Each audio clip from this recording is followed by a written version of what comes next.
All right, I'm going to get this back to started here pretty quickly.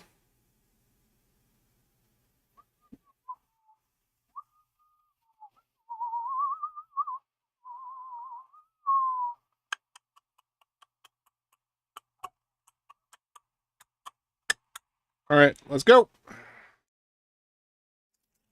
Well, friends, time for me to pop a top and get a little bit of the juices going again. Refuel.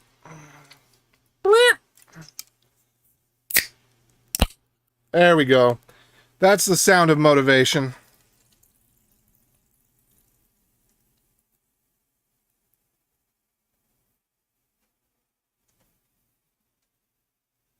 Okay.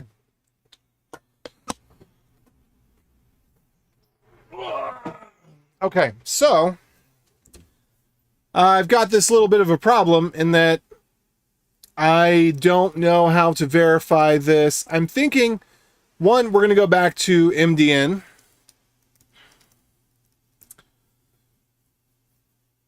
And I'm just going to double check with the, was it create credential, web authentication, credentials container create. That comes back with this thing. That's parameters. Return value is a public key credential. Whoa! How in the world did ads get on here? How did ads get on here? What? What? I haven't seen an ad in ages. How in the world did they get an ad on their website? Uh-oh. The revolution's coming. Uh-oh. What in the world? That's crazy. That's absolutely crazy. Oh. Oh. I see how they got an ad on their website. They actually loaded it through their own domain. That actually makes sense. I kind of this is a better way to go. Anyway, I don't want to see ads. That's correct. Choose a plan. What? A month? How about a year? Come on.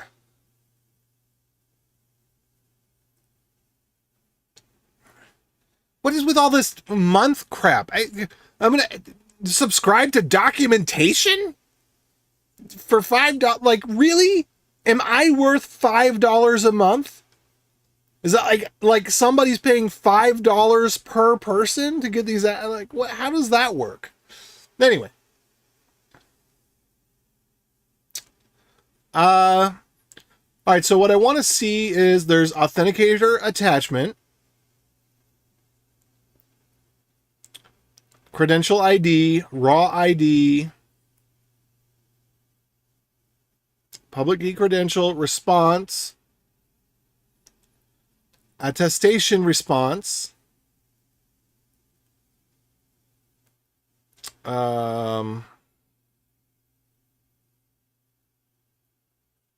parse creation options from JSON.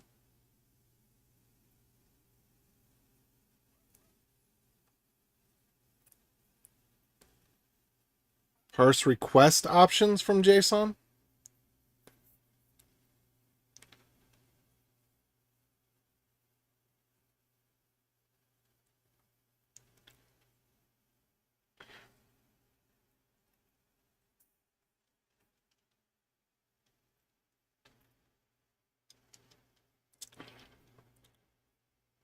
Okay, so maybe I need to try this to JSON method. You would think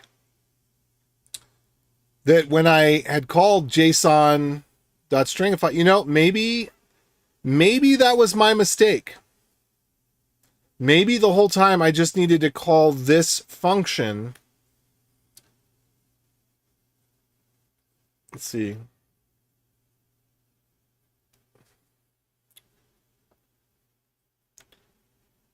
Get client. Okay, let me see what happens here. Let's go back. We're gonna redo this thing. We're gonna I don't know. How can I delete something from my authenticator? That's something I don't know yet.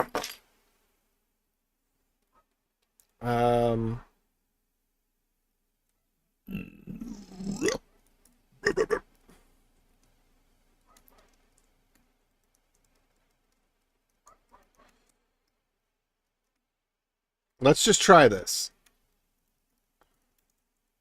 Because I thought I did this and it just came out as an empty object, but maybe I didn't.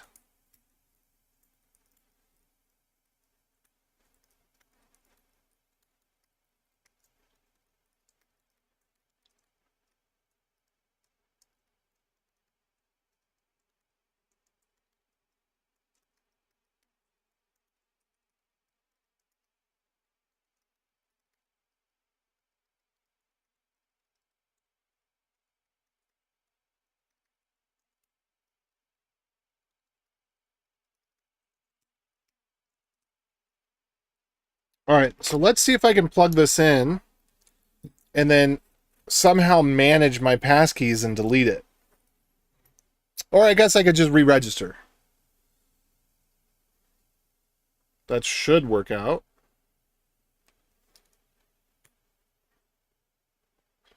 All right, so we're going to register new account.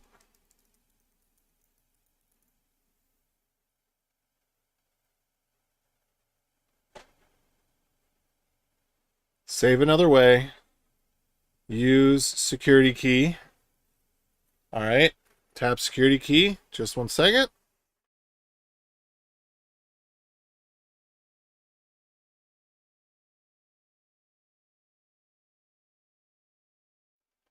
And I'm back. Okay.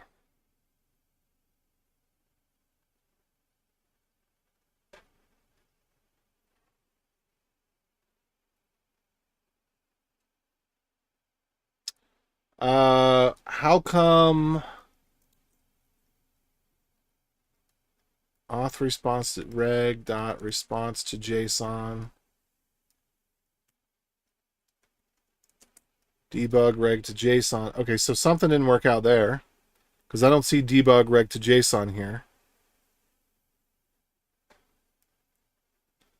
Regardless, we've got it before it comes out, so let's copy the object. See, I thought, yeah, it just comes out as nothing. All right, stores global variable. I could have sworn I did this, but, you know, maybe I wasted some time thinking that I'd done it.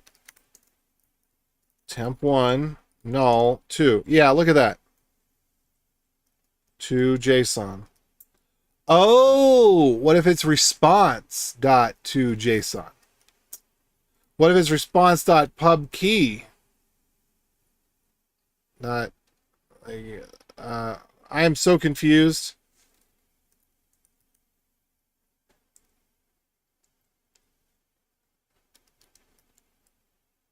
Get public key. Yeah, so it's telling me that this does not track. Public key credential to JSON.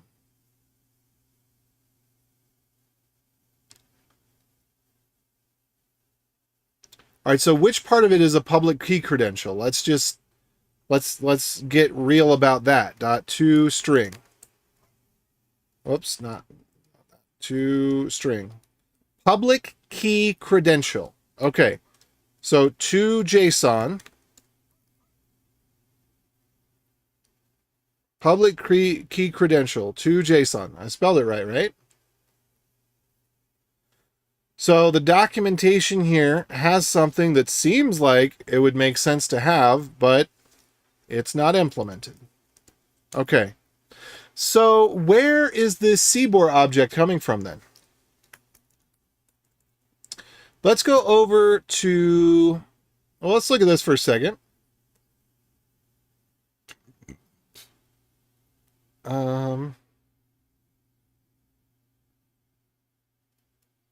Attestation. Okay. Platform requires resident key. Da, da, da, da, da, da, da. We've already been through this. There's no reason that the, you know what? So we're saying Base 64.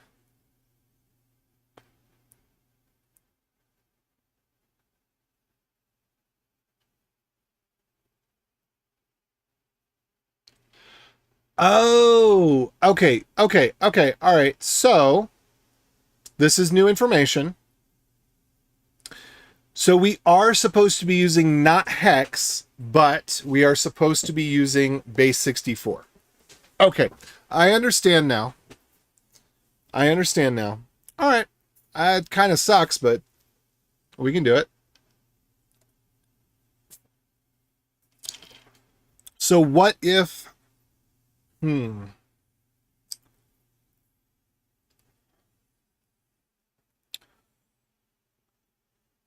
Let's see.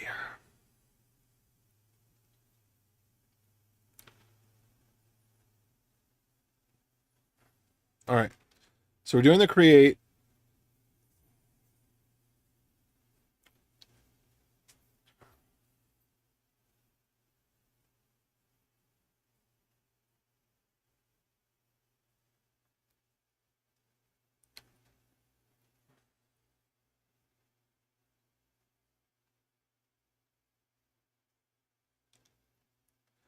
Okay, so something's not quite right here.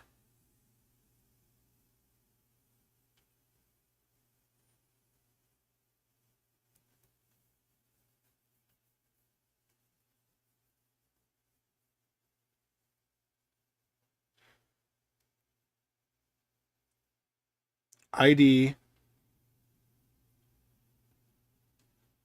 So now we just have this in here twice because it was base 64.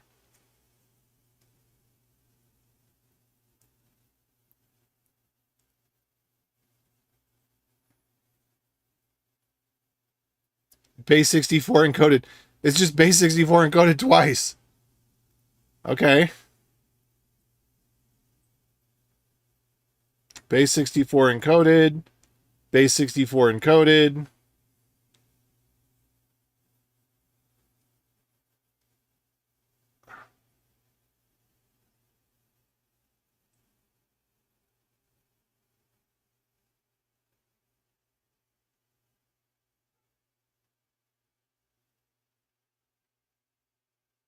Yeah, okay, and it's not implemented anywhere.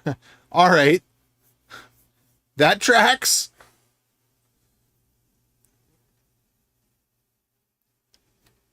Now I got to go look at my code because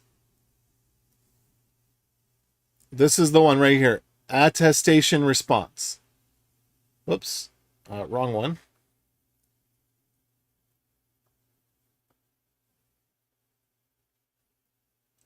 All right. Attestation object. Client data JSON. Get authenticator data. Get public key.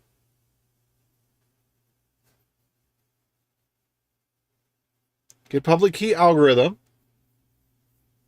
Get transports. So this is confusing to me because it wants the key, as far as we can tell, it wants the key in a format that we're never given the key in. So we would have to change the key into CBOR format. Key type, algorithm.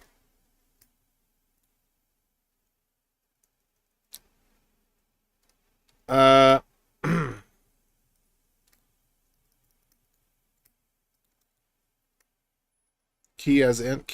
I don't understand this.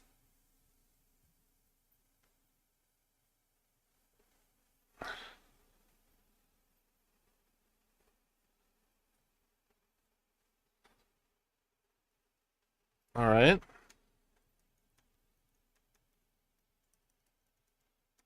So we basically need to parse it out of ASN1 and then put it into CBOR. Is that what I'm to understand? That doesn't feel correct.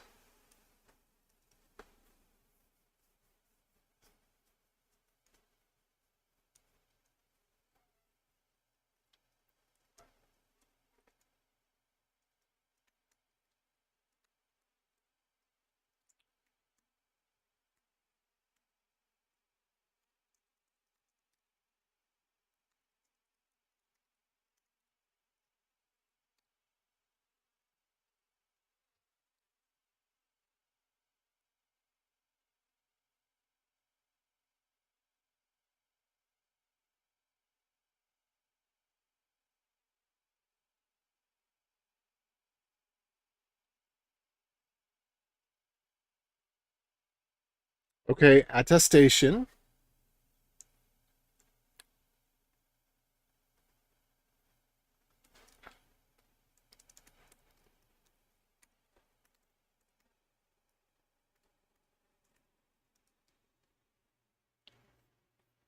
MDS must get valid trust anchor. Or no, MDS get valid trust anchor. All right, what is all this MDS stuff here? Client data hash MDS. Where's MDS come from? Metadata provider. Parse certificate. Yeah, I'm really confused. This does not make sense to me. I'm rethinking assumptions because this does not make sense. Okay, this was just published a few days ago.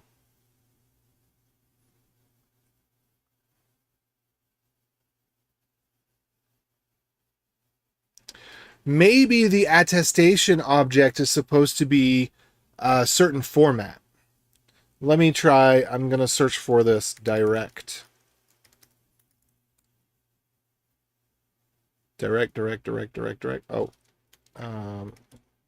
go WebAuthn.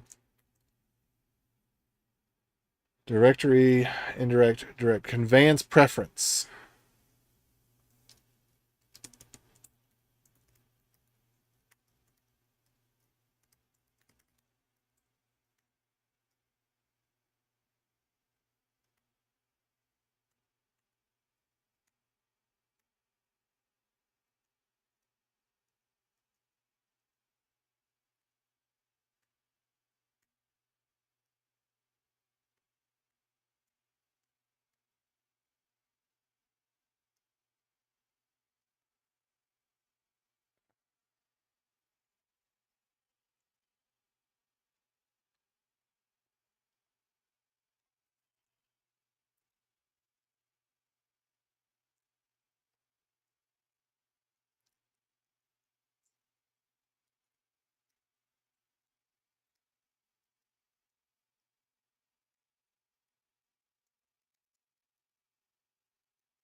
Hmm.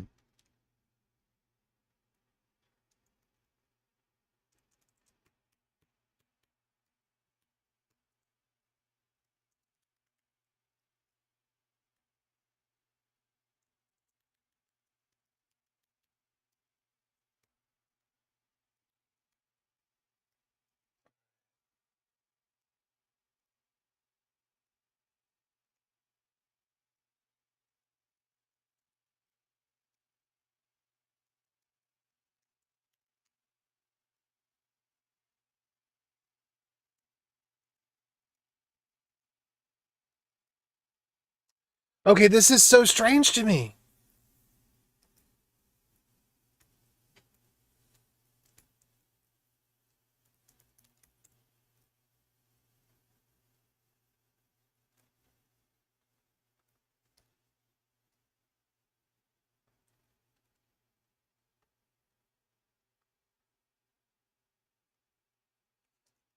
At what point is the Coze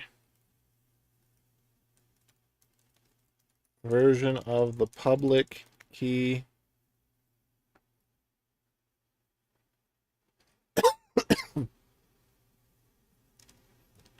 generated by the browser for WebAuthn?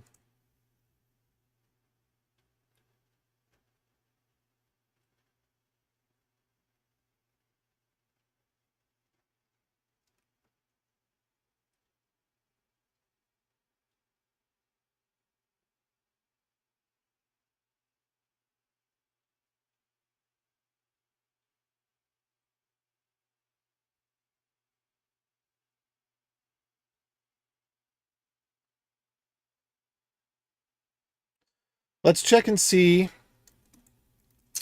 We're going to go back and look at our YubiKey registration object here. So there's authentication, attestation, and public key. I just don't... Is there enough room?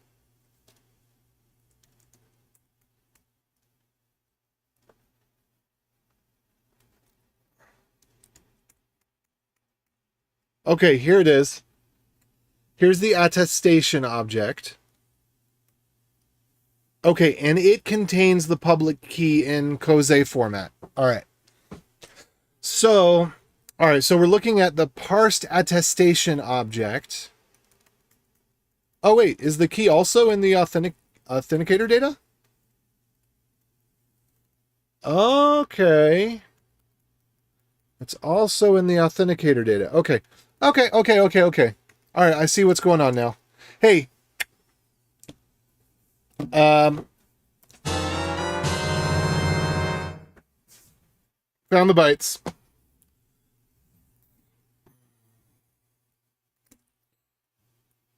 It might have been a little too early for that celebration, but I'm feeling pretty good about it. So it's not the attestation object, it is the... What do they call it? Authenticator data.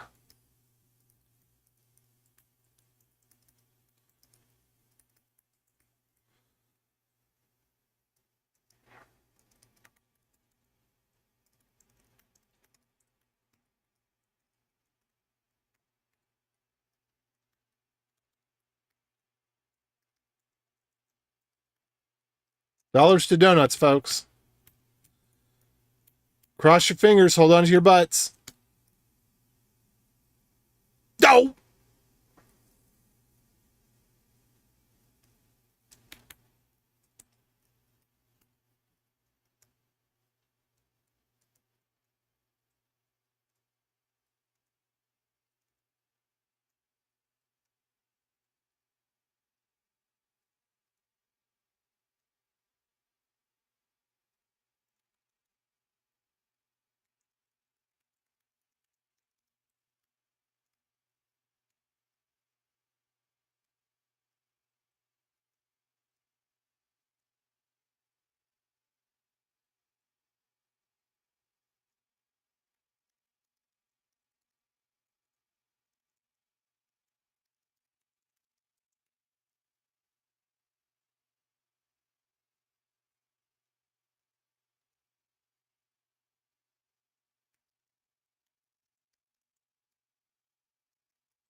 Authenticator data.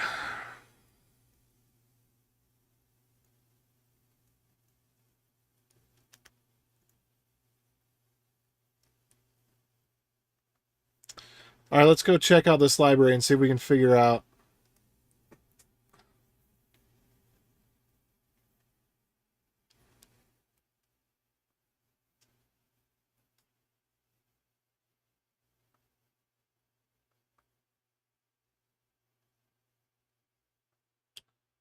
Attested credential data. Oops. So...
Parse, credential,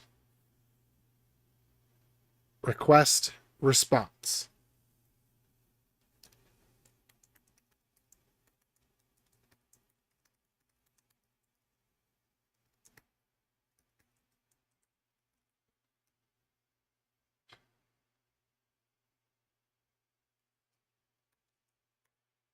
Nope.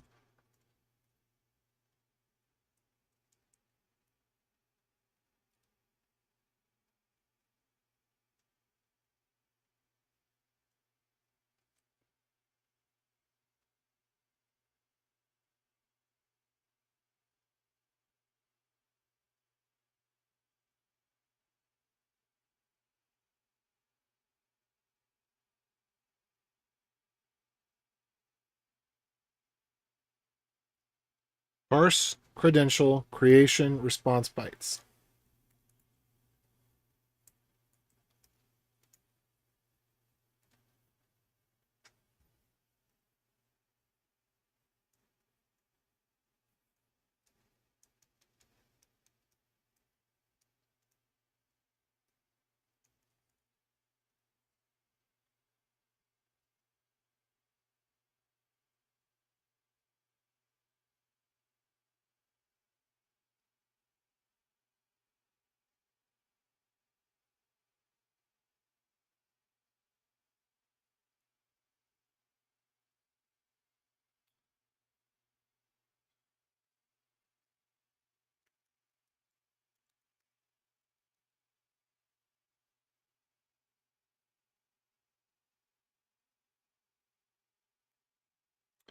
Authenticator, attestation, response, parse.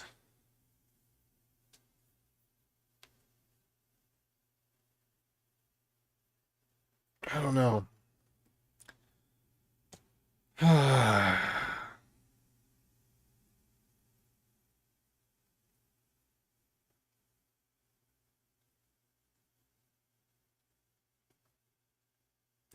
All right, so I think in order for this to work, I'm going to have to transition everything over to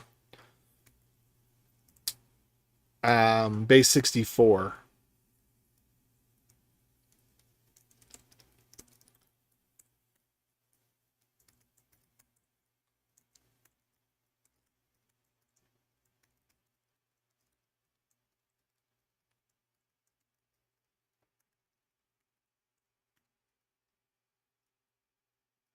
Raw ID.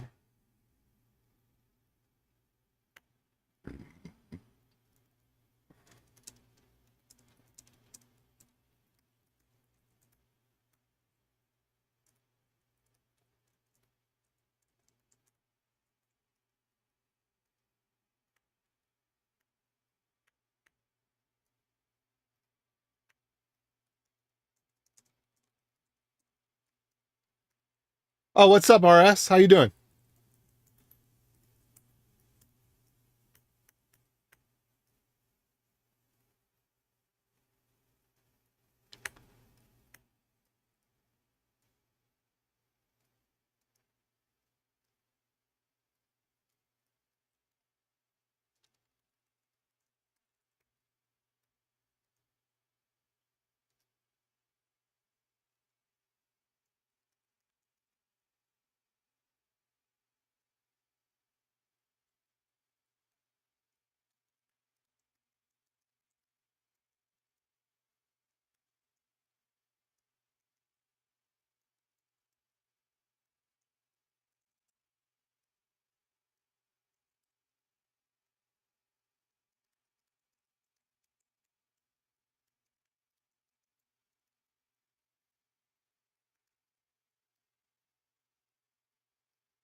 Okay, I'm going to add this.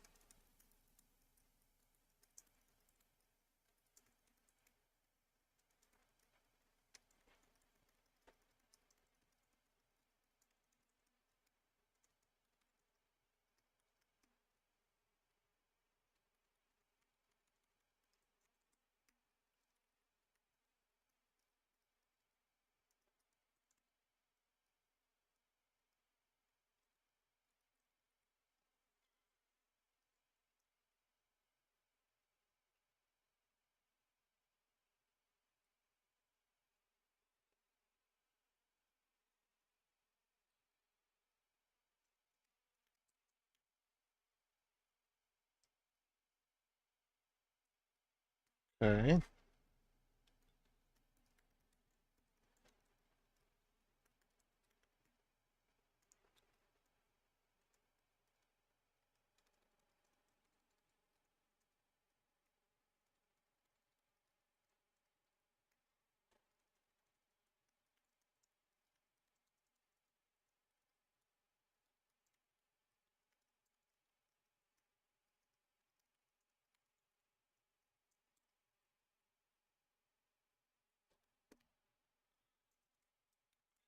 All right, let's run this down and see what errors we get. Your GameCube homebrew tutorial is very helpful. Thanks for doing what you do. You are welcome. That one was a lot of fun to make, and it was actually years in the making because I wanted to make it before Link to the Past came out on the Switch. I was doing all that research because I wanted to play, not Link to the Past, Link's Awakening. Link's Awakening. Before, it was well before Link's Awakening came out because the original goal was that I wanted to play the GameCube cartridge, and I had a whiteboard that literally sat in a room with the ideas for the video for a year or two. Of course, that wasn't a whiteboard I was actively using. I think we moved in between when I first did the deep dive into it and I think I made the blog article and then made the video. But it was a labor of love. It was a really great project. And I'm glad that so many people got so much out of it, and it is kind of funny. You know, nowadays people poo-poo it a little bit. I get a lot of negative comments nowadays, whereas it used to be exclusively positive. There's, oh, this is so complicated. This doesn't even cover this thing that came out in the last 3 days. I'm like, well, did you see the video's like 6 years old? I don't think it's really 6 years old, but it is getting older.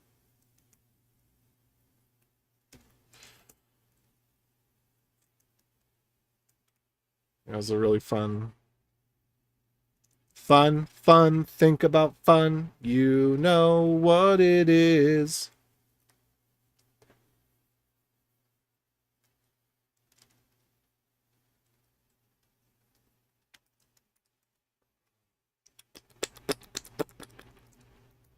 All right. So for this YubiKey thing,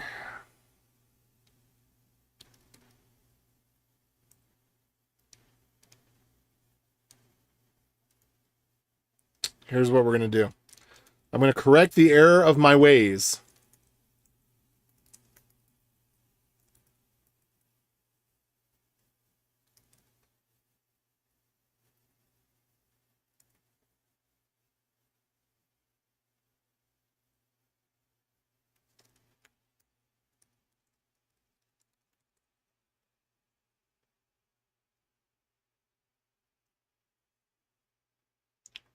All right. Write a JS function that accepts this object and converts all of its hex values to base 64 values.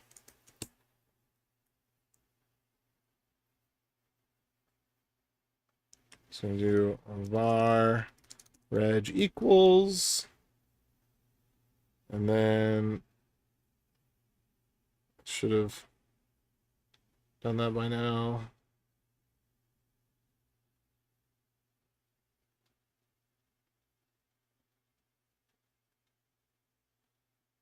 Okay. Pop this over here. And then convert hex values to base 64.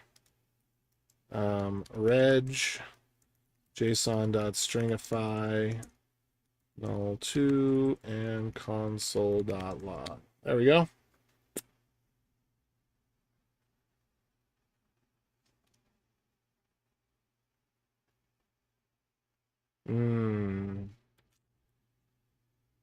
Binster. Let's see, what did this do?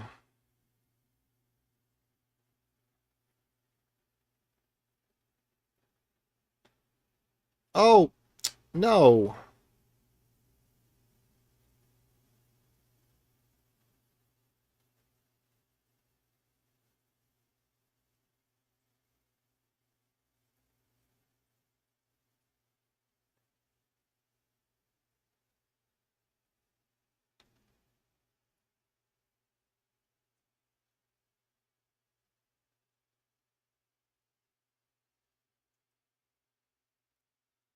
Huh.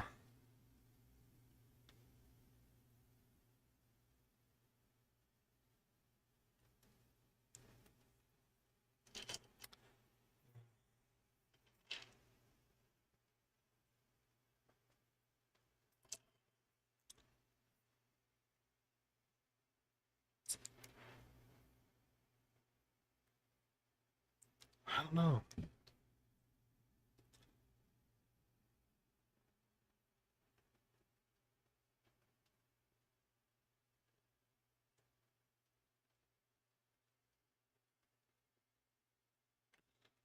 Okay. Binary to ASCII. That should be right. A to B would be the other way around. Fine. We'll do it the other way around.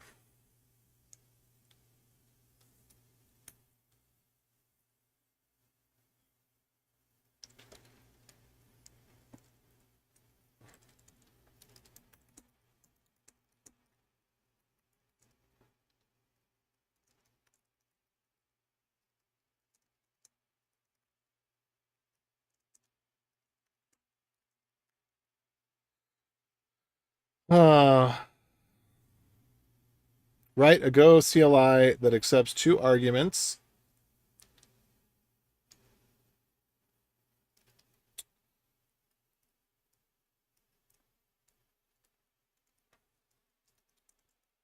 For each of the JSON files described below.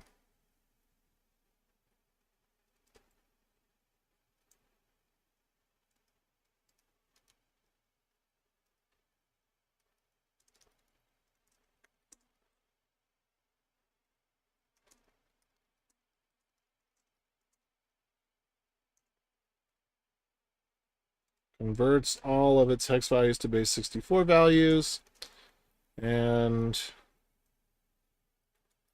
writes them back out with the suffix .b64.json.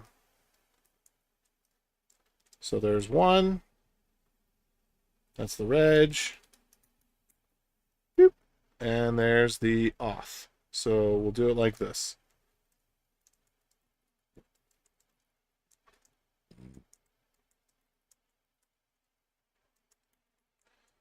Boom.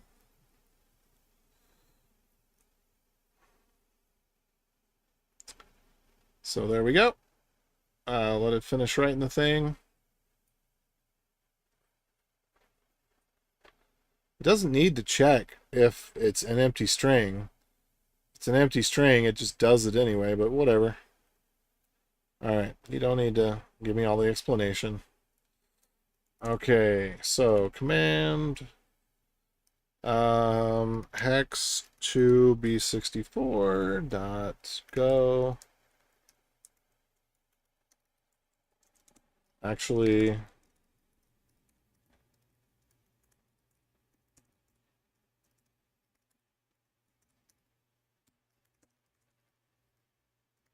And then let's just do a quick sniff test to make sure that where it writes out the new file name. Okay, good.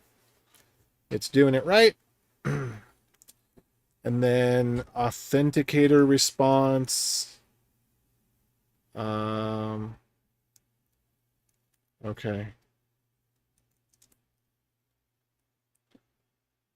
Authenticator attachment. The authenticator response. So let's make sure that I actually gave it the right thing.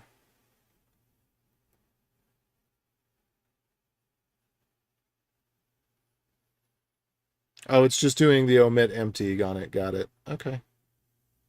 That'll probably work then. I'd actually prefer it to be more explicit, but we'll work with what we got. So then I should be able to do this as blank.reg.json. No. YubiKey.reg and YubiKey.auth.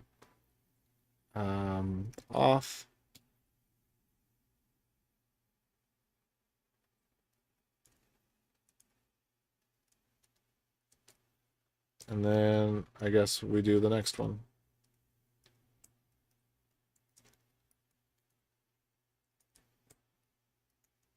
Okay, that is not correct. That is very much not correct.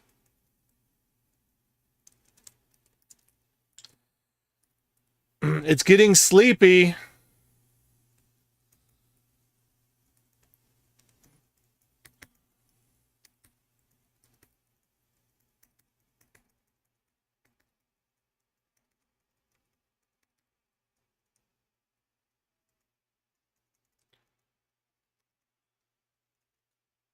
Okay, attestation and authenticator.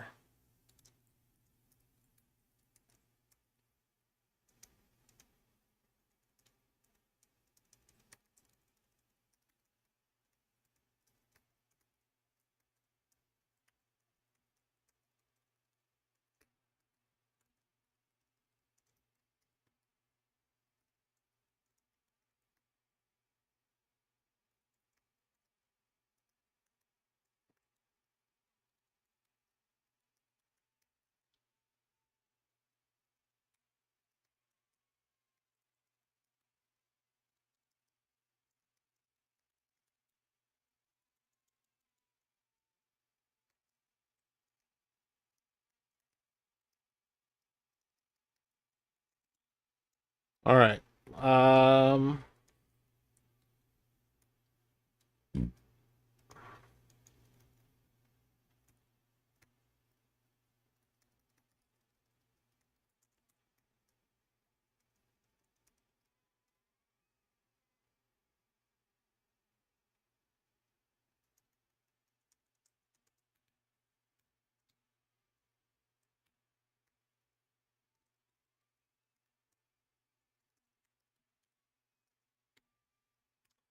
All right, so those are exactly the same as expected. All of that is now as expected.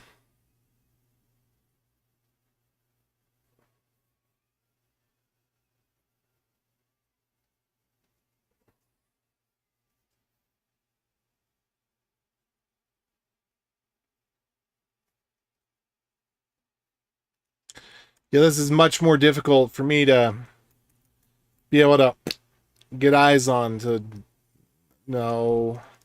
So things get shifted in base 64. So in base 64, it would not be intuitive to find out that, hey, this right here is actually part of that right there. So tomato, potato, not sure if I want to do it.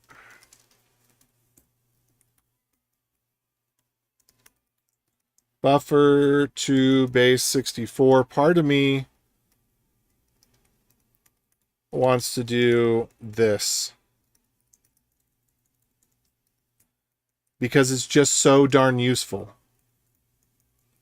Hexadecimal is just it's certainly a more debuggable format. Let's say it that way.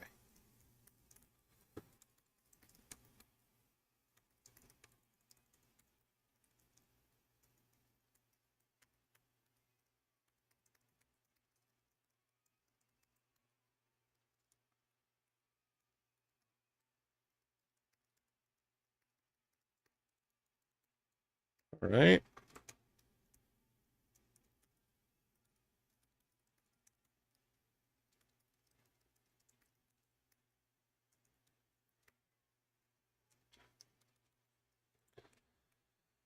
Okay, and then I also have to change the algorithm and algorithm name. So let me go back to this. So we have algorithm name, but algorithm on this is -7.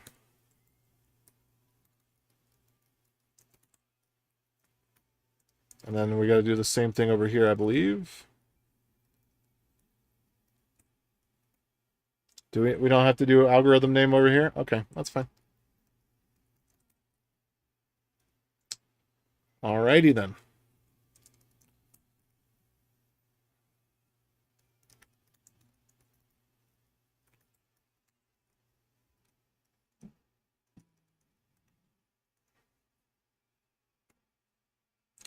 Hex underneath, hex underneath, hex underneath, hex underneath, hex underneath. Hex underneath.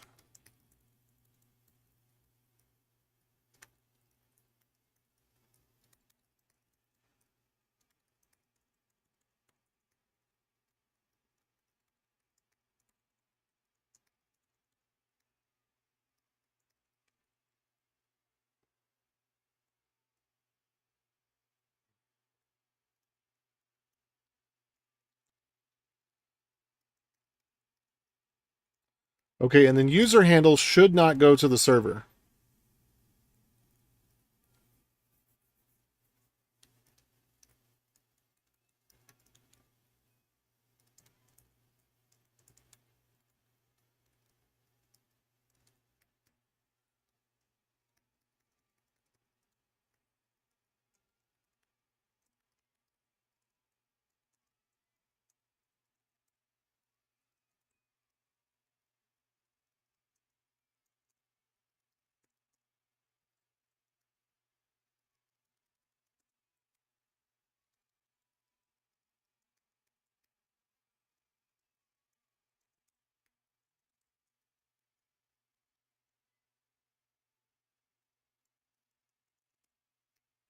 All right, so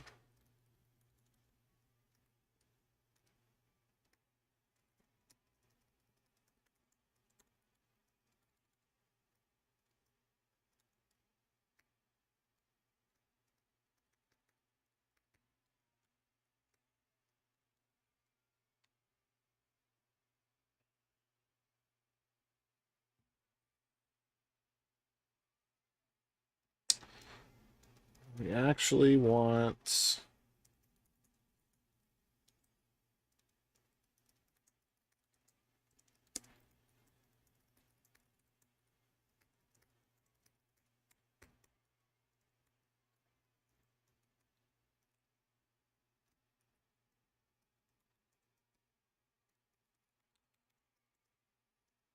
this here.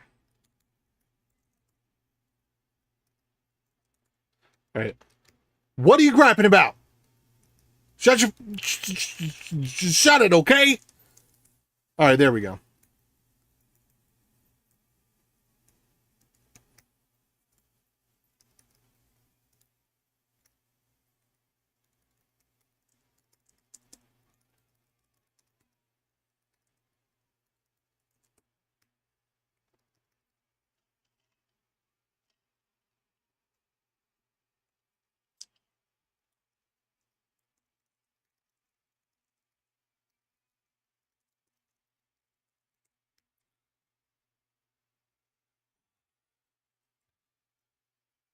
All right, let's see here.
Let's see. Note user handle is a client-side secret, or at least it allows up to 64 bytes, some of which may be used for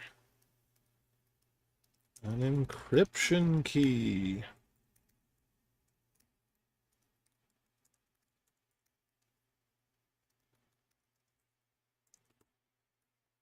There we go.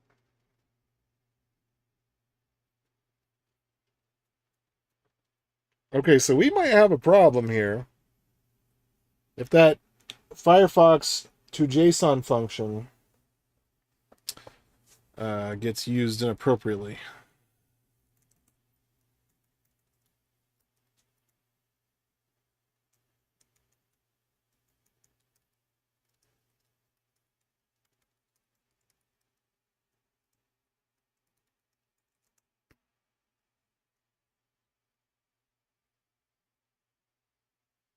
Let's see.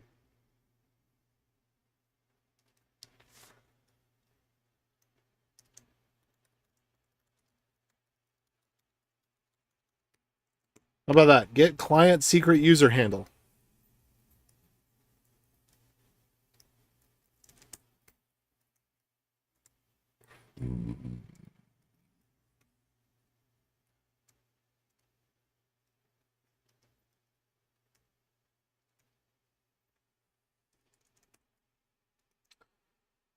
Okay, so did I get what I was trying to do there? Think so.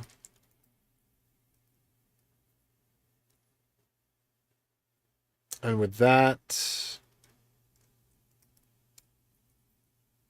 we are back to the point where now we could parse this JSON. Well, if it ain't the good old AJ right here. What's up? Well, I am. Thanks to Mountain Dew. Your friendly neighborhood Mountain Dew keeps me up too. I'm trying to figure out what to do. So I've only been concerned with this is how I am about a lot of protocols. You can get a really long way by just you could do a lot just by reverse engineering or just by looking at a spec and the pieces that you need, because a lot of times they make a lot of implementation choices that are just not important at all. And so I'm not trying to implement all of the WebAuthn spec. I'm trying to implement the WebAuthn spec for a very specific scenario. I don't need to be concerned about the whole thing. However, I do not want to come into conflict with the WebAuthn spec in the way that I am abusing it. So that, I don't want to be that idiot. And so what's happened is that there's some data that I was storing in hex that it turns out ought to be in base 64 because the spec actually does say that the objects are supposed to be serialized as base 64, not hex. Now, I will say this. If I had serialized it as base 64, I'd be a lot more confused, because base 64 is not it's not a perfect representation. So if you take two base 64 strings and concatenate them together, or take two byte strings, concatenate them together and convert them to base 64, you may not get what you would think, because the last character of one string may only be partially full in its bits. And when you concatenate the other string with it, the first bits of that string go into what would be the padding of the previous string, and your entire string changes. The whole string shifts over by whatever those letters are. And because I was using hex, I was able to identify some bytes that were the same. So I found that there's actually repetition.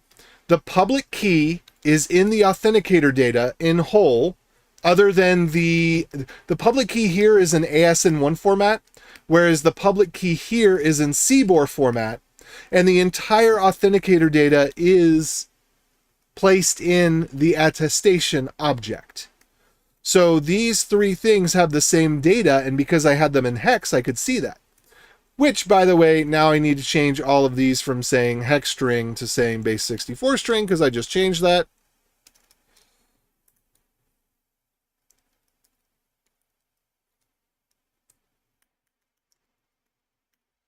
Except for user handle. Now user handle is no more, because that's supposed to be a client secret value. And so I think we can get rid of that. Hex string. Do we have any more hex string? Nope, we don't. All right. So anyway, now maybe, I'm not entirely sure, but maybe I'm going to be able to run the parse function on this, and then I won't need to have this right here, but it doesn't actually tell me which object it wants is the problem. So I'm having to do a little bit of guesswork here to tell, does it want, because, okay, the whole thing is called the response, but then the response has a property called response. So when it says it wants the authenticated response, what response is that? Is it talking about the whole thing? Or is it talking about this thing? Not only that, is this attestation? Yeah, okay.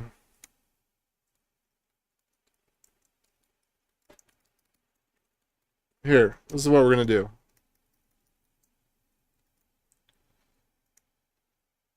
I'm gonna do it. Credential creation response. That's how we're gonna play this game.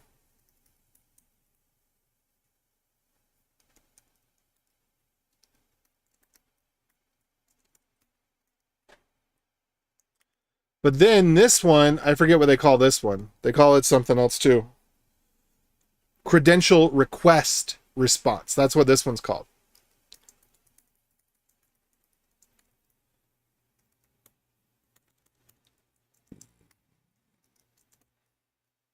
All right, so there we go.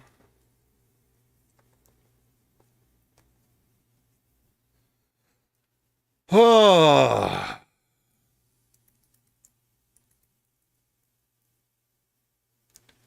And so now I need to go parse creation credential response.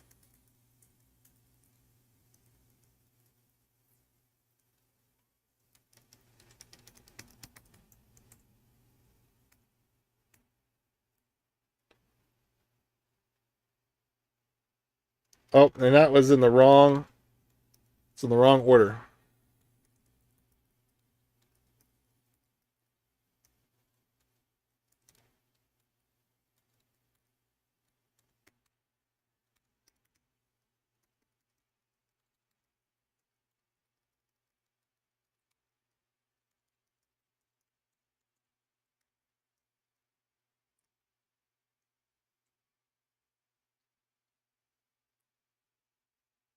Ugh.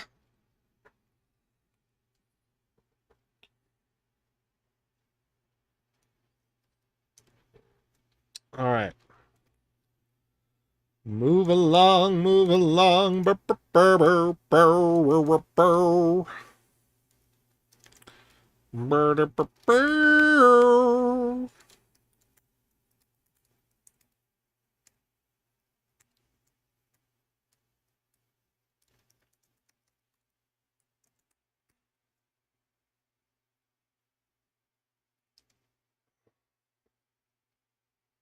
Now I understand why he named it that way. I get it now. I get it now.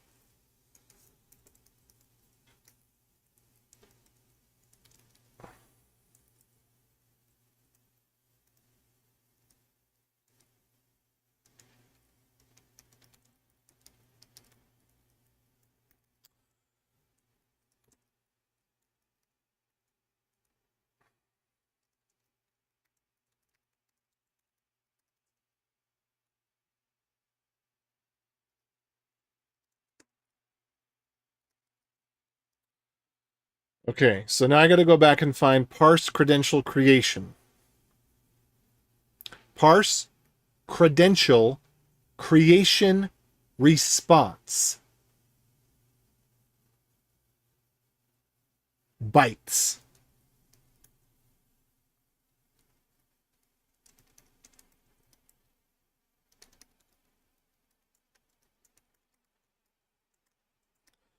And so that actually needs to be the attestation bytes from the file. That's how that's going to go.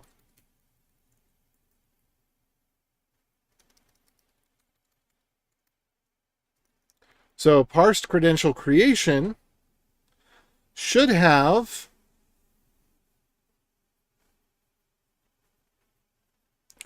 the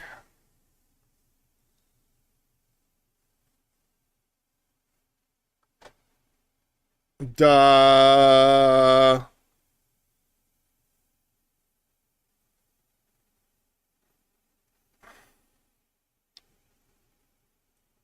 duh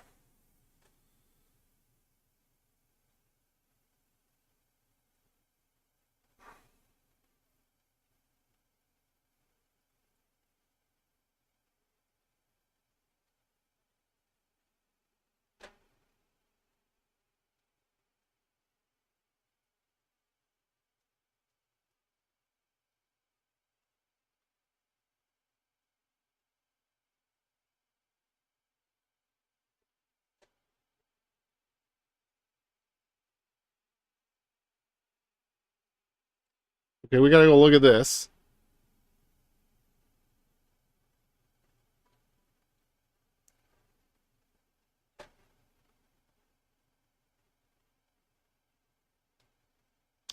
JSON decoder. All right. So that looks about right now. I want to use this library, but this library has some poor abstractions in it.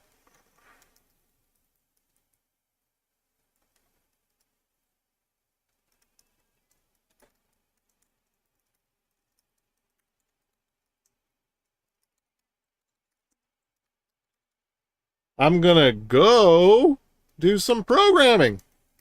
Great, Hunar. Go and do it. And always remember,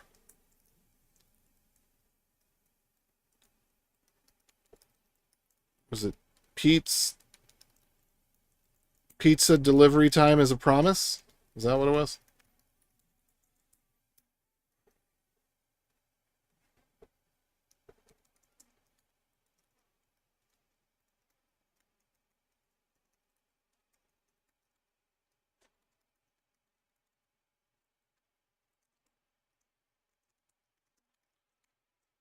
All right.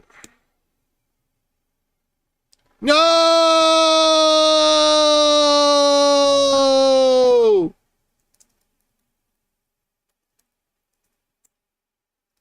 It's okay. Just this one property. That was it.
All right, creation, not create, creation.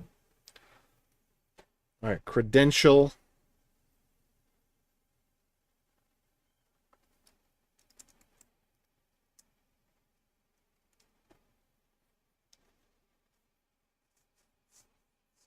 All right, let's do a side by side on this. I'm going to do the side by side on the other screen because I don't have enough room there to do the side by side.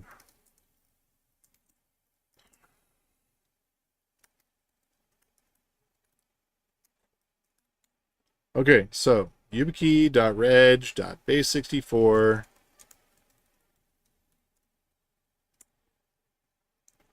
And I'm going to also double check that my thing that's supposed to do that hex to base 64 is actually doing it correctly. Decode hex, encode to string, standard encoding, base 64. Okay, good. That looks right. Hex to base 64.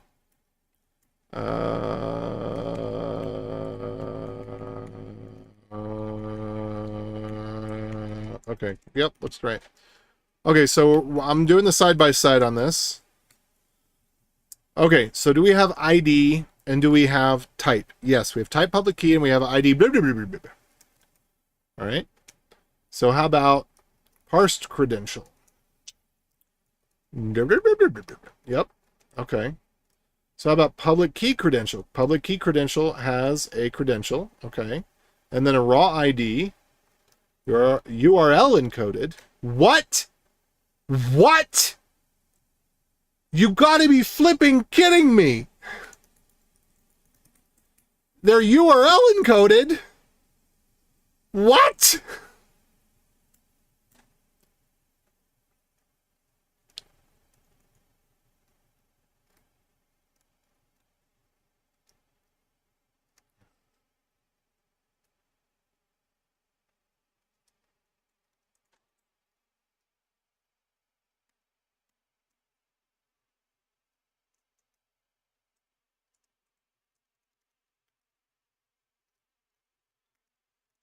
The reason I say what like that is because the other ones aren't URL encoded.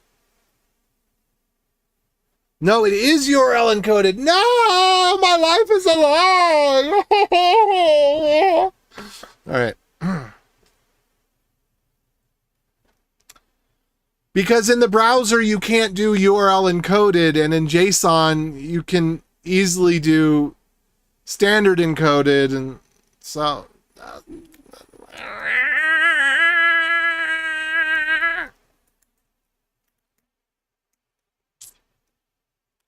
I'm gonna turn into a cat lady!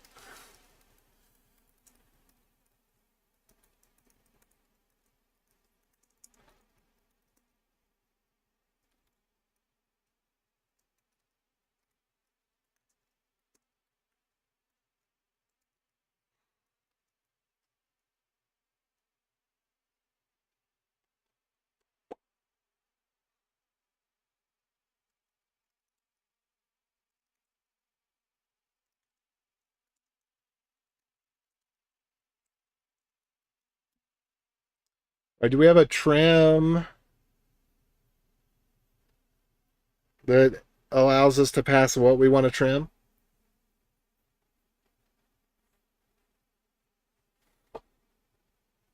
We still can't use replace all? What a world! What a world! What a world!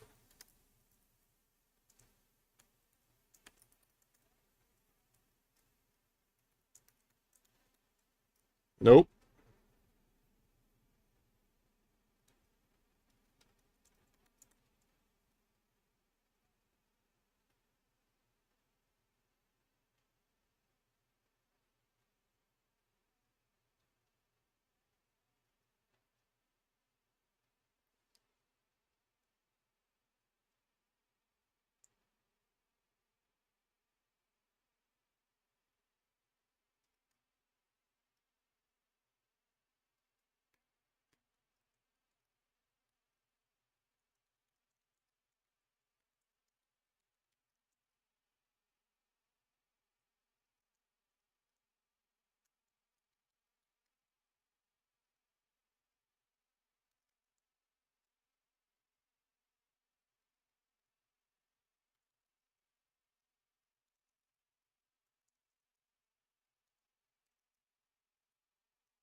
So plus becomes minus, and the other thing becomes the underscore. Okay. All right, that's how we're doing it.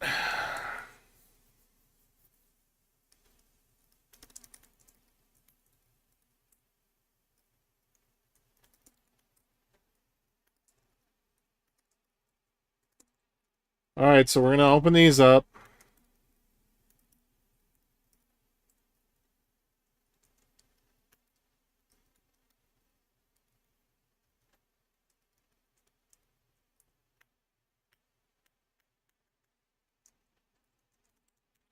Let's open up the other one.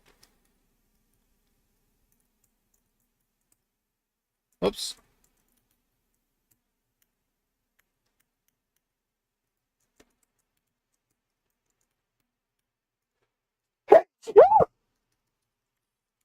Thank goodness that limits, huh?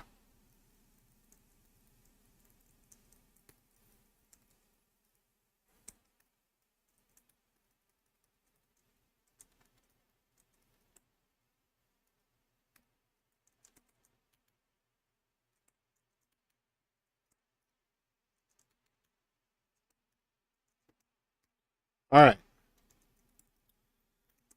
Shall we try it again? Booyah! We're getting somewhere.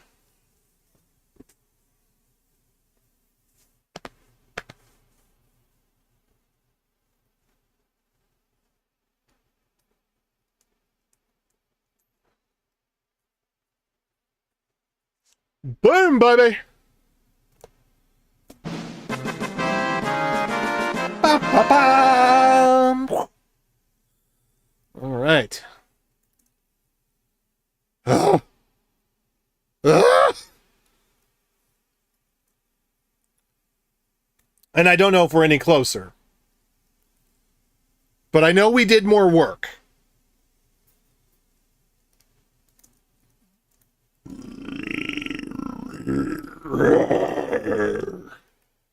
I'm just going to pretend like that entire burp was really a roar.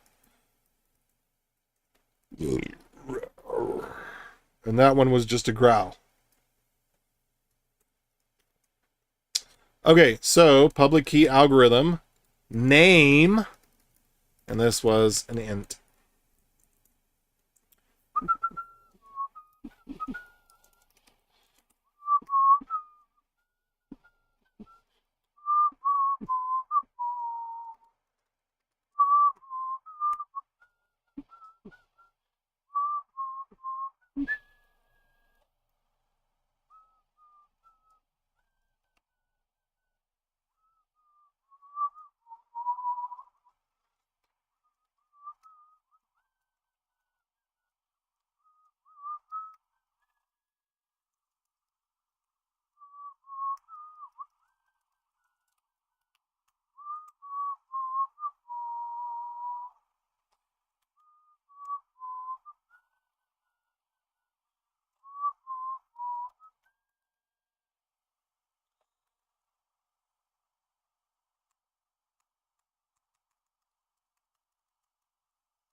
A64.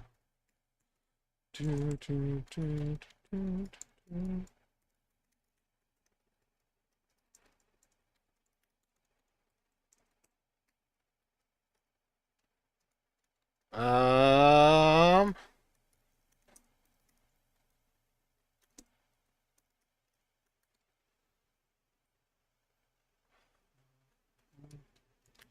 you're all safe.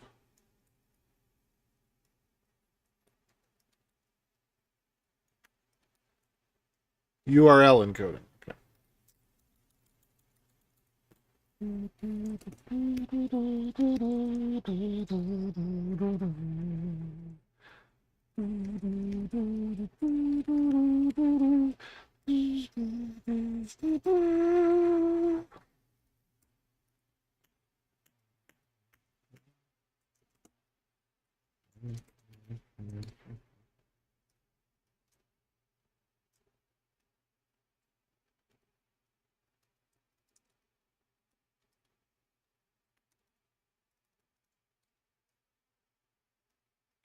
All right.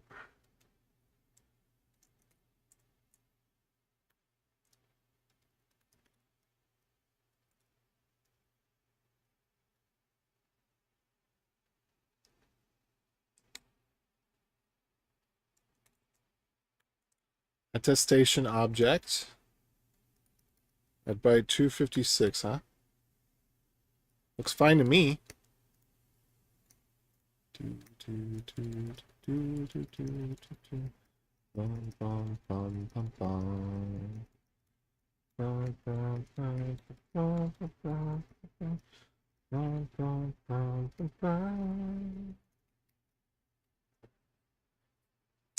Okay, well, how did it go through the one time just fine?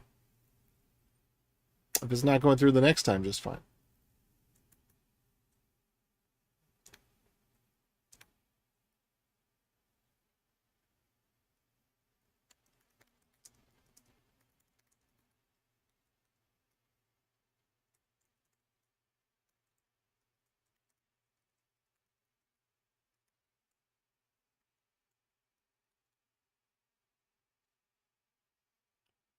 Okay, credential bytes.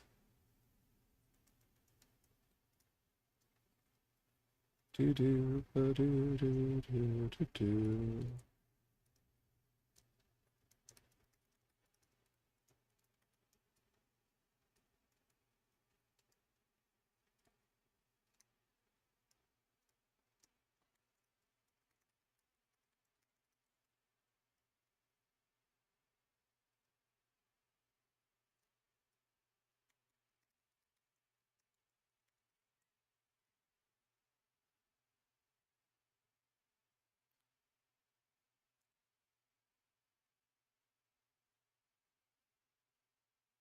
All right, I'm just going to close out a bunch of these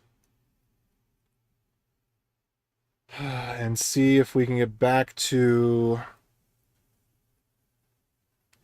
Okay.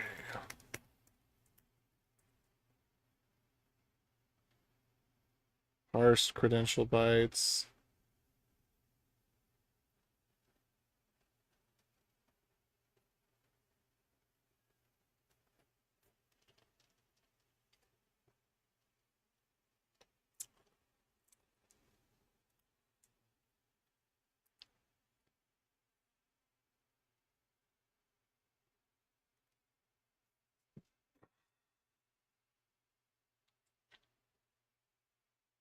Finish registration.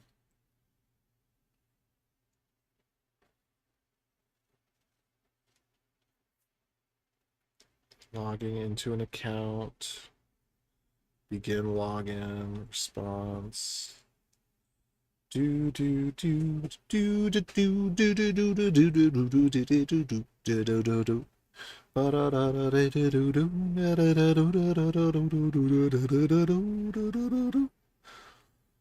Modifying credential options.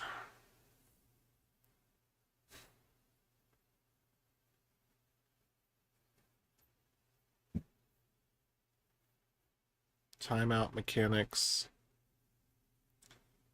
Verification. WebAuthn CBOR.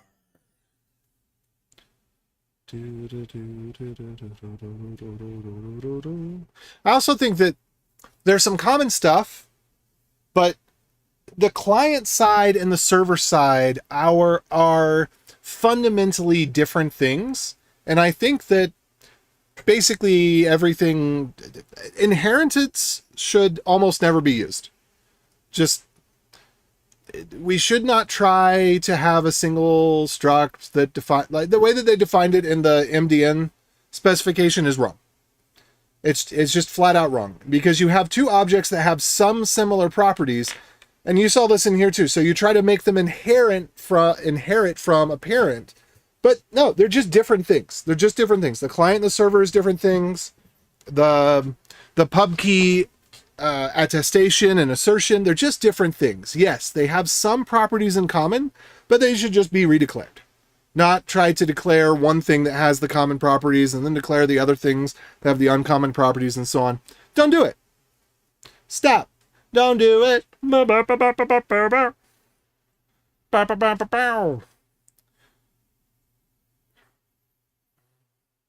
All right, this is the wrong place to be.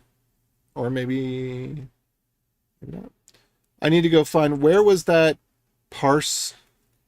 Where's the protocol? Where's protocol again? Okay, protocol is here. Okay, protocol. So parse credential creation response bytes.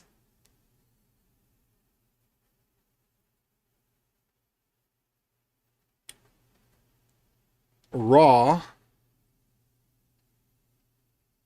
public key credential.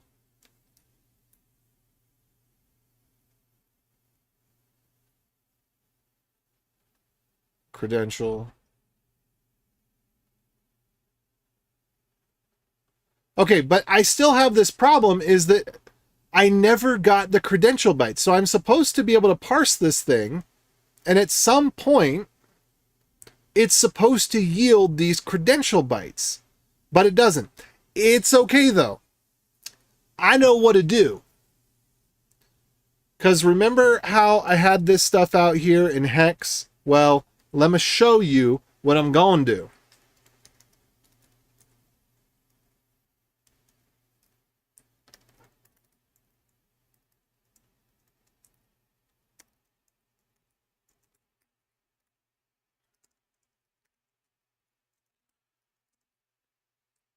So we're going to go look at the one that I've got in hex. All right, and we're going to figure out where, let's see, 662.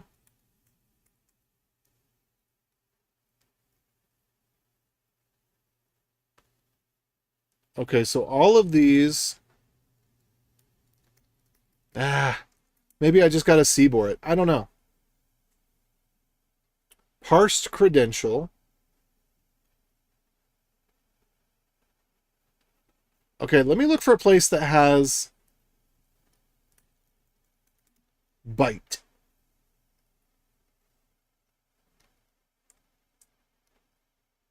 Raw auth data. Unmarshal. That's not what I need.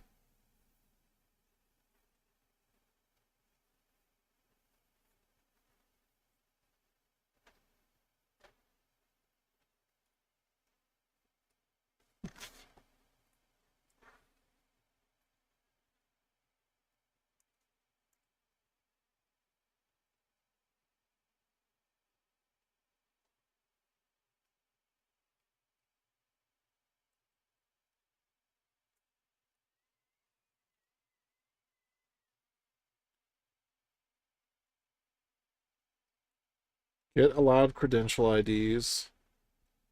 Marshal JSON. Unmarshal. Wait, what was that? Unmarshal? Oh, URL base 64 encoded. Okay, yeah, that makes sense.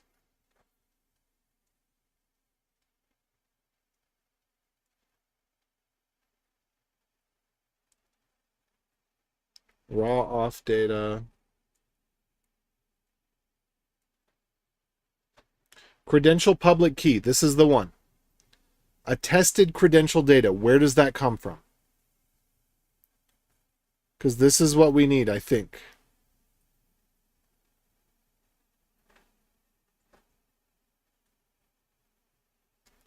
There we go. Look, raw credential public key. So this is the CBOR.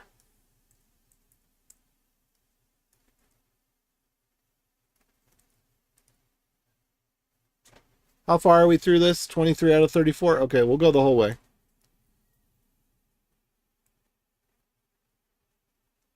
There's credential bytes. I'm very confused about this. I might be barking up the wrong tree here. Because assertion. Parsed credential assertion date. No, that's correct. Ah. My children. Making sure that the tissue box doesn't work the way it should. Okay.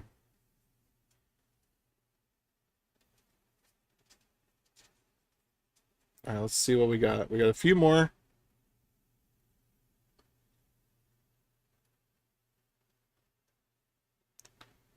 We're start back over at the beginning here.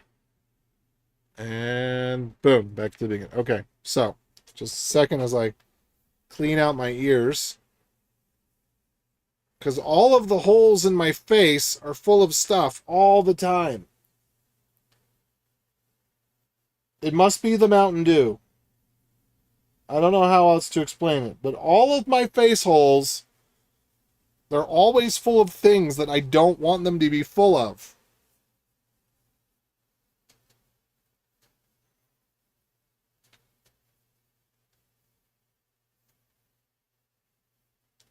And especially when I'm stressed out.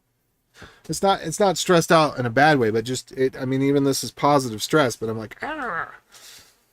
Okay, so all right, let's look at let us reason together.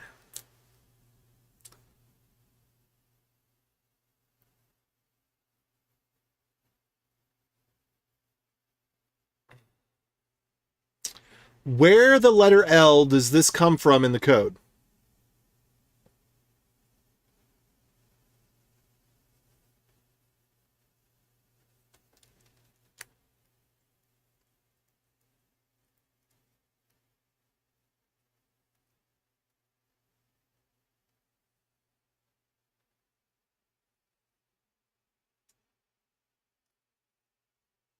Uh-oh. I was looking at those bytes, and I saw some. Wait, dang it! I think I didn't put something in my copy paste buffer or had the wrong thing. Let's get back through here. Credential public key. This one right here. Credential public key.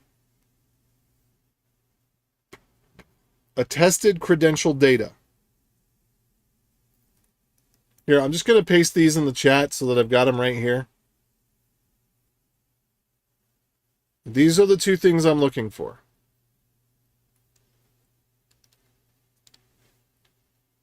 All right. Attested credential data. How do I get attested credential data? That's the big Q. And I've already been down this road before. There's nothing that returns it. Where does it come from?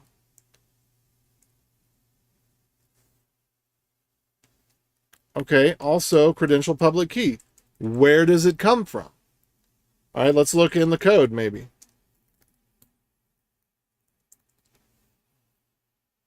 Okay.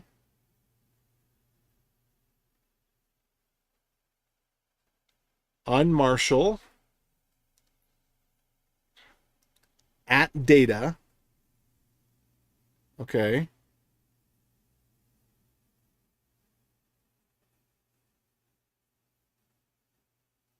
Okay. So somehow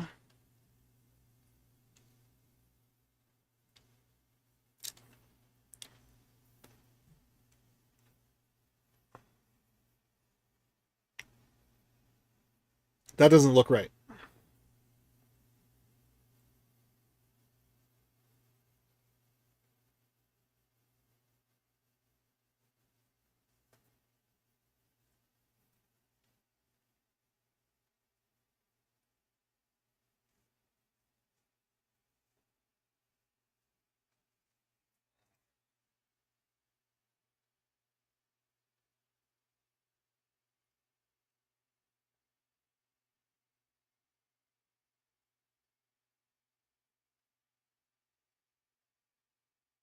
How the letter L does that come about? All right, let's go check begin registration. Let's follow begin registration down.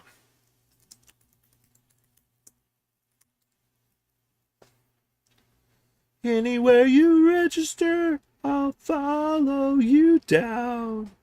I'll follow you down, but not that far.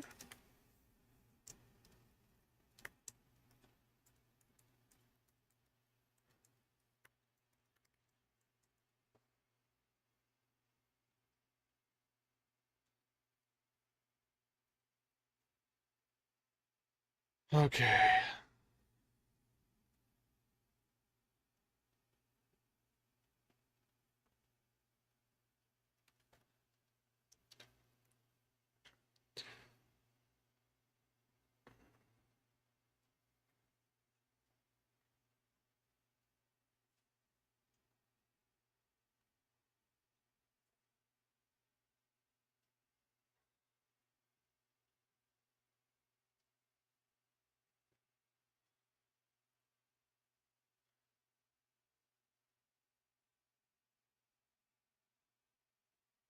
Okay. Select authenticator. I don't think this is the server bit that I want.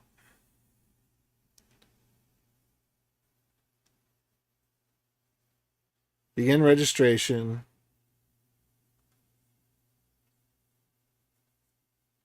Create session. What? User registration options. Find party. Okay.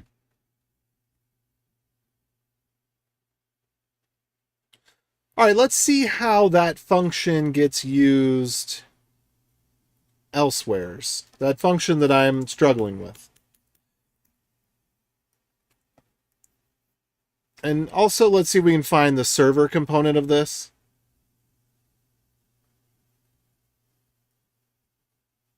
Register. Present user, register.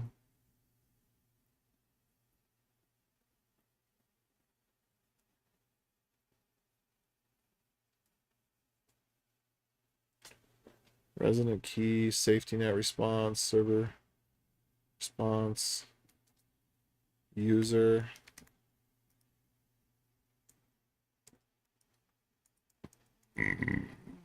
Verify user entity. Display name and ID. Okay.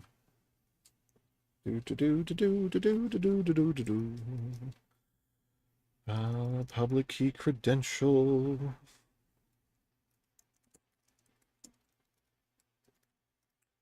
There might just be some of this stuff that isn't really, that's kind of half implemented and isn't actually used anywhere. By the way, I become more engaging as I am engaged. So if you want to say hello and shoot the breeze, let's do it.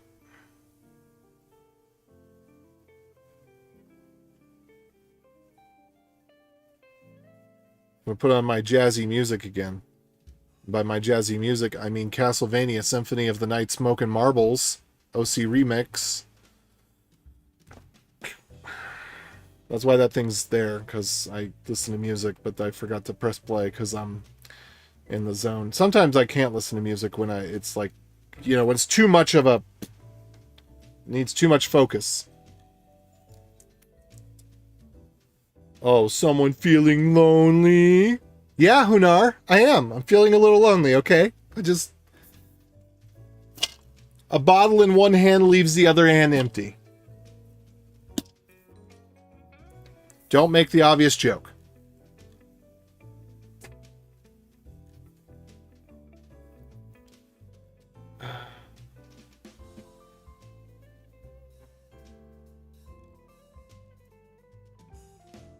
Okay, I'm going to do this again. But we're going to do /b. /b.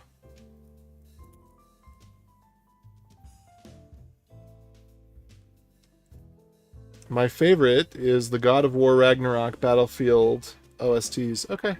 And Battlefield 1 and 5. Send me some links. Toss me some links in the Discord.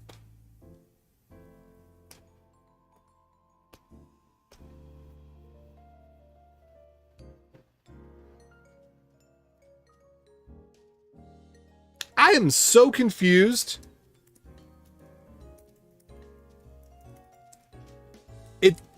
It almost seems as though, which this happens sometimes, somebody was implementing the spec for the sake of the spec, but they didn't actually have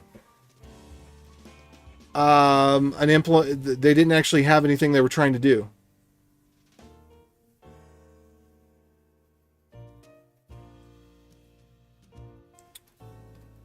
This is starting to feel that way. It's starting to feel like somebody was implementing the spec because the spec was there, not implementing the spec because they had a problem they were trying to solve with an application.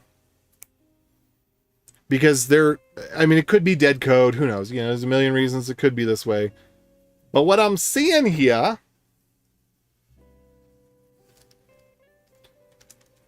doesn't make sense. So I think I'm going to have to create that CBOR object, which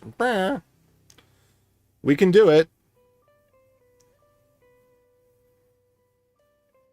You're not in my Discord. Can I send you the link? Yeah, it was right there. It was right there. Check back. What was it? I guess it was 20 minutes ago. Okay, here's the link. There you go.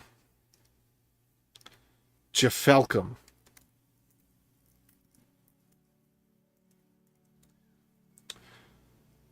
All right, so that didn't work out the way that I was expecting. Let's try this. All right, something is missing here. Leaf cert, collected data client, attestation, object, verify signature.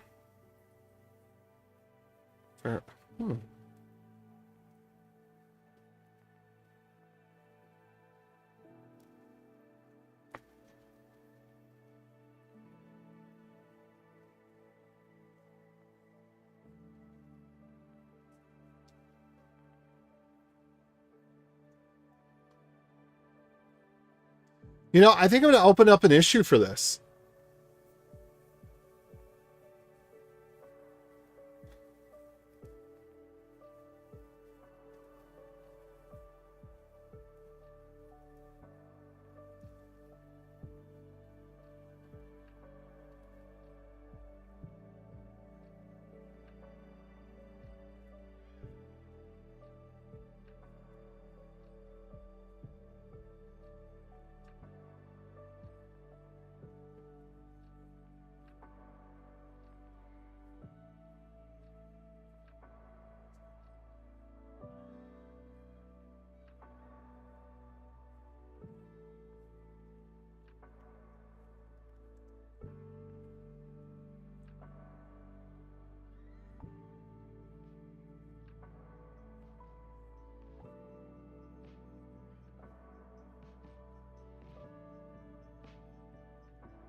Okay.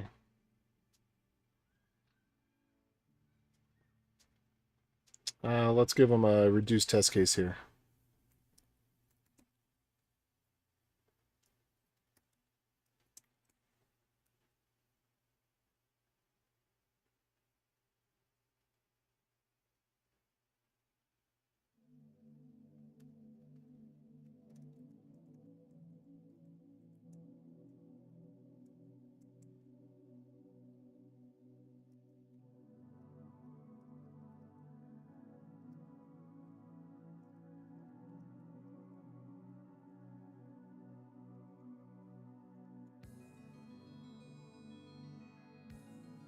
All right, here we go.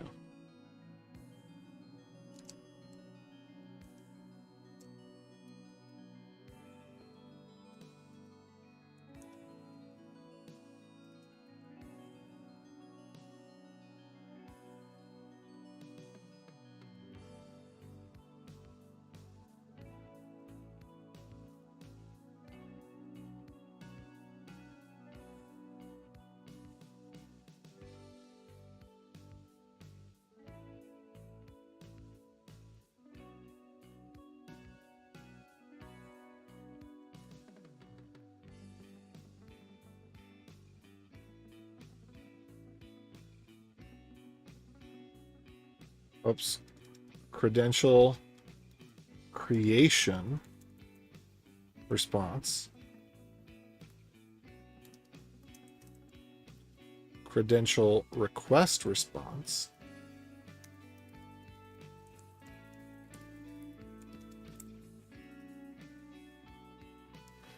actually, you know, we could probably just put this in.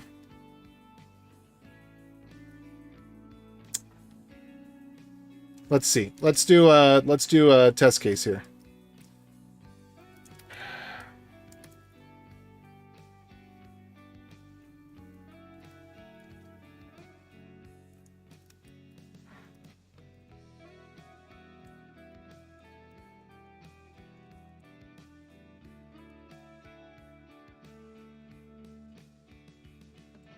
Do testcase.go.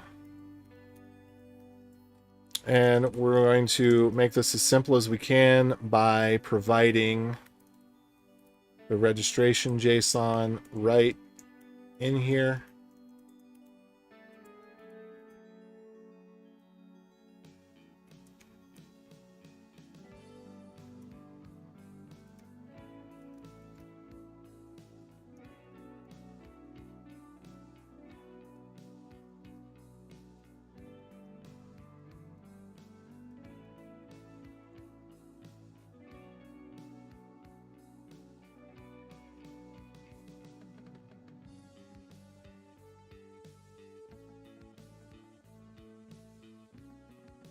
Whoops, wrong one.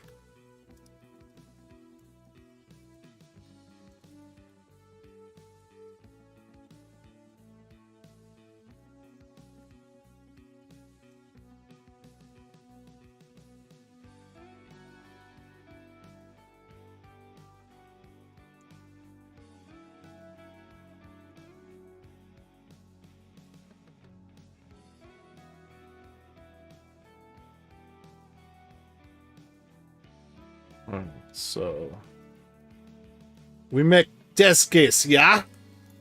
Alright, I'll check the descuerdo. Descuerdo.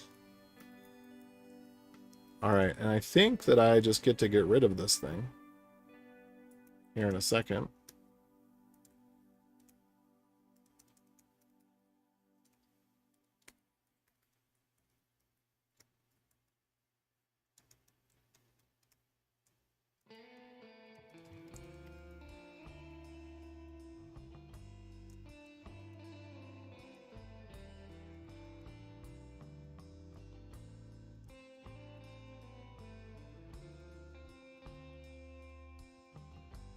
Okay, credential creation response.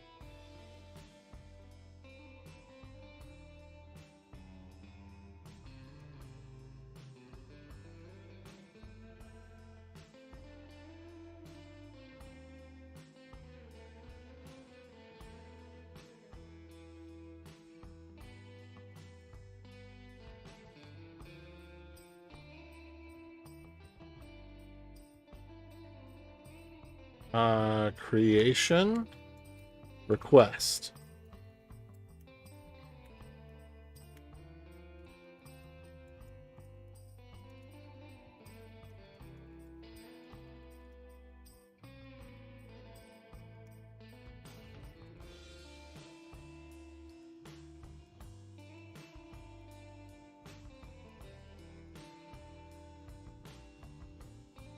Okay.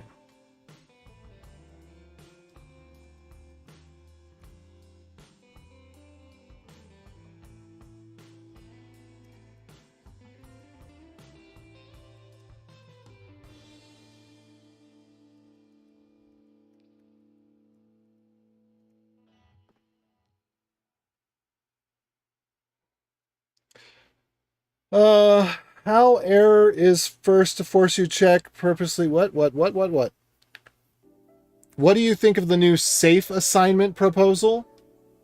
Safe assignment? I don't know what that means. Most things in JavaScript I dislike. Usually they're just trying to make it C#, and I think C# is a terrible language. So, you'll link me to a simple explanation of the safe assignment. Also, like how error is first to force you to check or purposely ignore. Error comes first rather than last, you mean? That could be cool. But not in a bad way. That could be useful, is what I mean to say.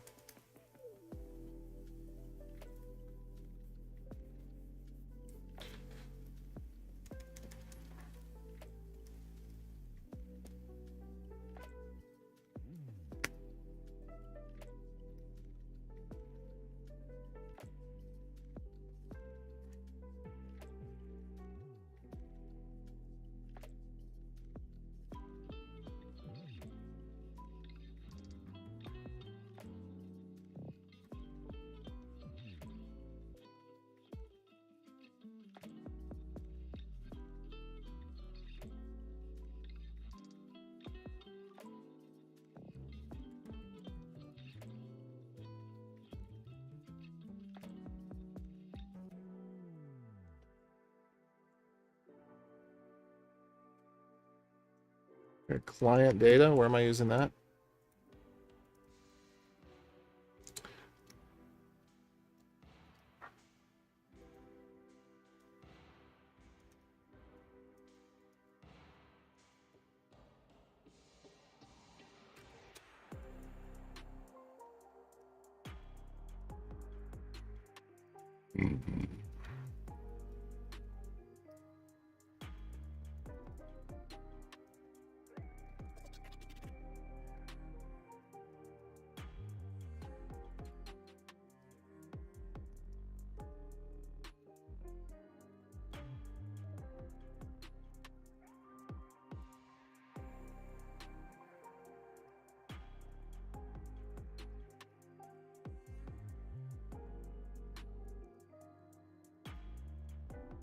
Okay, parsed assertion response.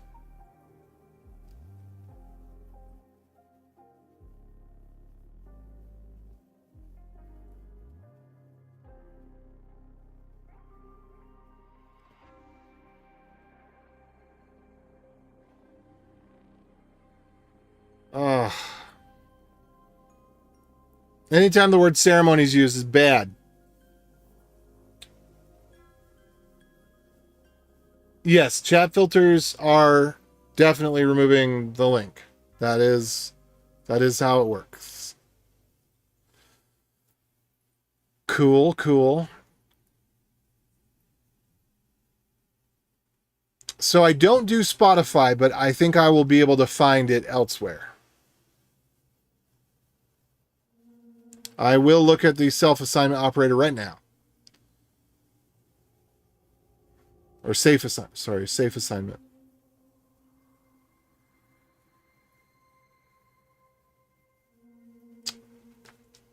So here's the funny thing. Okay, I'm actually in favor of this because I have written code this way.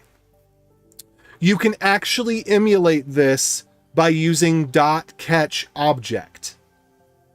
And .catch is it .catch error or is it just .catch object? I think if you do .catch object, it's an identity function. So yeah, I actually have a talk that I did a few years ago where I showed how to do this. Okay, yes, I'm in.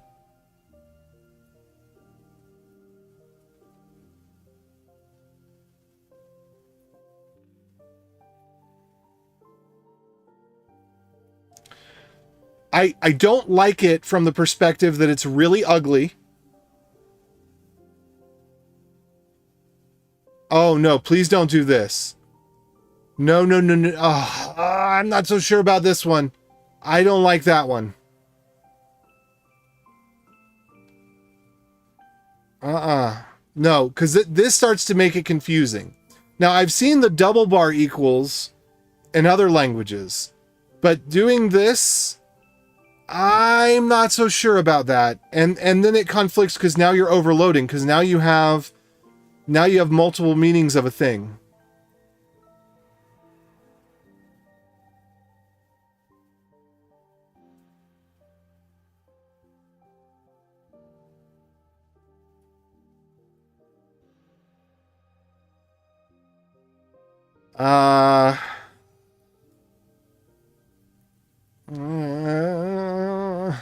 Because this is like Bash now. That's like Bash is colon, and Ruby has or equals.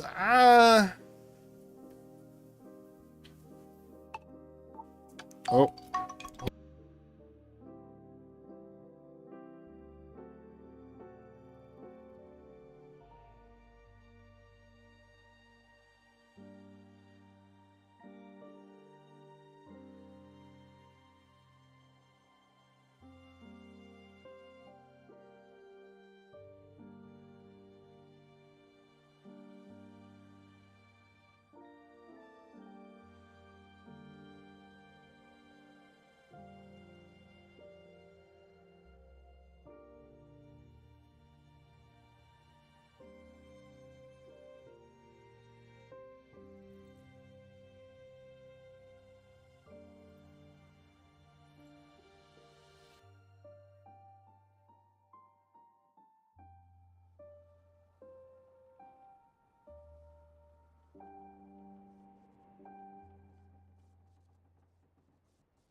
And I'm back. And I'm back.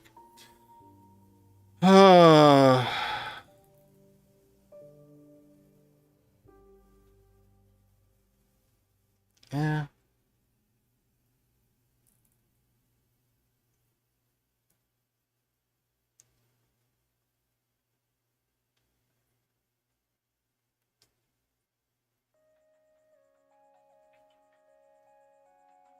So yeah, I did something like this where what I did was response and then if response instance of error.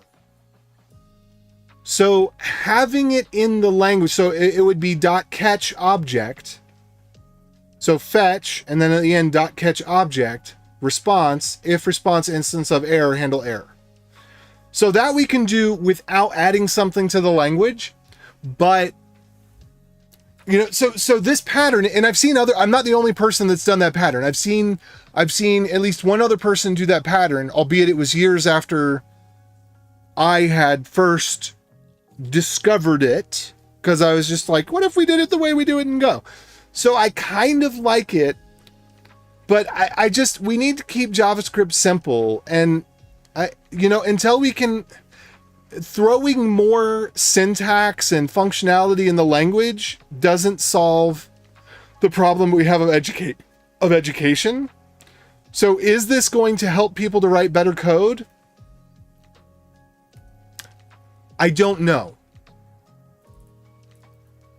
One thing I will say, this does get rid of some of the try-catch problem. And I like that. I do like that.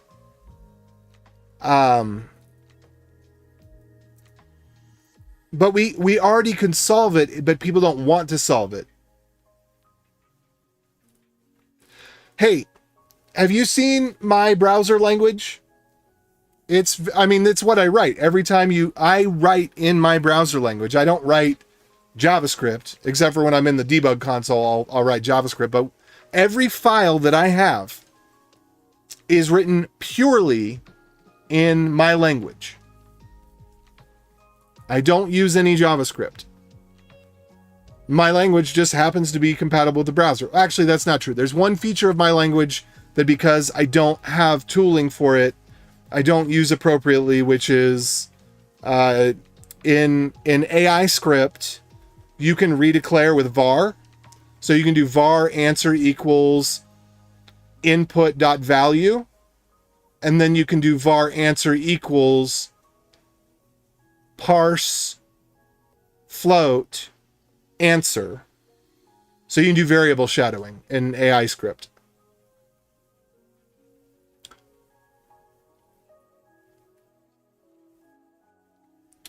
But yeah, so just to show you what this looks like, since it came up, let me just show you what it looks like.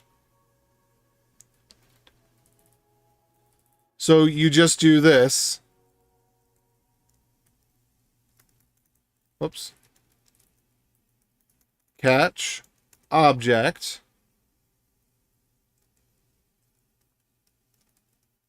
Maybe data.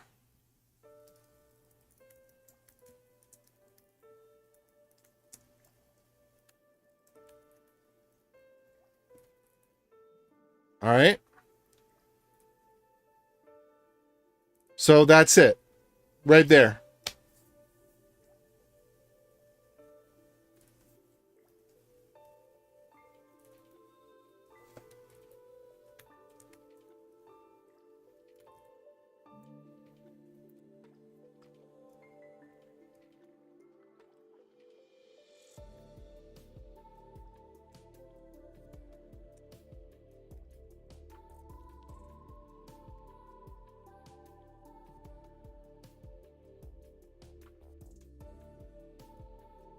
Yeah, so the problem is that the people that do async await, they don't understand promises, so they don't know how to use them.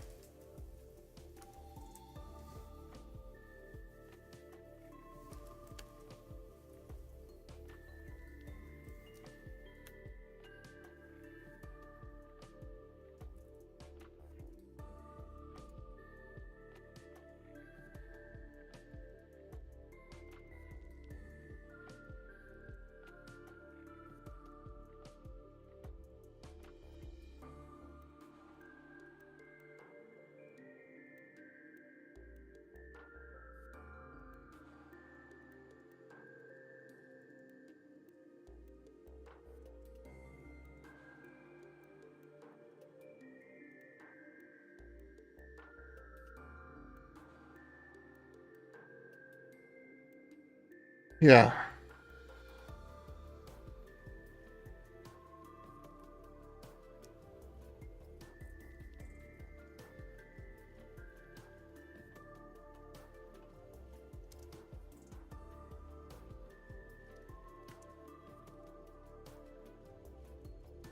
In a world of broken promises.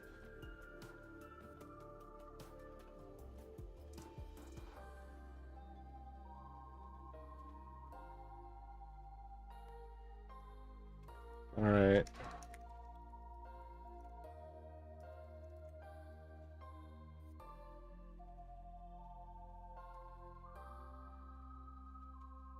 Let's tweet it.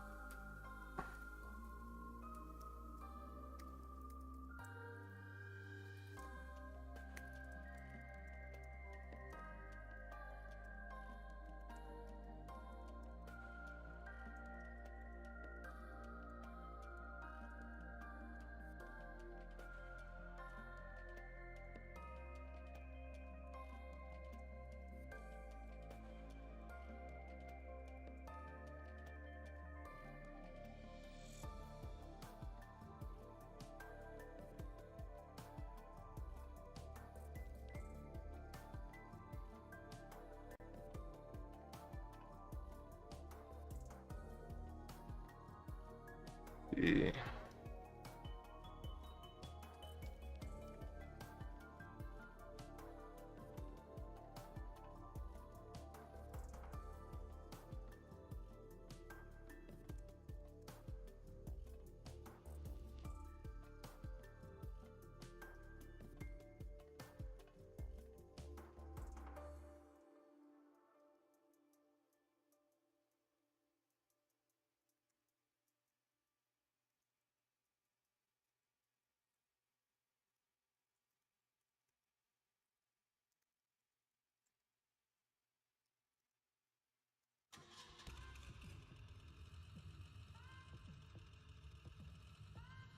If maybe data instance of error. people already don't understand early returns and all that. So it's just, here's the thing. If people wanted to write cleaner code, the tools are already available. They've been available. The problem is that people want to write code that looks obfuscated and cool and wow, you know?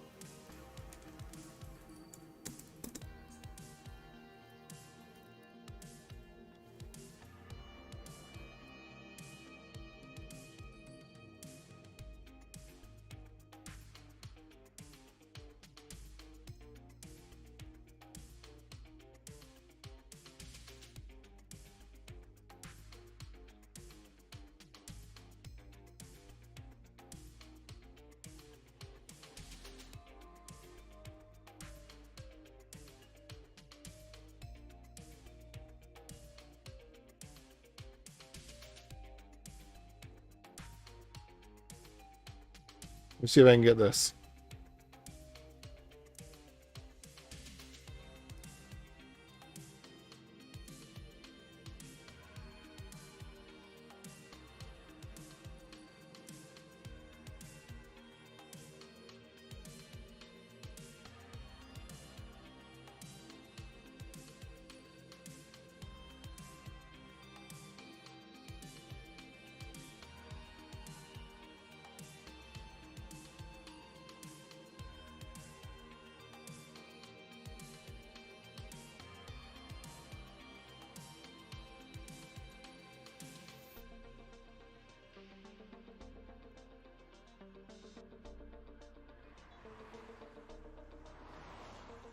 All right, so there we go.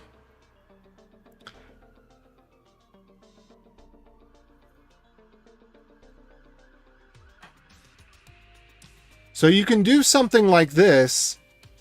So correct, classify, or bubble. So correct error. Like for example, here, if the error is that the user doesn't exist, but we want the user to exist, well, then we can just create a new user. Or the other way around would be if the user already exists, we can just log in the user. And so if we say create user with username and password, and then the user already exists, then we can just use the username and password to sign in. Go back to bed, sweetie. What are you doing?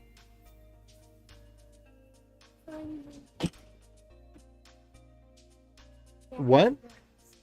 I need help. I need help finding my sleeping mask. I'm sorry, sweetie. You're gonna have to do that one on your own. You know where to look. I looked under the couch. Yeah. Yeah, and I looked where it was supposed to be, but it wasn't there. Okay, well you go look. Don't take my things. Don't take my things. You go look, okay? And then if you can't find it, when mommy gets back, she can help you, okay? Okay. I have a trash can with this, just the lines are on the outside. What? I have a trash can. Right Don't put your hands in the trash can. There's gross stuff in there. It's grody. I almost have the same trash can, just the lines are over here. On the outside. Okay. Want me to show you my trash can? No, sweetie. I'm doing some work, so you go ahead and you go back to bed, all right? Hey. Yeah, you can go. You can take a look at them, all right, sweetie? No, I don't want to see the pictures. Okay. Well, you take a look, but then you go back to bed, all right, sweetie? I'm gonna continue. Okay, so what was the question here? Saying AI script. Okay, but here's the thing: the AI script is also so there's a Roman swash letter I, so A, and then Roman swash letter I script. See, AI script. Huh? But the thing is, the way that I write code is it's easier for AI to understand. Like, because everything's broken down, you're only allowed to have one expression per line, and so there it's not possible to have ambiguous or complex expressions. Anyway, so let me get back to this. And I don't like symbols in JavaScript. They're adding too many things to JavaScript to make it something that it ought not be. Anyway, let me see. So parsed assertion.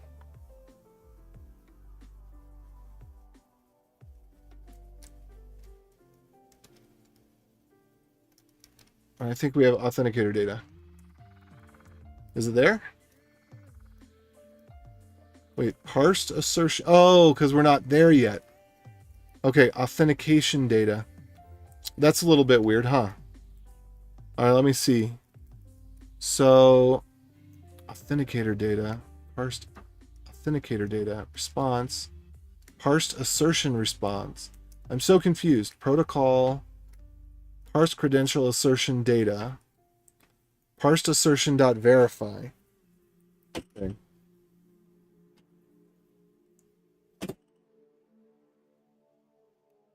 This doesn't make sense. I'm going to go take a look at parsed assertion.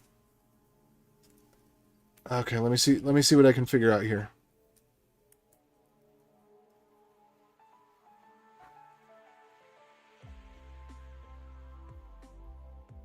Okay, so I think what's happening here.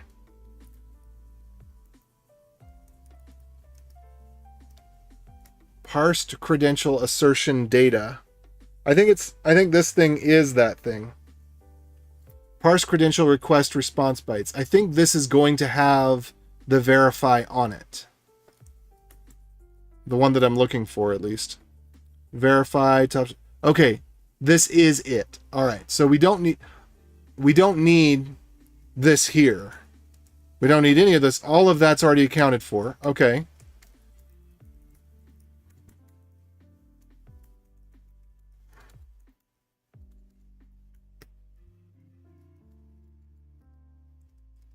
There we go.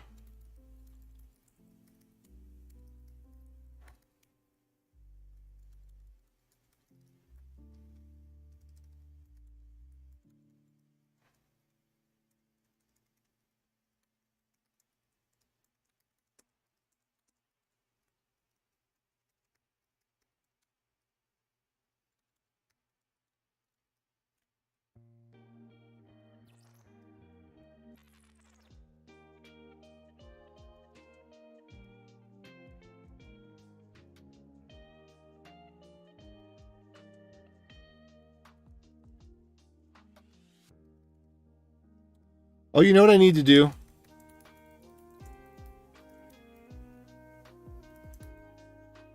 Let me go take a look at...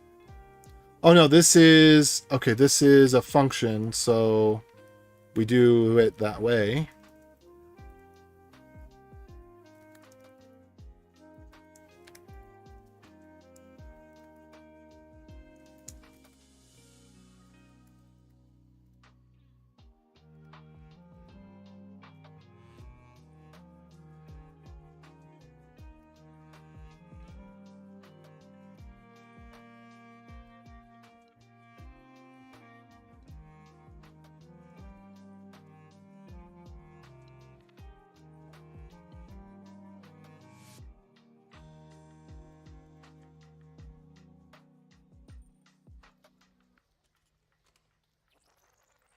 So this should not be... This should be a struct that's filled in so that you have the names for things. Because when you have one or two, that's one thing. But when you've got 7 of them, you doing it wrong, my friend. You're doing it wrong.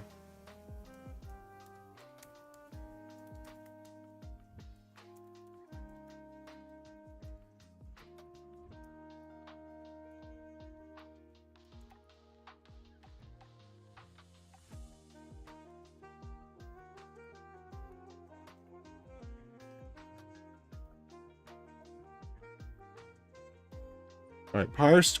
I need to go look at this struct again.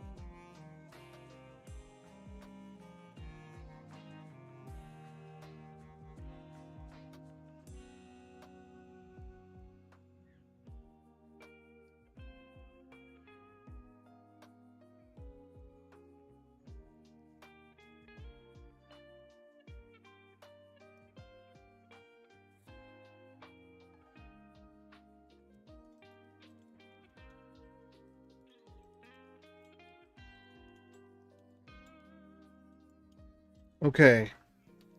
Has no field or method. Really?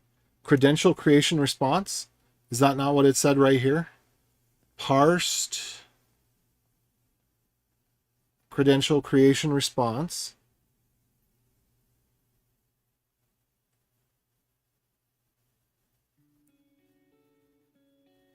.raw, right?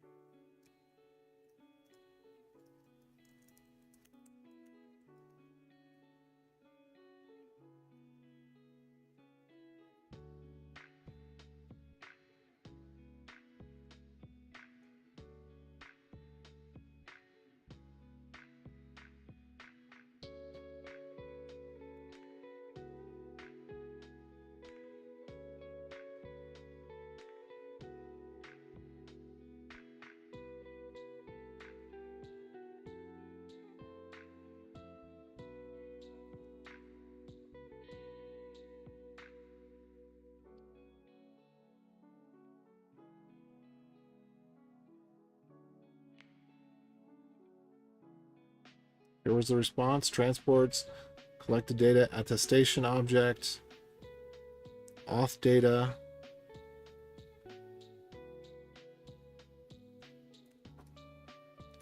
Okay.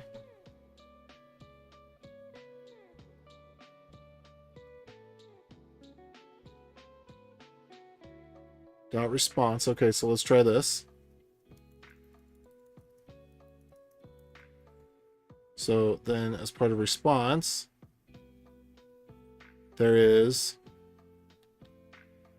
attestation object, and then there's raw auth data.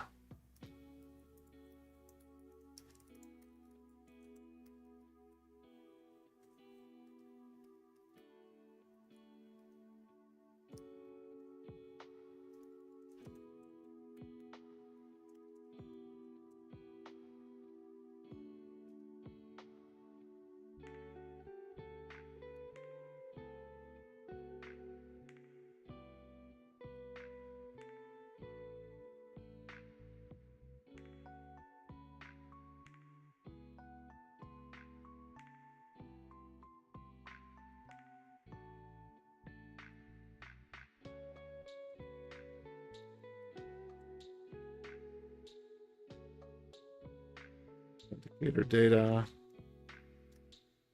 user handle.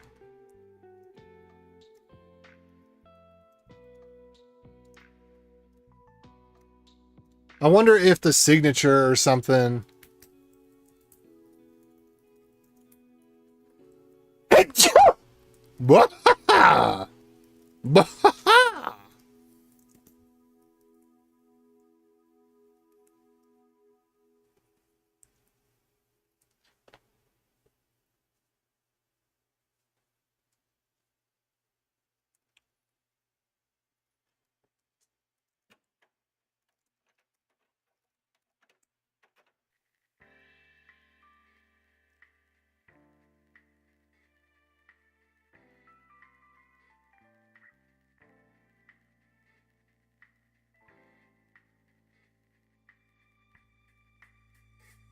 I wonder if it needs that to be.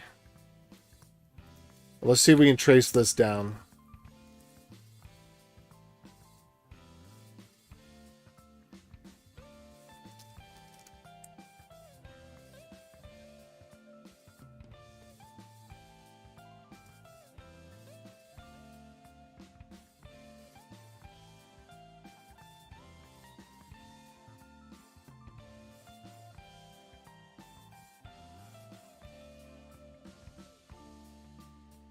Oh, whoops.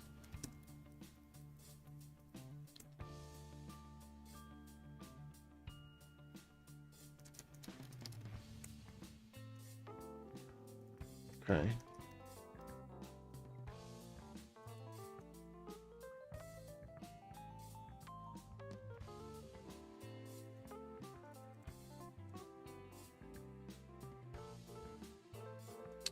Okay.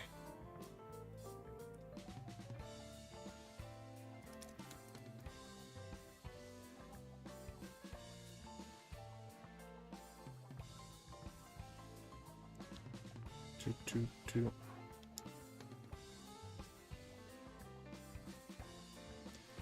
Okay.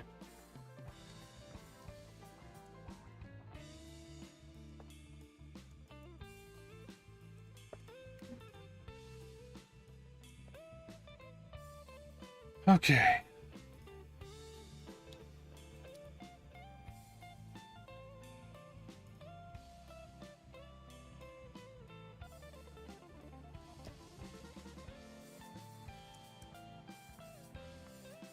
Object exposes the public key as CBOR via attestation object and authenticator data. So we can go take a look at that just to be sure. Where was authenticator data? Attestation object, auth data.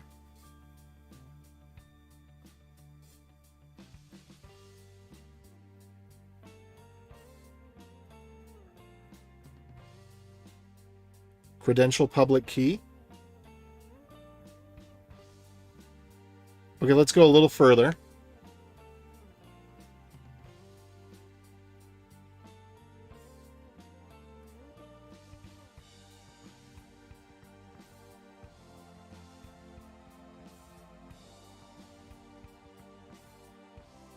Response. Attestation.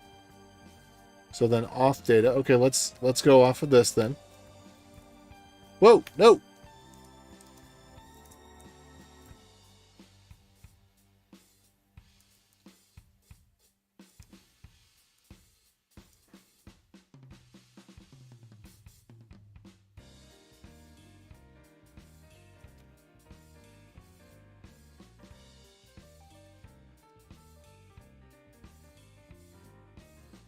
Let's see. If we go into auth data, then we can go into attestation data.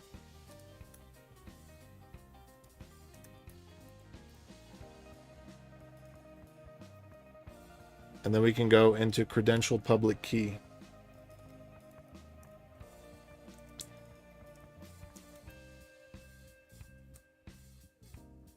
Cool. All right. Hey, we made it. See what doing the reduced test case did for us? And what I learned from this is that using GPT was a bad idea because it produced a lot of code that wasn't particularly useful.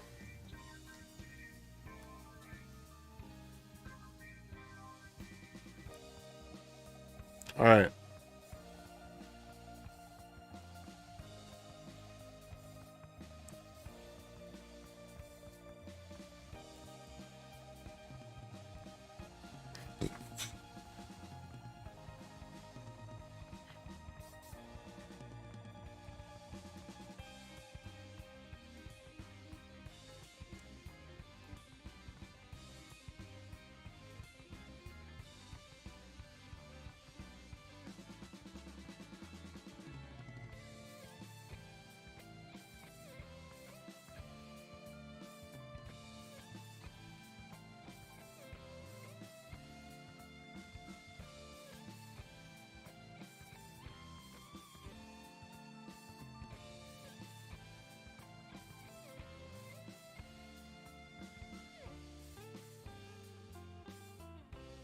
I was originally preparing to file this as a bug.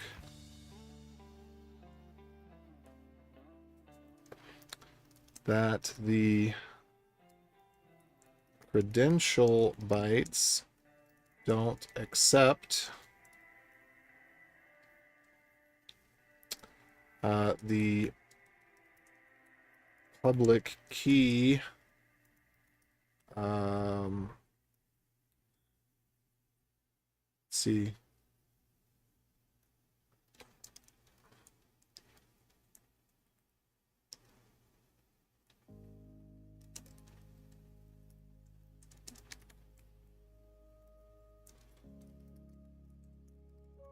But as I was preparing the test case, I eventually found that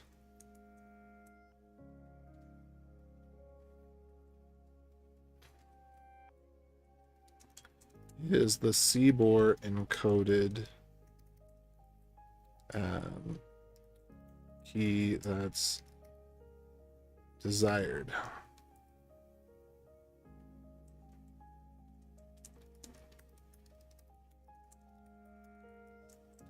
All right, there we go.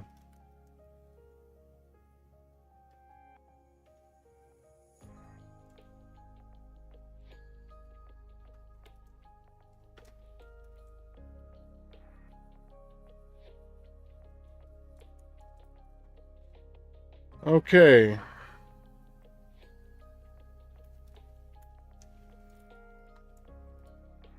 Oops. Doesn't define what credential bytes is, where or where it comes from, and even looking at the function definition, it's not clear what it is. Boom, boom, boom.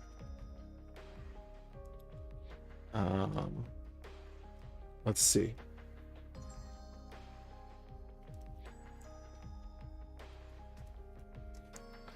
There's no other mention of credential bytes anywhere in the code.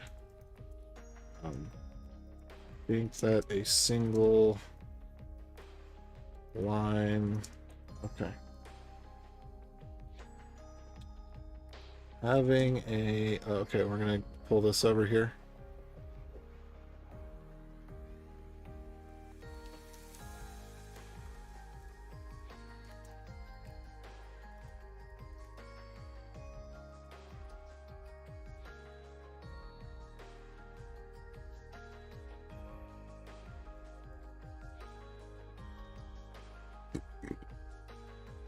All right, let's find this.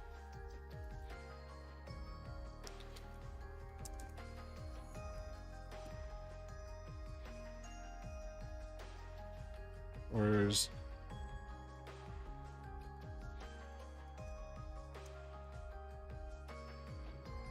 go, go, go? Nope, not that one. Yes, this one.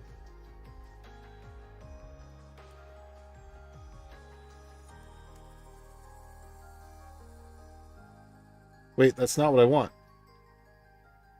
Did I? This? And then, ah! Dang it, I did it again. I do that all the time. Okay, here we go.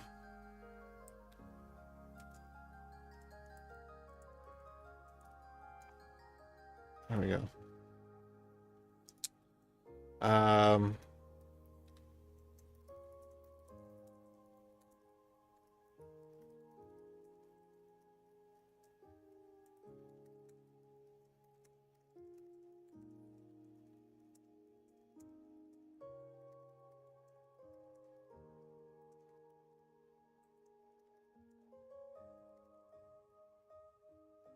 And it should be referred by the same name in the documentation and code where it is used. It too.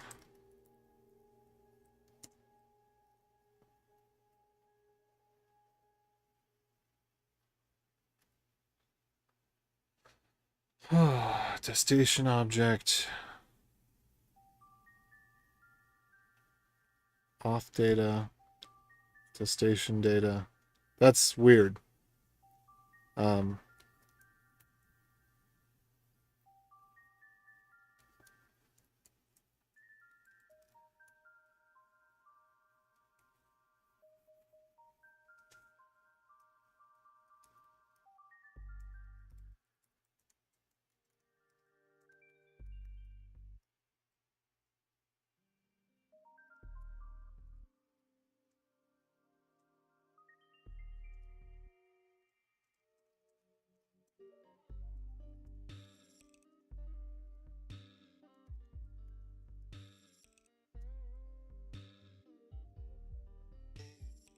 There we go.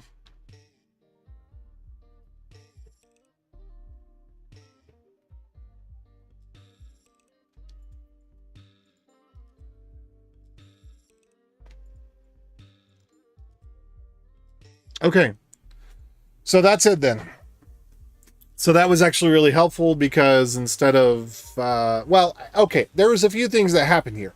One of which was that I didn't have it in the right format in the first place. So then GPT couldn't use the most obvious function because it wouldn't have worked. Anyway, the point is, we've got some good stuff now. We've got a good test fixture. Bless me. So let's make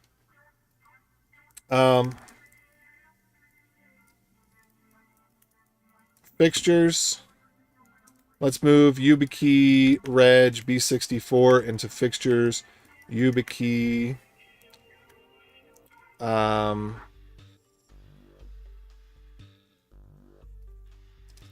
about credential creation request dot YubiKey dot JSON.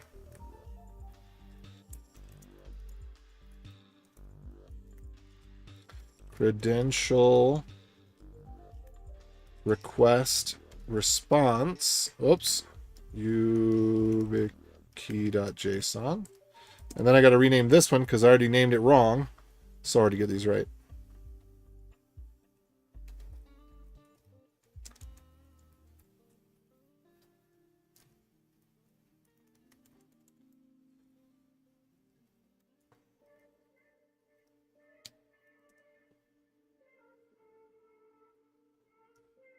You know, maybe I want to do this way, actually. Hold on.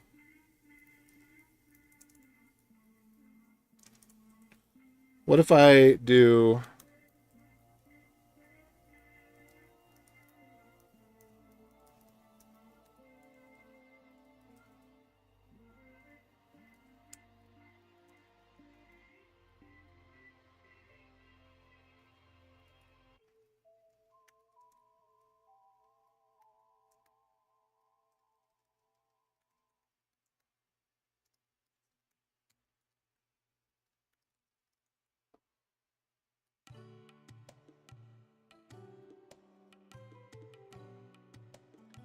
Okay, so let's see if we can get, you know, at least we'll refresh and just make sure that we can sign in with a passkey and that works again. So I'm going to cancel this because I actually want to use my security key. I'm going to blank out for a second.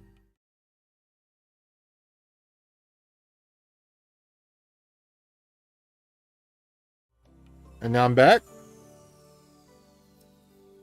Okay. So debug. Yeah, that one doesn't do anything. Debug challenge undefined. That's not good.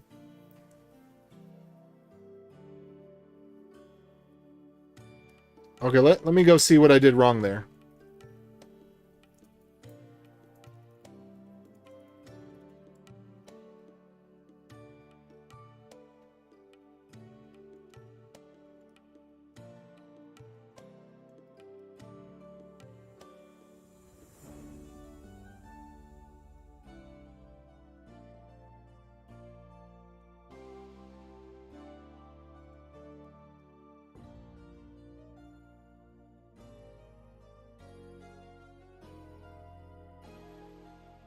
That doesn't quite make sense. Ah.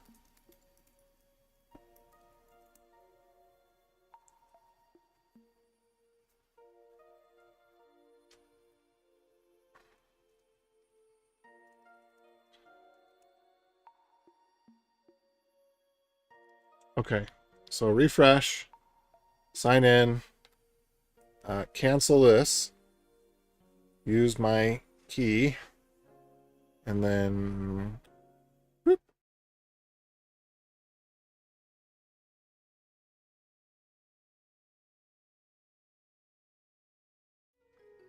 And then... Boop. I'm back. Okay. So now we still are seeing this challenge undefined. So let me refresh a couple of times because we just may need to refresh. I don't know if I actually did the refresh. So cancel that out. Use my security key.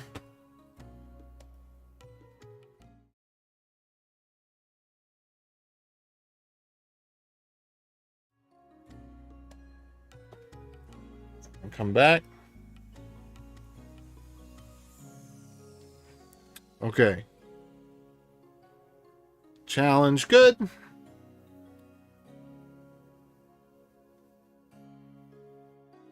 And then here's what comes out on the back end.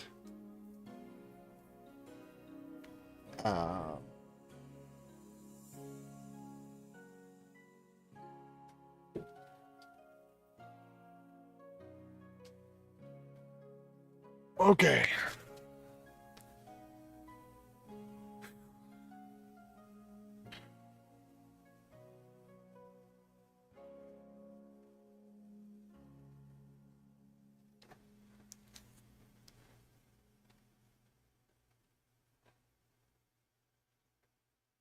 Okay.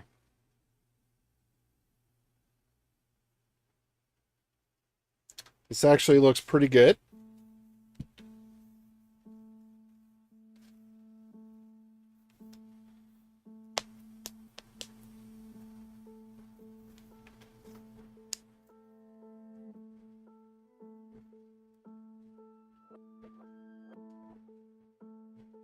For the purposes of fixtures, I would like to have the hex on there.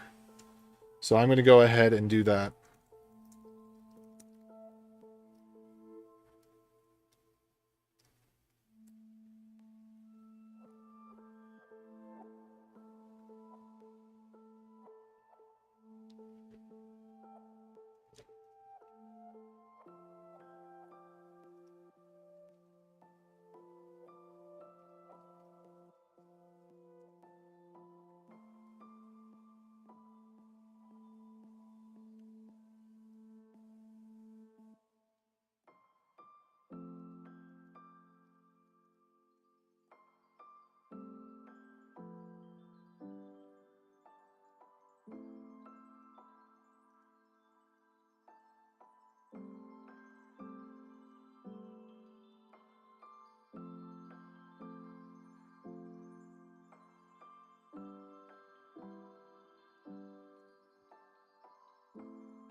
But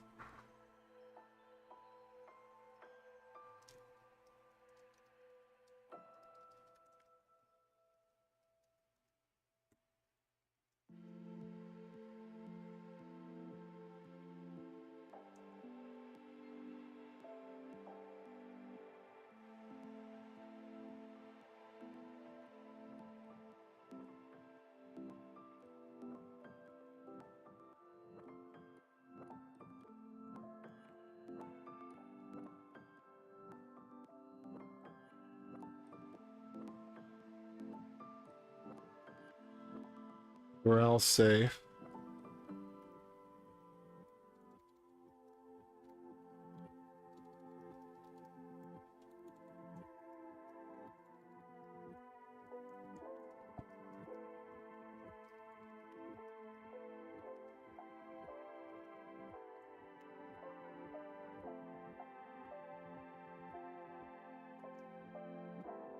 All right, public key algorithm name.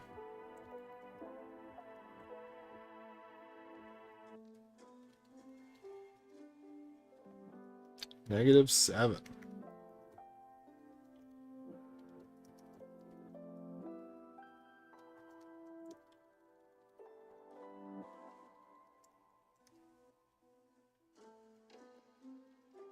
All right, I forget what this one was. -8 is ED. -37 is PS.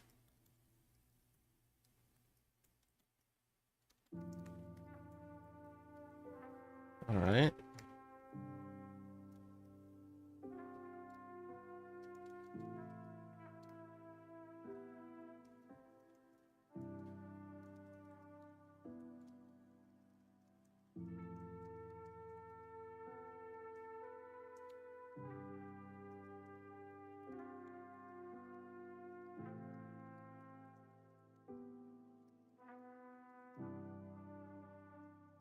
All right.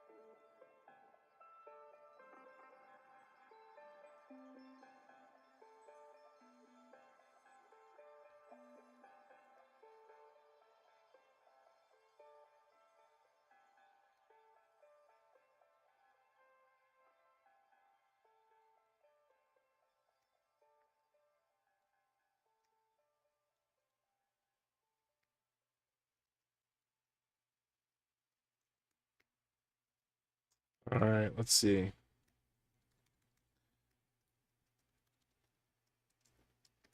What was it? BLE, what else?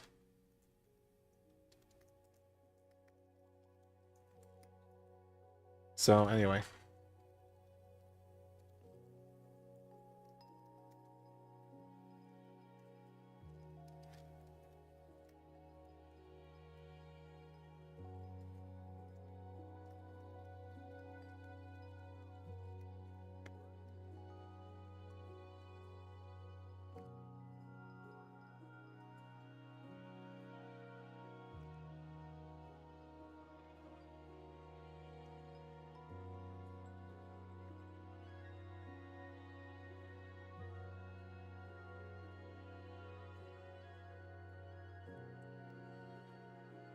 Okay. So this is starting to look good. That's looking all right, at least.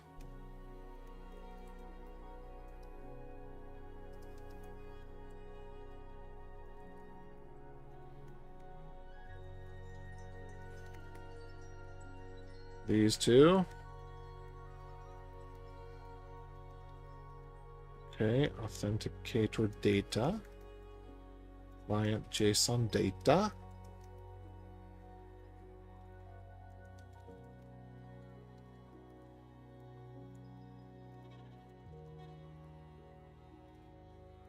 I think this is ASN1 dir signature, I'm pretty sure.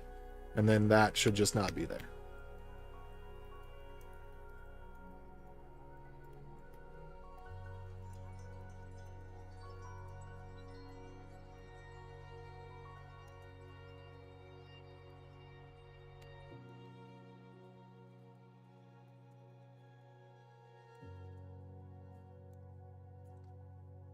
Okay, so the one thing I want to change about this, we're gonna do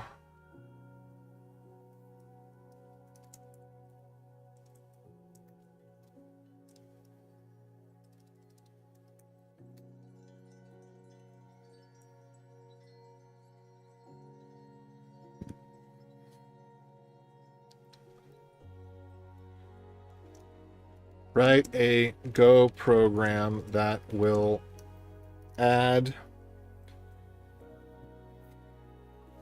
keys with a hex suffix such as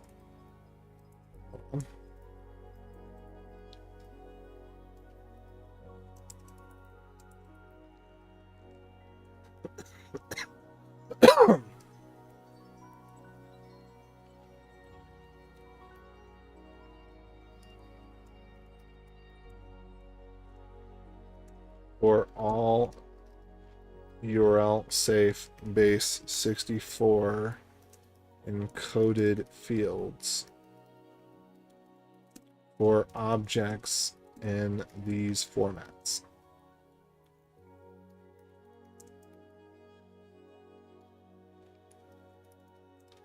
And print them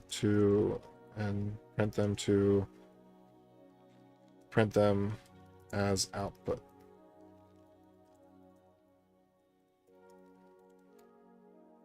Oops.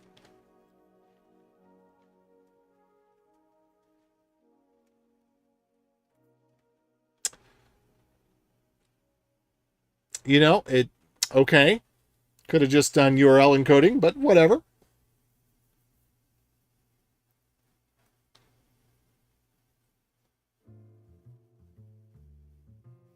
And it seems like it's not doing a good job of. Oh, it's writing it in JavaScript.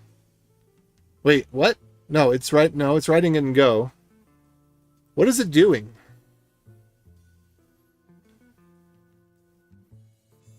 Oh, map. Got it.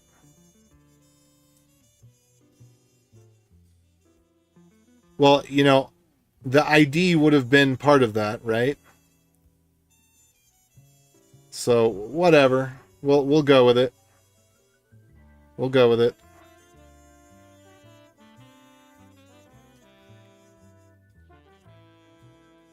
Okay, let's try this. Write a Go program. No, we're not going to do it like that. Let me just take the other one that it made. Because the other one that it made was actually good. You know, Prime was talking about this, how at certain parts of the day, GPT is worse. And it's gotten way worse.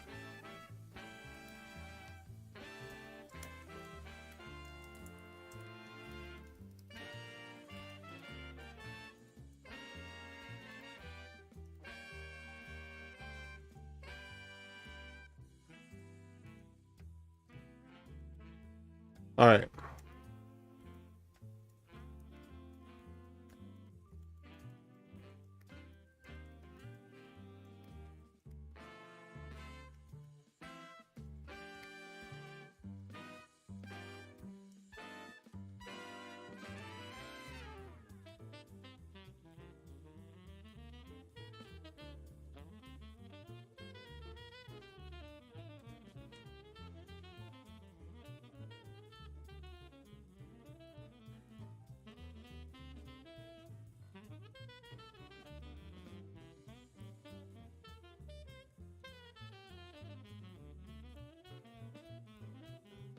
Is this one? No, it's this one right here, right?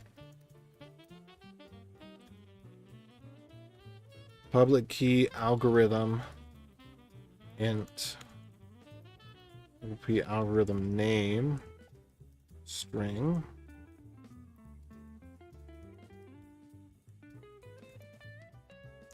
Signature hex. Transports.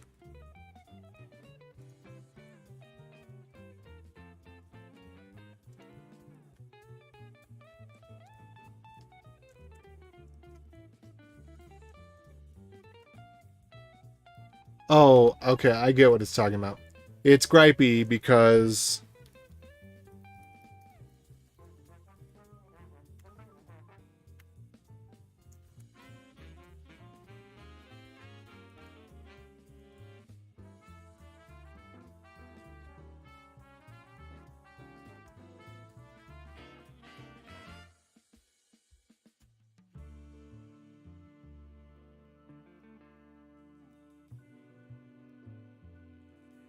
um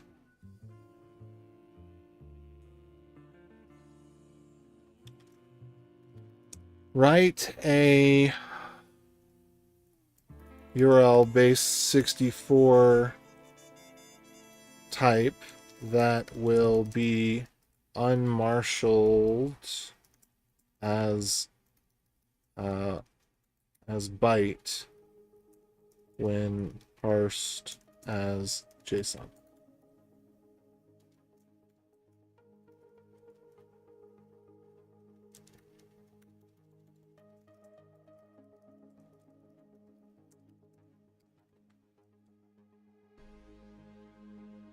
There we go.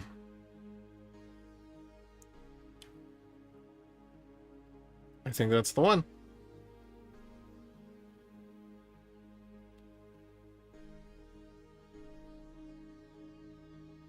Yeah, it's getting way worse right now.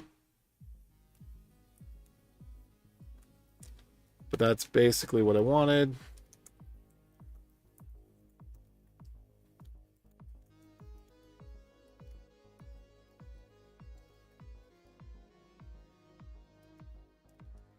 How about no?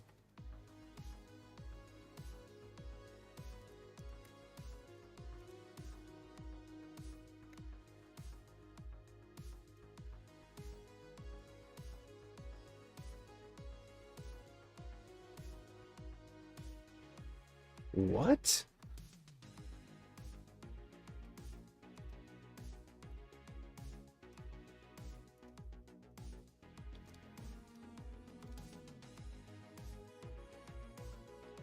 I don't think that's how it goes.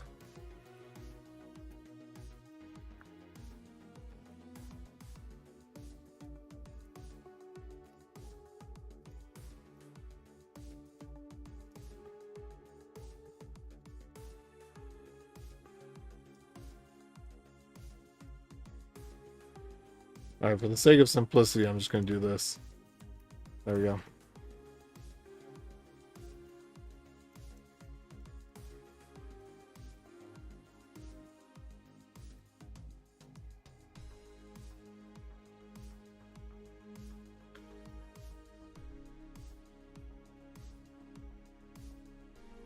Wait, let me go. I'm just going to go copy the implementation from the other file.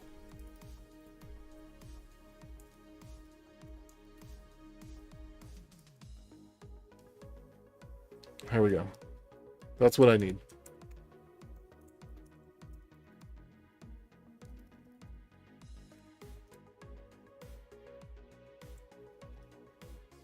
Now, where's the struct? Type? Right here?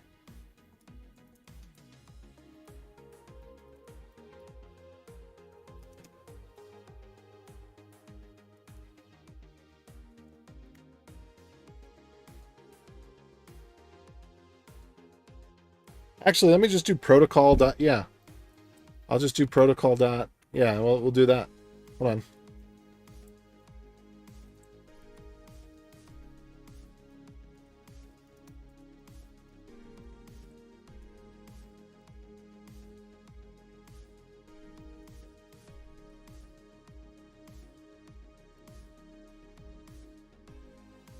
All right, let's get rid of all this.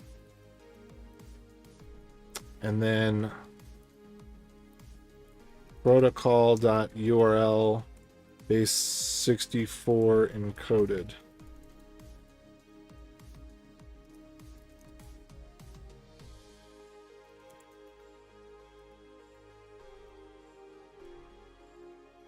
URL encoded base 64. Oopsies.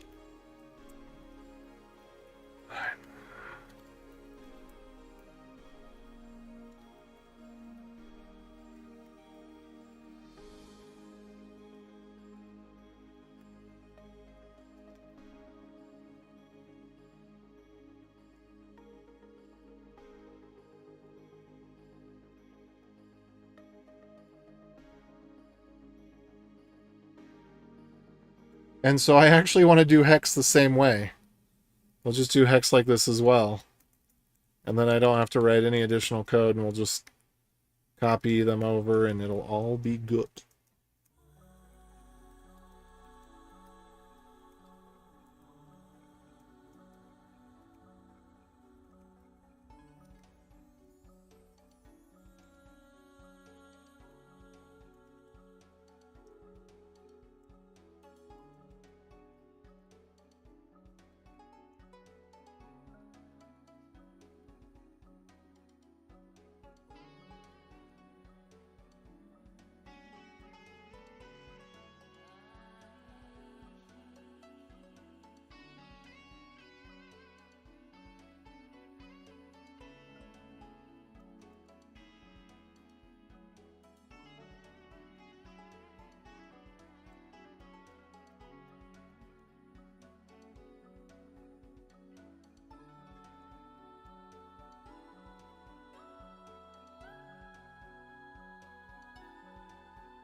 Oops.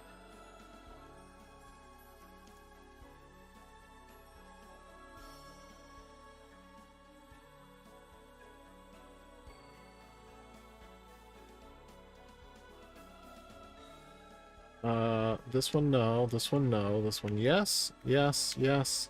Yes. Yes. No. Yes. No. No.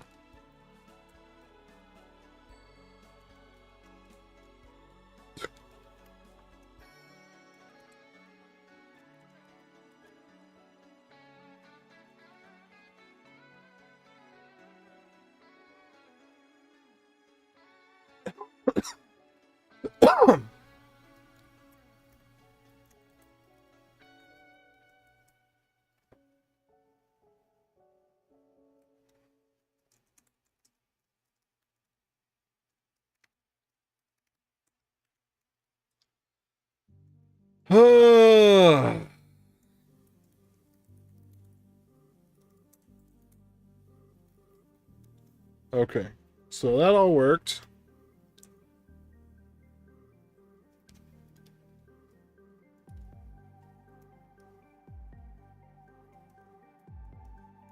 All right, so process file.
URL encoded base 64.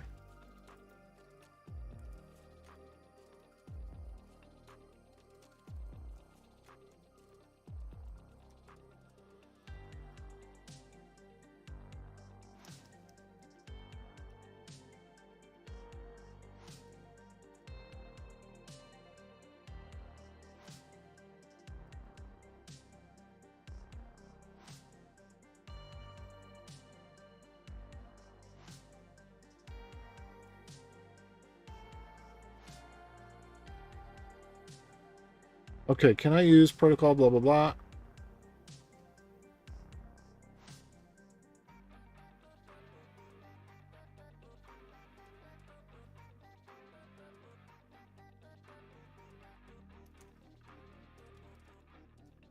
Oh, probably this way, right? There we go. Okay. Encoded hex. Encoded hex. Encoded. Oh, wait. In this case, it's not protocol, it's vanilla thin. Okay, there we go. That's how we do it. Got a little bit of type gymnastics, but we can do it. Let's see if we actually need the byte thing. I think we can get rid of the byte thing. Yeah, okay, good.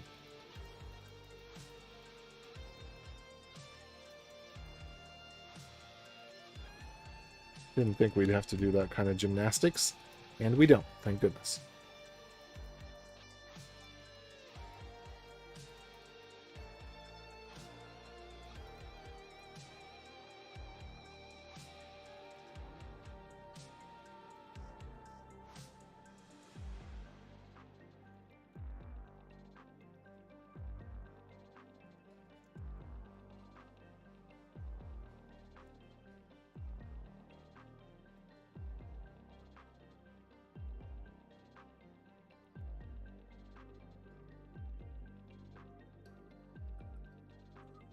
Okay, so bop, bop, bop, bop, bop, bop, bop, bop.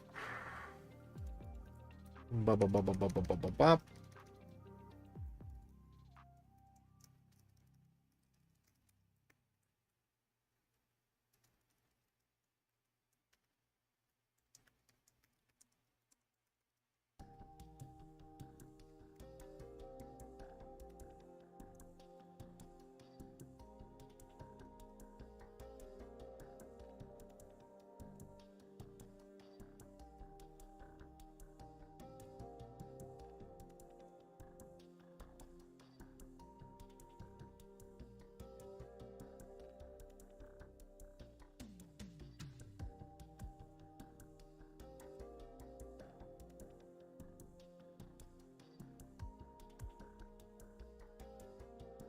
Okay.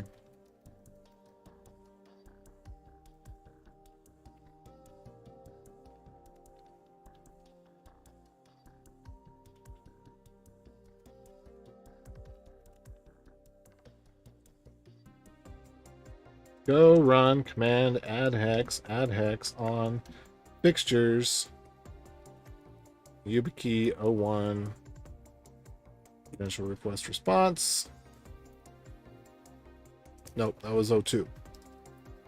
01. There we go. Okay, now I can go take a look at this and see, does this look right? The answer is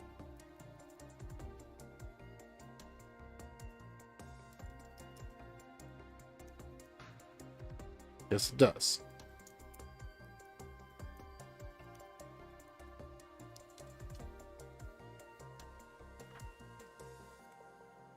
And so this one then,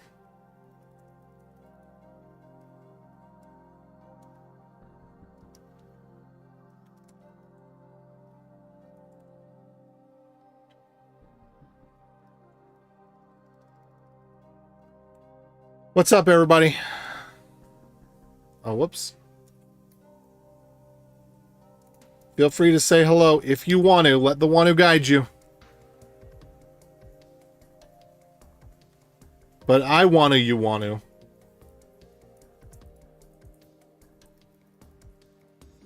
All right. So now,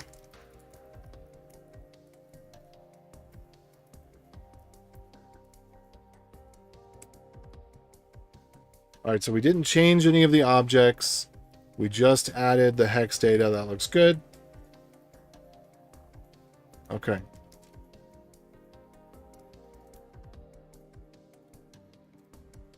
Oops. Did I just switch these by mistake? Sometimes my hotkeys, they fire hot. Okay, signature changed because the... Okay, only because of that. Got it. All right.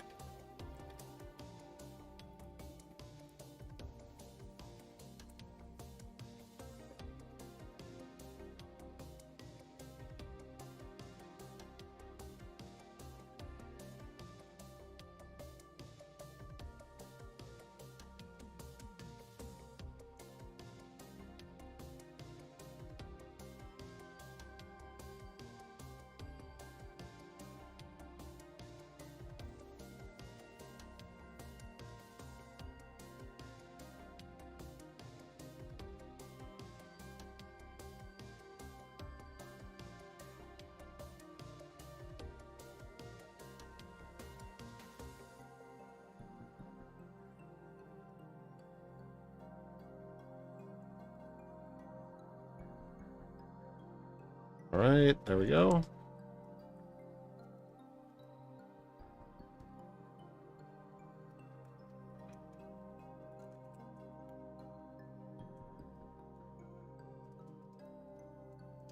So I'm going to do the Apple one as well, and I'm going to see if I can get some of the others in there.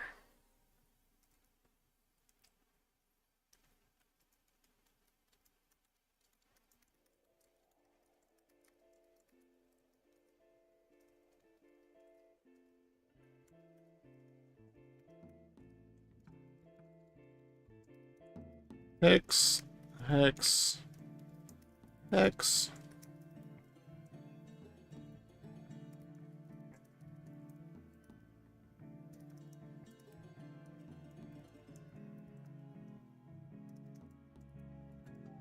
Alrighty. Hex for debugging, hex for debugging, hex for debugging. Hex, hex, hex, hex, hex, hex, hex. Gotta catch them all, gotta catch them all.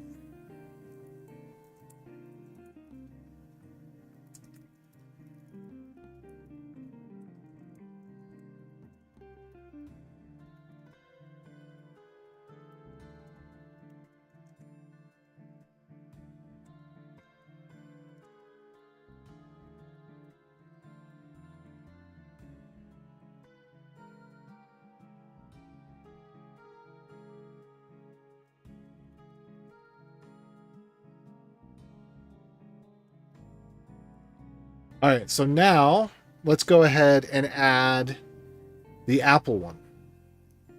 So I'll go ahead and redo this with Apple.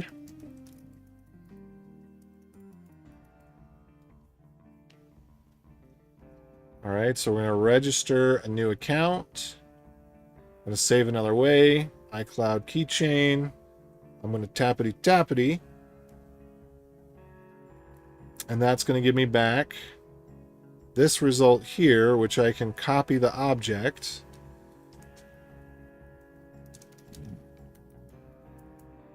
And then it's like the YubiKey, except we're going to do Apple.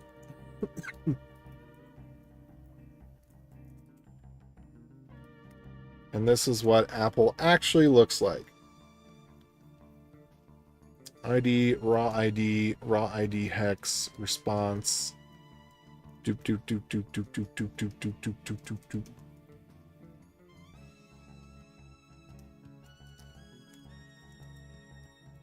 Okay, and now we're going to do the next one, where we sign in, and we do the Apple one. And then we get this auth result. So we're going to do fixtures, YubiKey 2, except then we're going to come back and then we're going to call it Apple. I want to paste in the Appley version. And there we go. Oh, whoops. All right, we have a slight problem.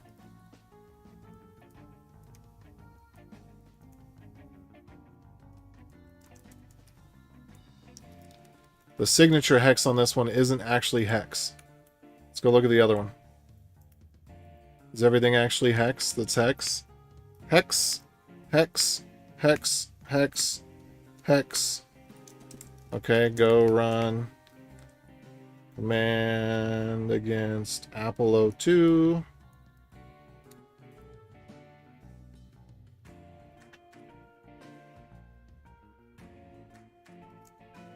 Right, okay, can't parse it because, yeah, alright, hold on. We'll fix that one. So we get rid of signature hex here. Then run it again.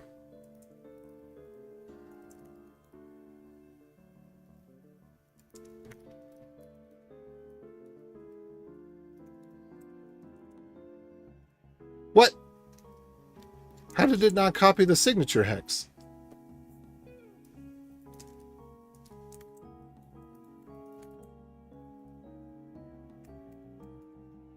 Signature hex right here.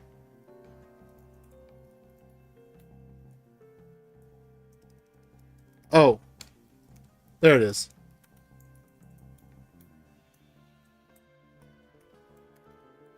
Okay, so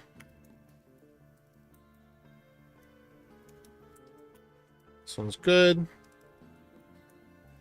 This one's good. And then we're going to move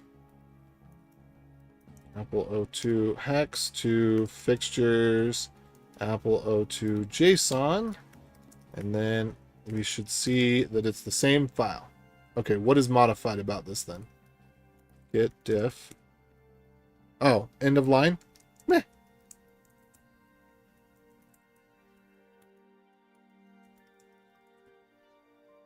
All right, now it's the same. Okay, so reset app.js.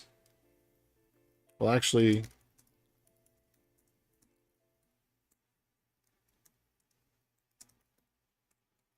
signature hex.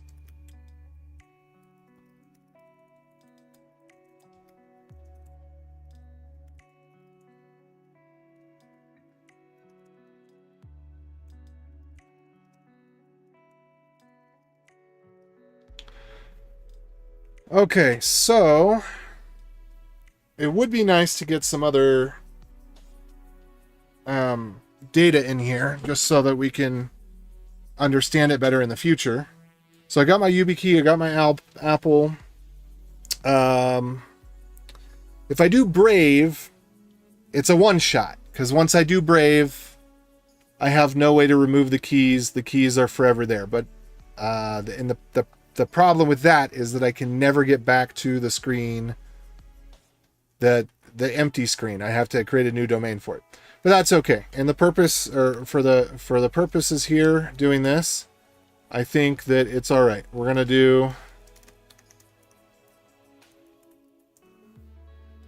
register a new account, and we're gonna create a passkey in Brave.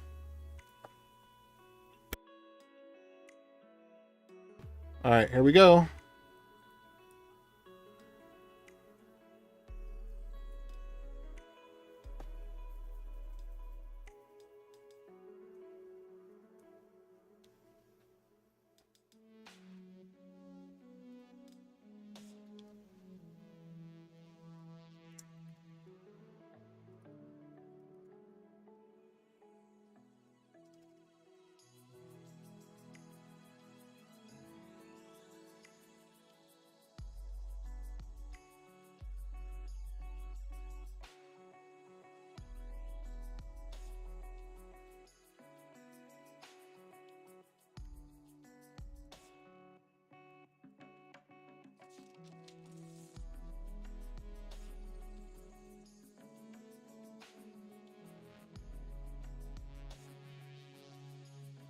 Sign with passkey, cancel.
As I'm thinking about this one, I think we should put Apple Mac OS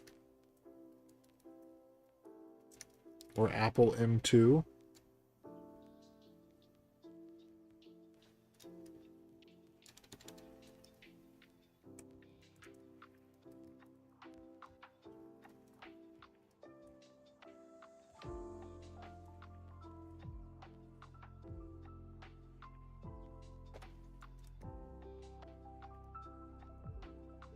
Oops.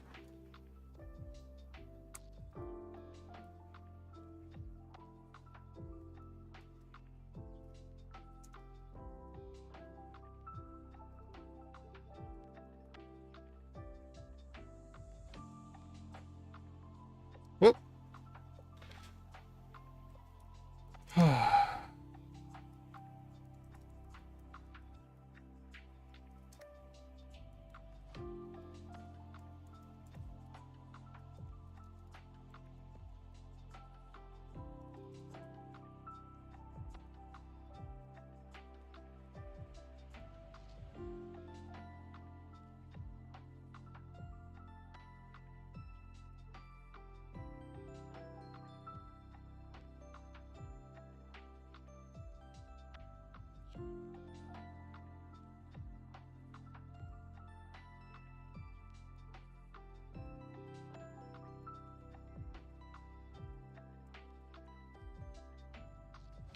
Okay, so here we go. We got Apple M2, Chrome M2, template, YubiKey.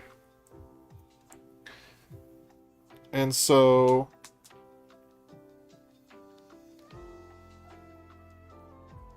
oh.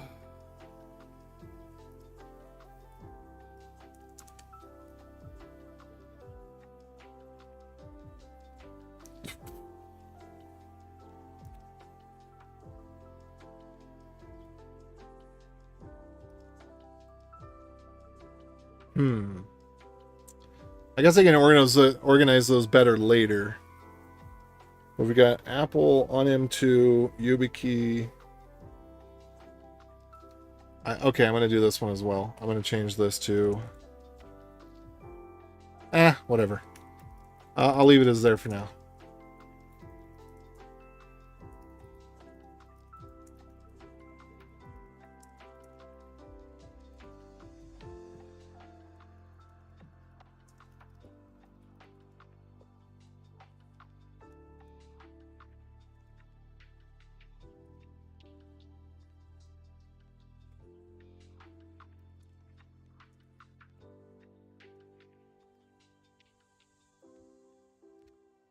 Okay, so then we've got this little issue of app.js to deal with.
Okay, so that we can get rid of because that was not implemented. That was the whole issue there, was that we were trying to figure out, is this implemented? And the answer was no, it's not implemented. Okay, so we can get rid of that one.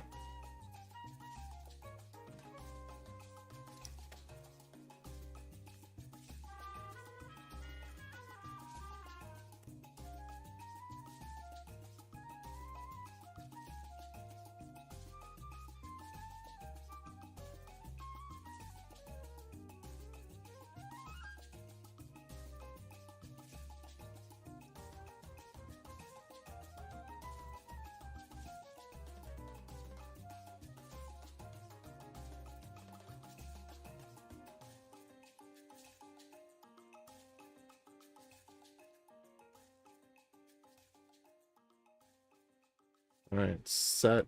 So I think I am going to change the name of set to create credential.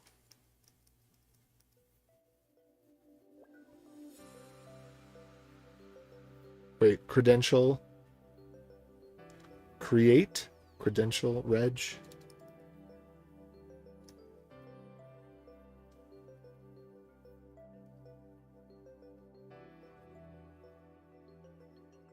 Wait, credential.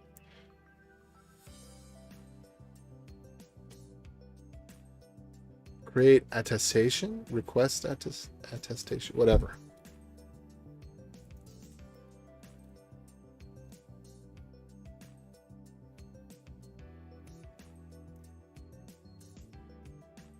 Maybe I should have had the value be direct in that thing. I mean, we can always update the fixtures later. Okay. Anyway.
All right.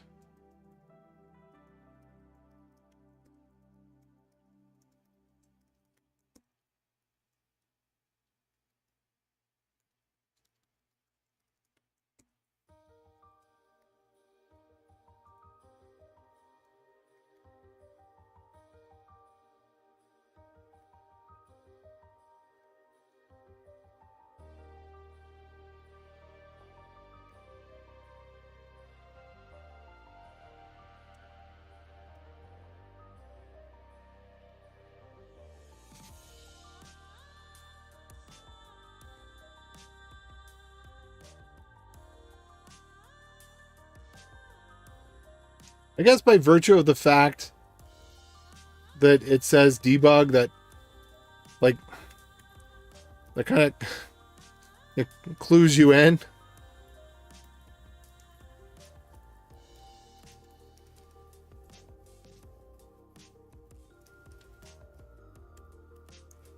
Or by the fact that it's a log, it kind of clues you in that it's a debug. So maybe I don't actually need to put debug in front of any of these.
Oh, we got people coming in. We got people coming in. Just 1 second. Let me finish my thought here. I'm having deep thoughts. And then I will welcome everybody. Okay, that looks good. That looks good. That looks good. Wait, does that look good? Let's make... Yes, that looks good. That looks good. That looks good. That looks good. That looks good. Okay. All right, so I'm going to go ahead and say that this is good. I'm not going to add that new file. And then I'm going to look at those comments and greet everybody. I'm just at a point here.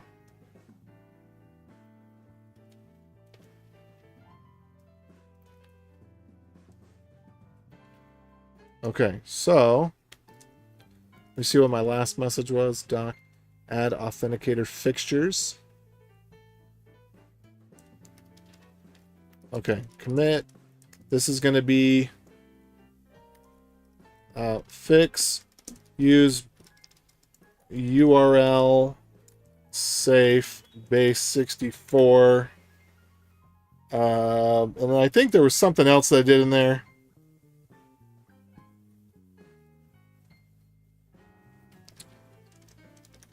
Update log messages. Correct log messages. Okay. Almost. So I'm pretty sure if I refresh this, sign in with passkey, touchy. There we go. All right. So anybody who's interested in this, now the documentation is slightly out of date with the code. We'll fix that in just a second. Boom. So if you want to check out this vanilla WebAuthn demo, you can check it out. And you can... I would love to know if you're on Windows or Android, if silent or required do anything different for you from conditional or optional. So what conditional does is it does this. Conditional means that if you have a passkey, then you will get the passkey prompt. Likewise, you'll get a prompt to use a different passkey. If I select this, then I can touch my USB key. Or I can select this, and I can do Apple. Or I can select this. That's actually optional. You see it switched in the background? And then I can cancel it, and then I can select... Oh, wait. Where'd my other... Oh, okay. I don't have that one here. That's fine. Anyway. So I can do it that way. Right? And I can take it back to conditional. So I only have the autocomplete when it's conditional. And because of some of the state stuff that I haven't figured out how to do right yet, I don't have it any other way. But what you'll have to do is you have to register a new passkey. You have to register a passkey first. So if you try to use this option or this option, unfortunately, they don't have a get or create. They don't even have a way to know whether or not you have an account. It is... I don't understand why they're trying to protect the user from themselves, because they say, oh, privacy. We're not going to let the web page know whether or not the user has an account because of privacy. But it's an account for the web page. Why would you, if they already signed up for my web app, shouldn't I be able to know if they have an account? Because the thing is, here I am on my desktop. There's no way for my laptop to know whether or not I have an account. So or there's no way for the web app to know. So the operating system, if it's iCloud or if it's Brave Sync, the browser knows if it's Brave Sync. The operating system knows if it's the operating system, but WebAuthn doesn't give you any ability to be able to check to see, hey, is there an account? Yes or no? Like, should I present the sign in button or should I present the register button? So you have to track that in local storage. The problem with local storage is that, like I just said, okay, I can track it in local storage here and present the sign in, right? But then what happens when I go use my laptop? Well, I've got the same browser. I've got the same operating system. I'm signed into iCloud. I'm signed into Brave. And now it doesn't know whether or not to present the register new account or sign in with passkey button, because there is no way for me to get that information. And if I were to just make that information public, like let's say you put in your username here, and that's step one, which is what you see in a lot of these things. Okay, so that's step one. Well, now I go and fetch what? I'm just gonna say, oh, okay, well, I'm just gonna give back a bunch of fingerprinting information about the user, so that then then if they click, and all this does is make it so that you can give them an error if they click register new account. It doesn't help you. So it, yeah, so it's kind of frustrating, Anyway, let's see. All right, I'm going to go back. So we raid. Well, what's up, everybody? Hello. What's up, Coder? What's up, CM Griffin? I'm in the zone. Yes. I just saw you on a Google Doc about how to do TOTP stuff. The main article was the format of the Google Auth app URL structure. Yeah, so HOTP, TOTP. I actually have an authenticator. I believe it's called Authenticator. So I think this one is me. Yeah, that's me. Yeah. Rolling. Yeah, that's the way to do it, man. You got to roll your own. Is it MFA fighting our... But here's the thing. I think that you ought to stop right now with the TOTP. Just stop. Don't do it. Don't do it, because you can do it with WebAuthn instead. All right, so let me explain how you do it, because I just complained about, there's all these frustrations, right? I've been thinking about the pattern of how to do it, okay? So here's the thing. In the general case, the one case where you really care about accidentally deleting the user's account is if you're doing something like a cryptocurrency wallet or something else where you need to have local encryption and you don't want to accidentally overwrite their local account. Because if they were to clear out IndexedDB and local storage and all that, if they were to clear all that out, you would have no indication that the user had an account. So when you click register, you don't bring up the thing. When you click register, if and only if you have one of those scenarios where you're using, it's called the user handle. It's a client secret. It's called user handle, but it's a client secret. So you don't send it to the server. The server doesn't have any use for it, but you can put 64 bytes of arbitrary data. So you could put something that you share with the server. You could use 32 bytes for an encryption key and then 32 bytes for arbitrary data that you want to send back to the server. But anyway, so when you click register, you just let them know, do you want to sign in first? Or something like that. Just track, did they try signing in with the passkey? And if somehow just display that. But in most cases, it doesn't matter, okay? Because most of the time you're not dealing with local encryption where the only copy of the encryption key is stored in the operating system vault or the browser vault, okay? So that aside now, then what you can do is when the user, if they just create a new account, let's say they create a new account, it's not a big deal. You could pretty much do that every time and never have the sign in button and only have the register, but just call the register sign in. It would be fine.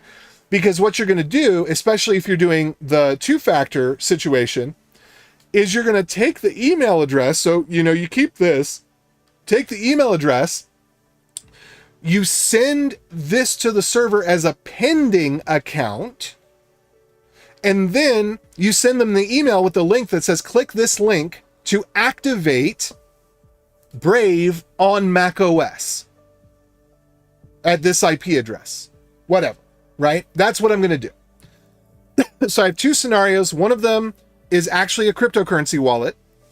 Another one is, and with the cryptocurrency wallet, I'm also going to have them, I'm going to force them to I'm not going to give them the options. Like when you create the account, boom, force download. Like that's going to be part of click continue, force download to get a backup of the key. Anyway, so that's that. Your form MFA, multi-factor auth in this context. I know, just making sure. Okay, everybody tries to write their own lib. Well, you have to, because have you looked at the stuff that's out there? The reason that I wrote this is because I looked at the guy's code that was the most popular, 1,000 stars, whatever, and he had like straight up rookie mistakes in his code. There's no way I was trusting that guy for security. So yeah, he did a cool thing, but GPT would have done a better job. It's now 10 years later. There's thousands more implementations of it, but No, I mean, he did a really bad job. Really, really bad. His code was horrendous. And I say that about everybody. So he was using like a JavaScript library that was polyfilling a Node library that then converted back to Node. It was that kind of stuff. Like it was an array buffer going to a buffer, but this was before typed arrays. And Node had buffers. And so he was transpiling like browser code into Node code to do what Node already did. So I had tons of dependencies. There were, I did find a security vulnerability or two that I opened an issue for. So yeah, I was going to do my own. I figured it out. And if you want to look at my code, hopefully, I don't know. I haven't looked at it in years. This is how many years old? Let's see. This might be wicked old. Let's see, homepage here. Yeah. So let's see, how many years ago? 9 years ago, and then I think 6 years ago I updated the documentation. But let's look at this code. This is how dumb I was 9 years ago. This is how crappy I wrote code 9 years ago. And I said generate Google Auth key or whatever, but it's not Google Auth. It's a standard. So that was it. That's it. That's the whole thing. That's the whole thing. This is it. Like, this is really it. It's really that simple. It's actually that simple. And you'll see people, they've got 100 files. So I don't write code much better now than I did then. This is pretty daggone good code. Unless okay, when did I update this? When did I actually update that file? 9 years ago. Okay, so 9 years ago, I pretty much wrote code just as good as I do now. I mean, this was really simple though. No, I do a few things better. Like I don't do this anymore. I don't do any chaining anymore. Chaining. So this would be 6 lines instead of 2 now. That would be 3 lines instead of 2. Oh, whoops. Okay, NOTP. All right, so it's not that simple. Okay, this is something I don't do anymore. I did that for a reason at the time. I don't do that anymore. And this will work in the browser with very minimal changes because the NOTP, I believe that was my NOTP library. Maybe it's somebody else's. I have to double check on that. But anyway, let's see. NOTP. Okay. So no, I didn't do the full thing. This guy did the NOTP. And at the time that I had vetted it, okay, he hasn't done it, changed it in 9 years. So yeah, you can look through this, and this is code that you can understand. I could have sworn I had the browser version of that. I think I called it Browser Authenticator. I think it's even mentioned here in the README. Google Authenticator, da-da-da-da-da. Do I have browser in here? Browser. I'm like, I ran this in the browser. Well, no, not this one. Sorry. Let me go back to, was it the one I was looking at? Node Authenticator. And then you see in here, Browser Authenticator. There we go. Okay, Browser Authenticator. So here you are, Browser Authenticator. This one I may have had to write from scratch. Okay, no, I had to do local forge at the time because I don't think we had web crypto yet. Collect random. Okay. So if I was going to rewrite it today, I'd only make it slightly different. Authenticator, Unibabble, TOTP, NOTP, TOTP. So do I have TOTP here or no? NOTP. All right. TOTP. I might have written the TOTP one. I don't know. Anyway, all right, moving on. So I got to get through the comments here. We need more levels of protection. Hash username. Okay, so the double hash thing that you see everywhere. I wish people would stop doing this because it only communicates that they are parroting. They don't know what they're doing. So there were algorithms back like MD4, and there was some sort of vulnerability. I don't remember exactly what it is, but I looked into this because I'm like, why is everybody doing this hash? What's with that? It does not apply to any of the modern algorithms that you've ever used. This was like an 80s, late 80s, early 90s thing. There was a vulnerability in a hash library. I think it was MD4. It might have been MD5, but it was MD4, MD5. It was in that era, right? Like in your lifetime, since you were born, someone watching this, I don't think that you've dealt with anything except for SHA-1. And the collisions that you get in SHA-1 are only because of Bitcoin miners. And they're not that bad. I mean, they can be, but yes, the shot, and it's a birthday collision. So it's not, you can't do targeted attacks. SHA-1 isn't broken. We have gotten into, we built all these ASICs. Nobody ever imagined that we were going to build those ASICs. Anyway, saw that when I was looking at libs, just went with OTP auth instead since it looked more maintained. So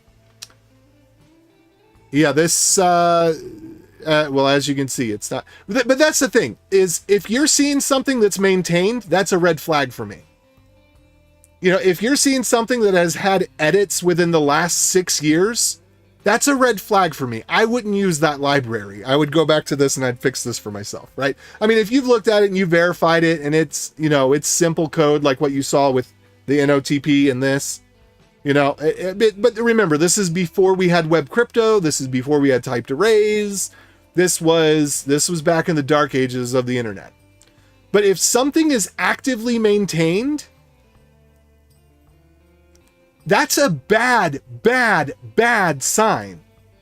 You know, when the spec is still in flux, like WebAuthn, the spec isn't done yet. There are things in the spec that make no sense because they reference something that doesn't exist. Like there's all this cross origin stuff, and I think the top origin has to do with it. There's no cross origin support. Like it doesn't exist. It's not implemented in any browser. There's not a spec for it. There's an open issue right now where people are right now, people are discussing, do they want to do cross origin? How do they want to do it? They're going to use a well-known file, yada, yada, right? So that one, okay, it makes sense if somebody's actively maintaining WebAuthn. If somebody is actively maintaining TOTP, there's a significant problem because as you can see, it's not rocket science. I mean, what I'm saying, I've got like 100 lines of code here, and then if you look at the TOTP library, that's another 100 lines of code. So that's where I'm saying, you know, yeah, you might need to update it to fix, say, you know, some sort of bundler breaks the way that packages work. Okay, yeah, you know, it's reasonable. You may in fact, okay, why is TOTP not showing up? Let me do this. TOTP. Whoops. TOTP. Is that one me or is that one somebody else? Like NOTP. Okay, that's completely somebody else. Completely something that don't look good. Anyway, but yeah, it is a red flag to me when I see things that I know the standard was completed 10 years ago and the project is 7 years old and they've got a commit last month and it wasn't, you know, fix a comma in the README. It was actual, fix bug in the code. No, that's a problem. Anyway. Hash of hash, it was a comment for the current speech. It was about hiding names. That is why MD5 ended up being a thing. Okay, yeah. OTP auth. Security through obscurity. It's our reality. Yeah. Okay, let me go take a look at this. The number one problem with JavaScript developers is that they're retarded.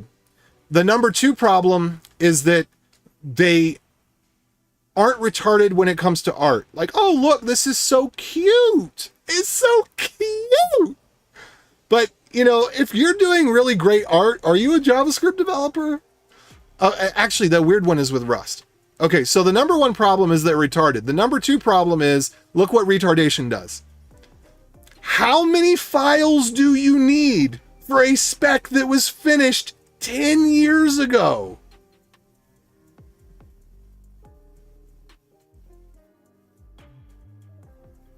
How many files do you need? How do you have 1,332 commits for a spec that was finished 10 years ago? Okay, that makes sense. Regenerate package because npm CLI broke stuff. All right, and then you've got like bot. Why do you have all these dependencies? Why do you have all these dependencies if all they do is bring security vulnerabilities into your thing? Like, why is a bot bumping all of your dependencies every day? That like this is scary to me. I would not use this package. Okay, I was thinking, all right, maybe it's something reasonable. No, I would not use this. But let's take a look at the code. I might copy the code out of here. Like 4 months ago? What are you doing? Set max line length. Okay, that's weird. But do we need to do that? I don't know. All right. Let's look through here. Okay, the code looks clean enough. Like the code looks readable. All right, not this stuff. That's immature. But yeah, I mean, okay, it's got types, great, looks good. Yeah, okay. If the history of this file is just property include not issuer, regard validation method, incompatibilities with type doc, switch to prettier, just so it's like, okay, so we have 2 commits for code and all the rest of the commits are development dependency issues. All right, whatever. Okay, okay, I will say this, the code is not retarded. The code here is not retarded. This code looks, I mean, okay, this is a little bit retarded maybe. He doesn't know about text encoder? Does he not know about text encoder? Okay, so he needs to learn about text encoder. Text encoder. No, he's got text encoder. Okay, if he's got text encoder, why is he doing this? Okay, maybe he knows something I don't. Maybe he's smarter than me. In that regard. Okay, all this stuff, the numerable stuff, like that's okay. The problem is wherever this is saying from Latin 1, this is over abstracted, right? This is what we call a useless abstraction because this doesn't give you any value. He could just, where there's a from Latin 1, rather than having it in a separate file that's in a separate function, and all it's doing is just calling the buffer. So the better thing to do here would just be call secret.create with Latin string 1. You don't need to unencapsulate and re-encapsulate all this stuff. But whatever. Okay, that's rookie stuff that comes with experience. Whatever. There's nothing insane in here. So I don't think that he's retarded. But in general, development has gotten to a point where, people do cray-cray. Okay, the actual code, just glancing at it, other than the fact that he's like splitting things into too many files and creating functions that essentially do nothing. And it's not that, I mean, it's not hundreds of files, but you're talking about something that really doesn't do that much. So it's kind of a lot of files for what it does. But whatever, it's not like, okay, and then we got internal and we got crypto and we got, okay. So he's going a little bit overboard with putting every single function in its own file. That's a little bit overboard. If you got a text encoder thing, put all your text encoder stuff in the one file. Don't do all that crazy stuff. Anyway, but yeah, okay. So from looking at the code, it looks like the person has discipline and is using the right tool at the right time, probably handling some edge cases for, weird old stuff like Latin 1 encoding. Should just be able to use text encoder. Shouldn't have to be doing Latin 1 encoding. But yeah, the fact that he's got like 100,000 files here, that just seems a little bit weird to me for, something that's 10 years old. Yeah, one-to-one abstractions are useless. You're off by 1%. They're useless 100% of the time. There's one time that they're not useless, and that is when you're conforming to an interface. Okay, I can give you an example of one that's not useless. But the purpose of it is to conform to an interface. So we'll go look at this one right here. This is going to be in the examples folder. So, okay. So there's key utils. There are a number of different implementations of this. Some are in WASM, some are in JavaScript, the SecP 256K1. It's not implemented in Web Crypto, and because of history, we can't use one of the curves that is in Web Crypto. So we have this key utils, and the key utils does this. Sign, and it wraps it with these options are here for documentation. I think they're the defaults. Actually, that one may not be I don't know if they're the defaults. But this is, this is laid out clearly for documentation, and it calls this. So it's like, well, if I'm going to call sign, I could just call this function. But because people will want to use different implementations of this, like it's something where people actually do make choices on this thing, I want to give them an example of here's how you use it with this library, and you're going to create your sign function, and it's going to be, most people would have written this in a single line. So depending on which library you choose, these are the defaults. So it would be a 0 abstraction, but because we're actually trying to provide a functionality where people are going to be running this in different environments, Node versus web versus WASM, whatever, we want them to be able to make a different choice. So this is not actually a dependency. And so these lines are all basically, you could compress them down to one line long.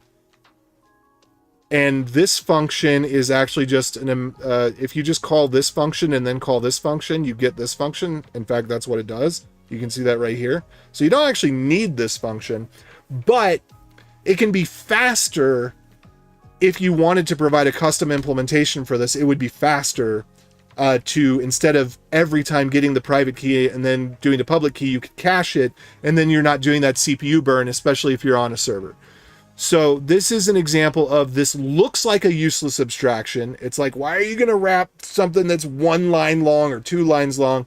But there ends up being, it's making it so that there's an interface to conform to, and that you actually would put a different dependency there. Heap memory is bad enough. The boxing and unboxing and boxing, just unnecessary, perfect, blah, blah, blah. Yep. Heap memory is bad. The fact he is not just ignoring the dist folder. Tomato, potato on that one, because it is kind of annoying when you have just all these, 1,000, like megabyte, not 1,000 megabyte, but I was going to say 1,000 line, except it ends up only being one line. But, when you have this megabyte commit and it's just compiled files, but in the case where it's not minified, and I think he does provide some non-minified, it's nice to have the JavaScript, because JavaScript is the real code and TypeScript is not. Oh, he is using JavaScript in all of this. So his dist folder is to export TypeScript types, or what is he doing? Okay, he's got maps. Yeah, like, I'm tomato potato on this one. I think that just having your build step and publishing it to NPM is appropriate. I think that in some cases it does make sense to include the dist folder for debuggability and stuff.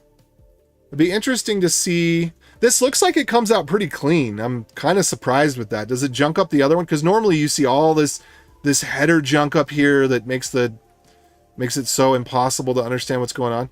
So that's interesting. So that's ESM, and then this is Node. And so I wonder, does he do this himself by hand? Does he have a hand-rolled builder so that it doesn't output all that garbage? What I do, I can show you what I do, so you can see it in this one as well. Now it's terribly ugly. It really is, but it works. It works for TypeScript, or meaning the TypeScript checker. It works for browsers. It works for Node. And this looks so asinine. Okay. And it gets worse, because I'm going to show you there's a header and there's a footer. But this is basically UMD that you can copy and paste rather than having like a whole block, because you don't need require.js, because people haven't used that in a decade. So you don't need all the code implemented for require.js. You just need common.js, ESM, browser. And this works for all of it. And it works for the bundlers. It works for Vite. Vite was annoying because they required using a bleeding edge version of Node that wasn't LTS or not Vite, Vercel next, or I don't know. One of the bundlers, but every single byte here is to fix a problem with a bundler. Because you shouldn't have to do all this, like check if it's object and exports, or do an object, and then you're going to pass it into window, but then you're going to reference it in here as this, so that's the top, and then check out the bottom. So this is, file should be 2,000 lines long. That's a good length for a file, especially when you've got, 500 lines or 800 lines is just type definitions. Which those could go in another, well, some of them could go in another file. There's issues with that too. But anyway, then you got this down here. It just doesn't make any sense. Like, what do you mean? I'm already exporting this on the global object. I already did the object check. I already assigned it to exports up. Like, you got to do everything twice. And this looks so asinine. But the thing is, every single line here is a result of years of curation for various different builders between Webpack and ESBuild and Vite and, like all the ones that are still used. I don't think that we test this in Browserify, but nobody's using Browserify anymore, So nobody's going to write new code with Browserify. People are still writing new code with Webpack and ESBuild and Vite and, I don't know if we specifically tested it with Rollup. I think we did, but every single one of these was basically a genetic algorithm to figure out what to do, because we didn't know what to do. And it's like, oh, well, it's complaining that the window object doesn't exist. Well, we've already accessed the window object. Well, what if we access the window object off of global.this? Well, that was one of the things. One of the things was complaining that the window objects was being accessed. So what we did was we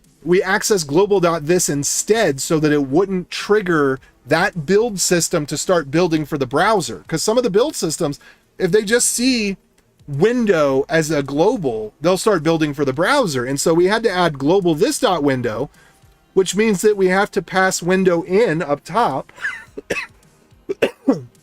wherever it is, all the heck the way up here. This is a parser for a binary protocol, and so that's why it's such a big file. There's a number of things that have to be done for the protocol, so and splitting it out into multiple files just to me doesn't make any sense, because it's like it does one thing. It parses one type of packet that has a few options and has the packer as well. The packer and the parser. And the things are so intricate. Like, I tried to separate things and say, oh, well, maybe I could, trim this down. But in the end, the way that the protocol is implemented, there's interdependencies that are circular dependencies on the way that the packer and the parser have. Anyway, so anyway, then we're passing in window here. And then this is the global object. We're declaring it as the global object for browsers. But to get, so I don't remember if this was for type hints or what this was for, but we had to do this object thing here so that if it was going to run in Node, it would work. Otherwise, it would get an empty object for the browser. And then back down here, go back down here again to, what was that, like 1,500 lines or so? 2,000 lines. Okay. And then we're passing it in here. But I don't even think, yeah, we do use that one. So we can't use it from the global scope in the scope where we want to use it. We have to pass it into the scope that we want to use, just like we do with window. And then we're checking this module thing in the same way again. Like, it doesn't make any sense. But like I said, it's years. Jojo and I have worked on this for years. And every time somebody has submitted a bug in any of our libraries, and then one of the other things is, if you want it to work with MJS, all you have to do is import the types and then export the thing again. Import the types, grab the object, and then export it again. So there you go. If you want to learn about this, There you go. Okay, now I'll go read the comments here. Doll is the 1%. I don't know what that means. Dependency abstraction layer. I'm tomato potato on this. Okay, yeah. So because tomato doesn't communicate over text. And so I actually get this from a guy that I used to work with back in my college days. I think I just dropped out of college, actually. I think he might have still been in college. But he would say tomato potato. And but it's because, well, first of all, tomatoes and potatoes are both in the nightshade family, as well as eggplants. So they're all the same set of toxins. But then we cook them and somehow it's okay. But people that are allergic to them or get sick from them, they get sick from tomatoes, potatoes, and eggplants. But, you know, eggplant, that emoji already has a better meaning. So anyway, yeah, tomato, potato, because if you text someone and you say, tomato, tomato, it doesn't come across as tomato, tomato. So that's why tomato, potato. It's a reverserism or whatever.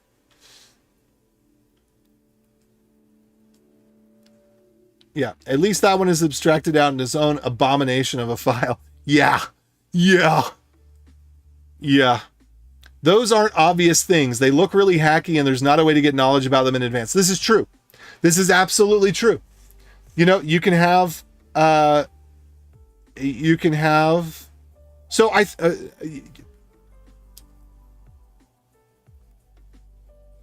yeah, but the alternative is what everybody else is doing, which this guy's not doing, but here, he's doing it here. All right. So this is the alternative. So, you know, you gotta say, we beat the alternative. And this one actually looks a lot cleaner than what I'm used to. And let's see if it's got any of that down at the bottom. God bless him. Look at that. Nice 2,000 long file. Yeah. And then it's got, you know, it's got all this here.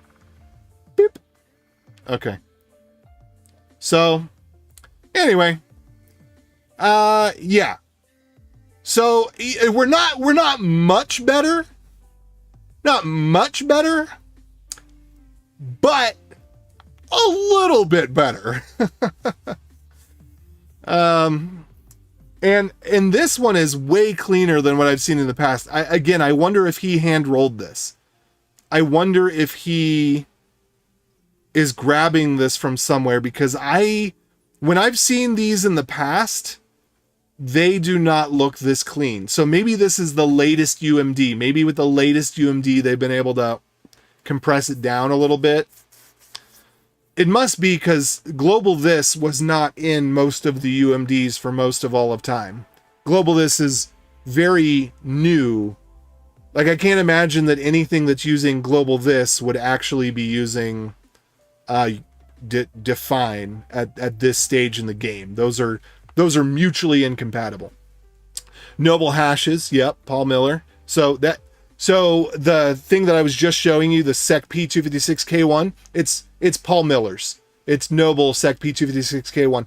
We just modified it slightly because he has a build step that adds a bunch of artifacts and converts a bunch of node code. So we just hand-tuned it and modified 4 or 5 lines for it to work either in Node or in the browser. But otherwise, it's his version. And we have that in the README, so anybody knows. According to my friends, he gets them removed for everything because his tongue is poisoned by the taste. Yeah, so tomato poisonous. So the original tomatoes were, I don't know how to spell poisonous because I'm not really into poisons. Okay, so the green ones have tomatine, gastrointestinal problems, liver, solanine, fever, diarrhea, vomiting, nightshade. So nightshade is a bunch of poisonous plants. potatoes, some peppers, eggplants. Is it all peppers? Raw or unripe. Ripe tomatoes are safe, but not the leaves. Other potential. Some people experience digestive issues when consuming tomatoes when combined with hot peppers. So tomatoes have been bred to be edible, but I think that took a long time. That's my understanding, is that, yeah, why the tomato was feared in Europe for more than 200 years. 6 poisonous plants we eat all the time. Tomato, apples, cherries, and apricots. I think this is just they have arsenic, right? Is this arsenic? Oh, okay. Cyanide.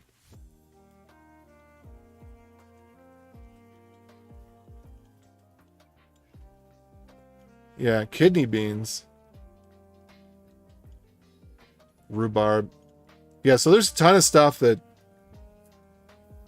Cashews. Oh, by the way, the cashew is the stem of... Well, is it the stem? No, it's not the stem. It's the flower.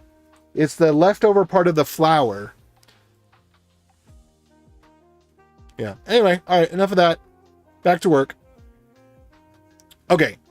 So, yeah. I don't know. Code generally looks clean. Unpack size is absolutely insane. That's a hard pass. Let's look it up on Bundlephobia if we can. Because Bundlephobia will tell you the browser OTP auth. Okay. So what's the actual size? No, not minified. Give me the real enchilada. Okay. So it got really big for some reason. Why did it get so big? That's kind of weird.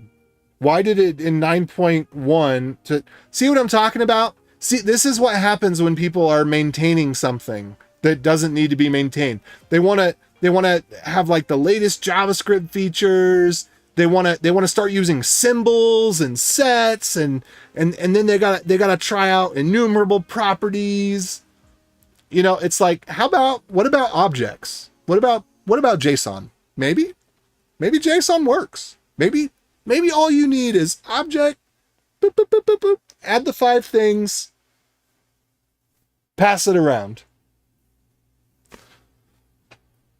But yeah. So I've written an entire cryptocurrency wallet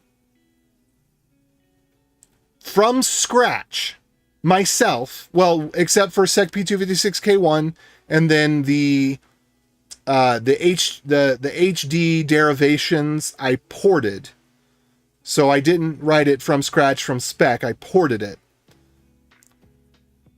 But I've written every function uncompressed, commented with types under 300K. The alternative to my libraries, if you wanted to go do a cryptocurrency wallet, which I'm not suggesting you do because I'm not a cryptocurrency bro, I just pays the bills. The alternative is 37 megabytes.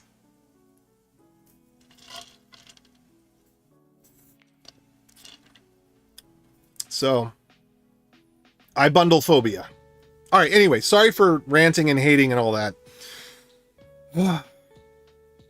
One day I want to be more like Jesus. And I mean that actually sincerely, even though I'm kind of saying it kind of tongue in cheek, but I would like to be someone who is a light in the world. I need more practice with that. I just get so frustrated by our industry. Because software can be perfect. Most things in the world can't be perfect. Software can actually be perfect. It can be mathematically perfect. The people who chase its mathematical perfections are, I think, the worst offenders. But then the people who have no concern for it at all are not much. They're not doing us any favors. But software actually can be perfect. There is such thing as a perfect reduction.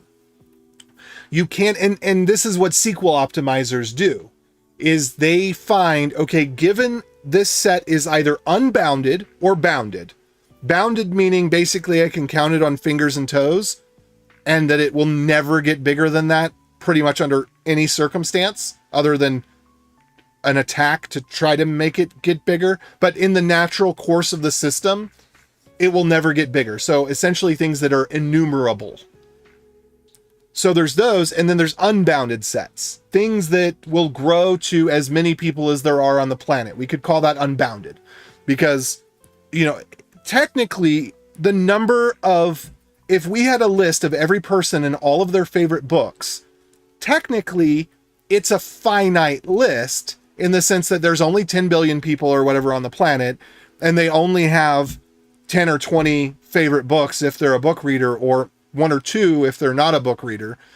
And so you can say, well, okay, well, then we got, 100 billion possible in that list. But for the purposes of what I'm saying,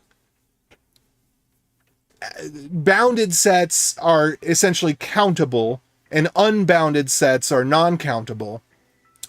So you can take bounded information and you can optimize it in a different way than you optimize unbounded information. So you don't need to put indexes on bounded information. You just load it all in memory. And then on unbounded information, you put indexes on it. And so there are essentially a finite number of good trade-offs. There's an infinite number of trade-offs.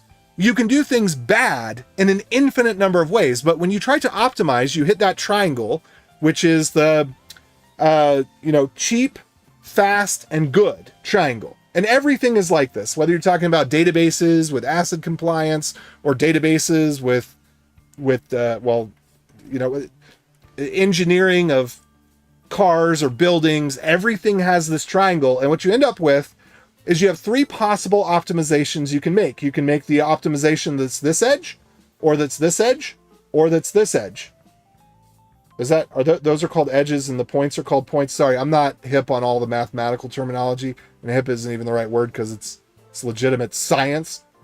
But usually one of those two just doesn't even matter, doesn't make any sense in the real world. So you can usually make 2 implementations where you get, you can pick 2 of 3. So you can this side and this side. Okay, that is one implementation with one set of trade-offs and optimization. And then you could get this side and this side. That's another implementation that's choosing an optimal set of trade-offs. And then you could pick this side, and that's another implementation with an optimal set of trade-offs. But typically speaking, if you look at things that have these trade-offs in the real world, in practice, only 2 of the implementations are particularly beneficial. Sometimes the third one is, but usually only just take 2 of those implementations. And if you say, okay, we're not going to try to have a grand unified function for everything. If you want this set of trade-offs, there is an optimal implementation for these set of trade-offs. And if you want these set of trade-offs, there's an optimal implementation for these set of trade-offs. And the other one, you could make an optimal implementation for, but it's not worth it because the use cases where you need that set of trade-offs is so rare that you can just take the penalty on it. And so if you constrain yourself in that way, you can write perfect software. You don't need everything about the software to be perfect. You can just pick which perfections you're interested in, and you can write code that way. And that would be, for example, Go. Go has a lot of boilerplate. That's what it gives up. In order to be a very simple language, you end up writing more code because it doesn't have as much meta programming and macros, and it gives up a lot of complexity, which results in more lines of code, but it turns out you can read it better because you don't have to go look stuff up all the time. So, that's an example. Rust is not making any trade-offs, and that's Rust's problem. That's where Rust is worrying me, because you need to pick your trade-offs, and Rust is not picking the trade-offs. So I don't know if Rust's future is as bright as we had once hoped. because you have to pick the trade-offs. You like at some point you have to. You can't write every implementation every way with every trait, because then the trade-off that you're certainly making is that it's uber complex and no one can understand it or figure anything out. And that's where Rust is headed. Now you look at Zig. Zig kind of makes the trade-offs that Rust should be making. It makes different trade-offs from Go. It sacrifices the memory safety of Go, but then it gives you all of the functional tools that you have in Rust that make it so that you don't have to worry about memory safety, because if you just use the for loop that they give you, then you're not going to be able to index into something and have it create memory corruption, right? And then, you look at Swift and it's got another set of trade-offs, and I actually don't know what its trade-offs are. It might be a perfect language. Swift is one that I'm very interested in right now that I wasn't before. Anyway, what else we got?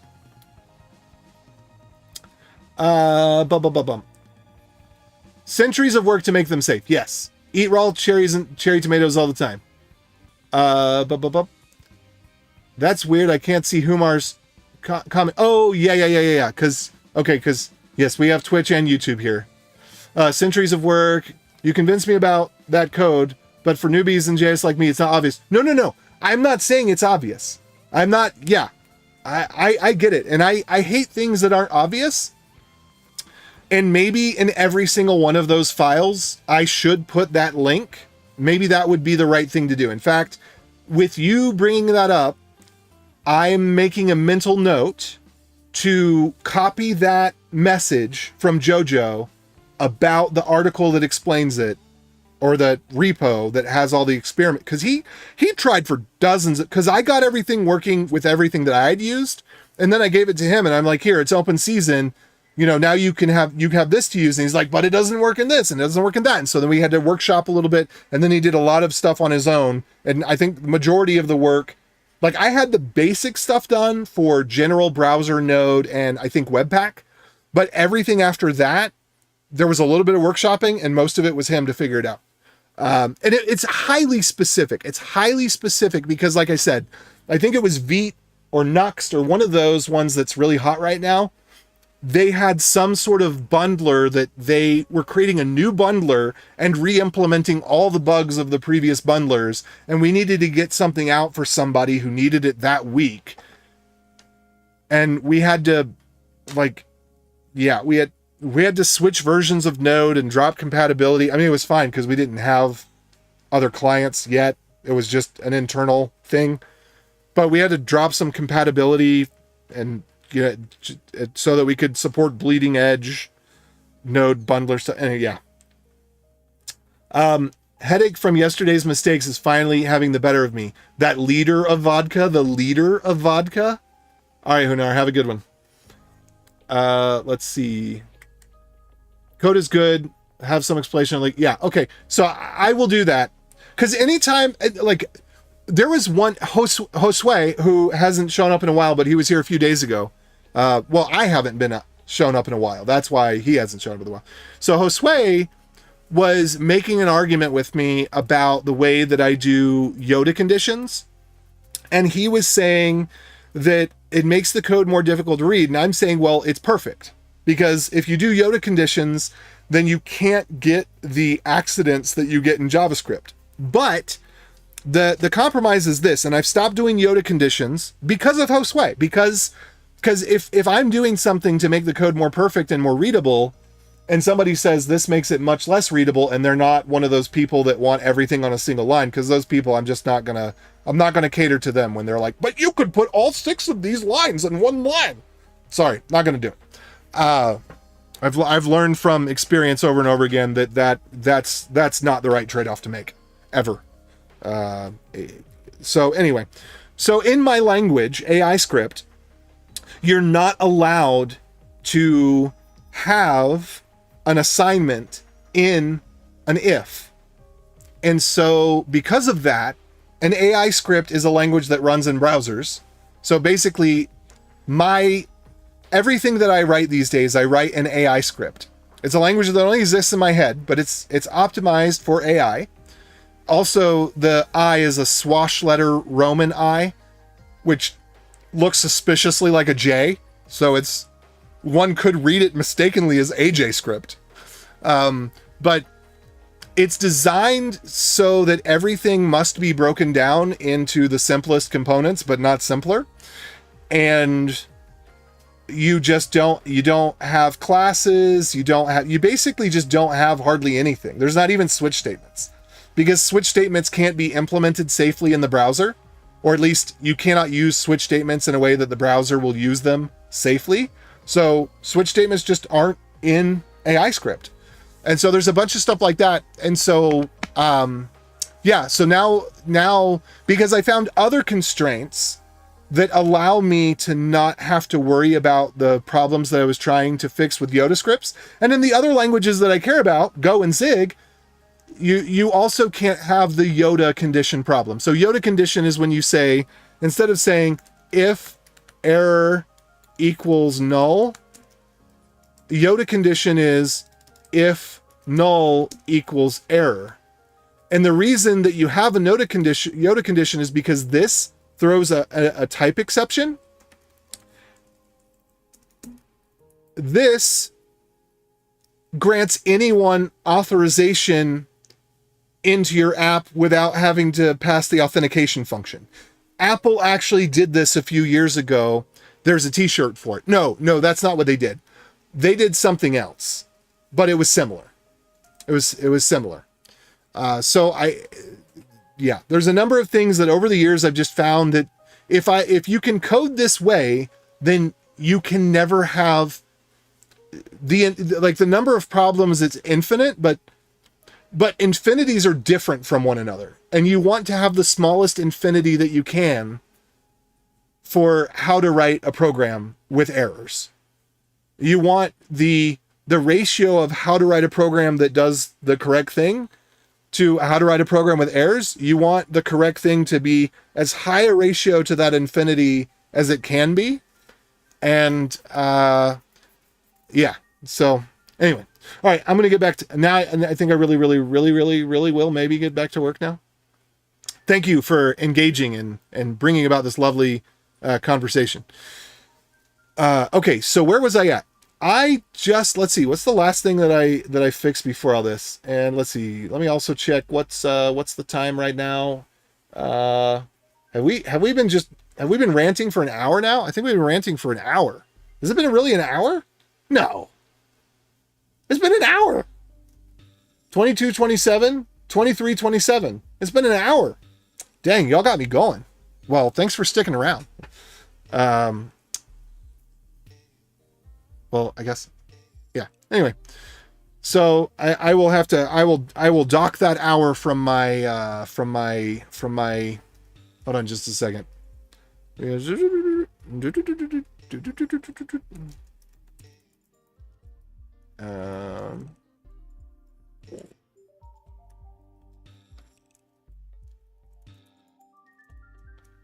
Yeah, so I need,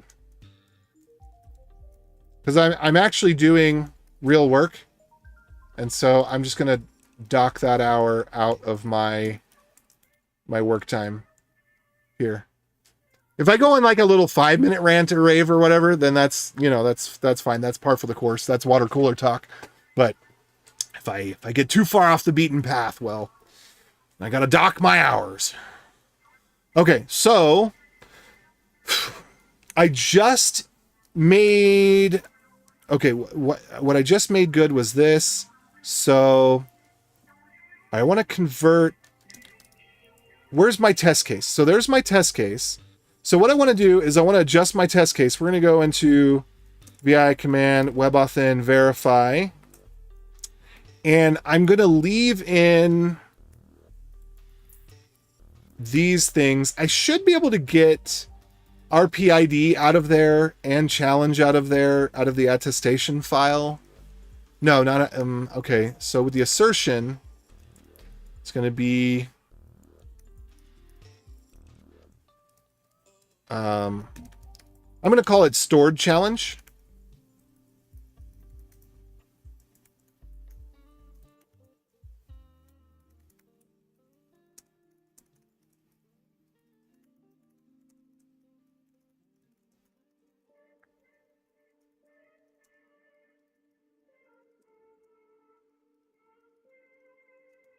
Actually, not sure how that ends up working out.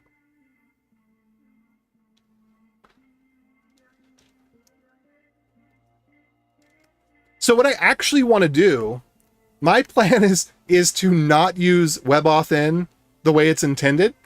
My plan is to use the user handle to generate an ECDSA key and just use web crypto to self-sign a token and use that to sign in. So obviously it still has to go through the flow I was describing earlier. But that's the way that I actually want to use this, because I think that, well, one, it's far less code in terms of all the things you got to do and how you got to parse everything. I guess on the server side, it's not that big of a deal, but on the client side, I don't know. I'll figure it out. But I have.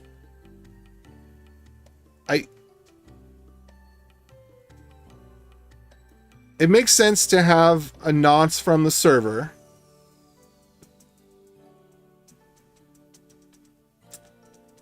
But I got to think some more about it. Obviously, the people who did WebAuthn took years to do it, but they're also geared towards the enterprise use case. They're not geared towards self-sovereign identity, which is what I want. So anyway, I think I can get the same thing just by using the user handle as a seed for ECDSA keys, as along with other things. And so that's really what I want to do. Anyway, so for this, we do need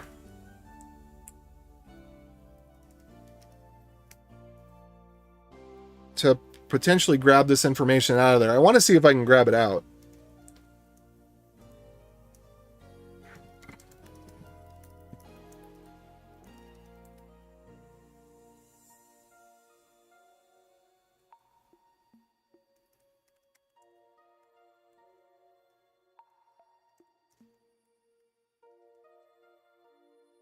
Oh, this is all the old stuff. Okay, got it.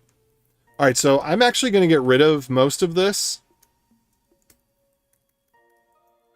I'm going to keep that attestation file and bytes. So, okay, so let's go ahead and do this. We'll have these in, I'll have to figure out how I want to present that earlier. Now I'm right back to what that was before. So we'll read the file. And we're going to do the parse stuff differently.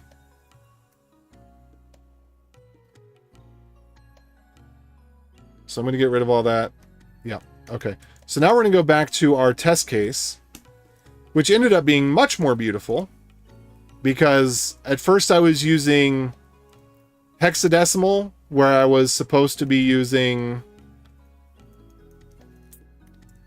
base 64, and then I was using base 64 where I was supposed to be using URL safe base 64.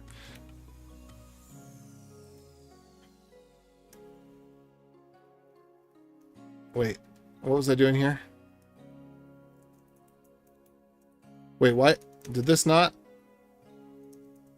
Okay, so I've got this all the way up to here.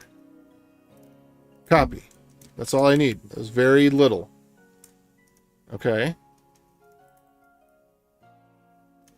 So why does this seem like it's gone cray-cray? So I do think I need to have this. Generally, these I would consider these to be settings. I could do this. Store challenge, I kind of want to be separate because that's going to be different for each one. Why are these all cray-cray? Oh, and then this stuff. Wait, how did I... What? Okay, right. So attestation bytes. Parse credentials.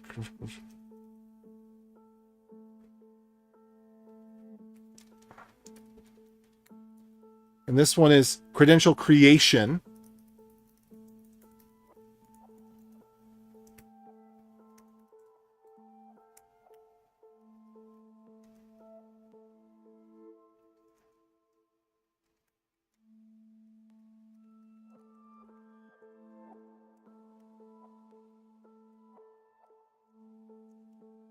Okay, there we go. I needed to save it.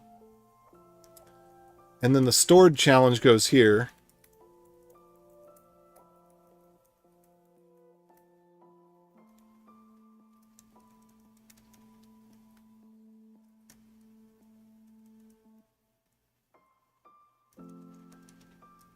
Oh, whoops.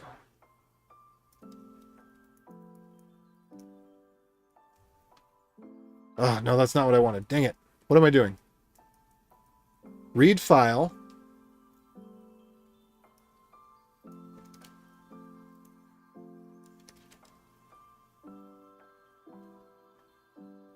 There we go. Credential request response. All right, cool. So now this is good. And so now we have two parts of this. Function. What do we call this? Faux register credential.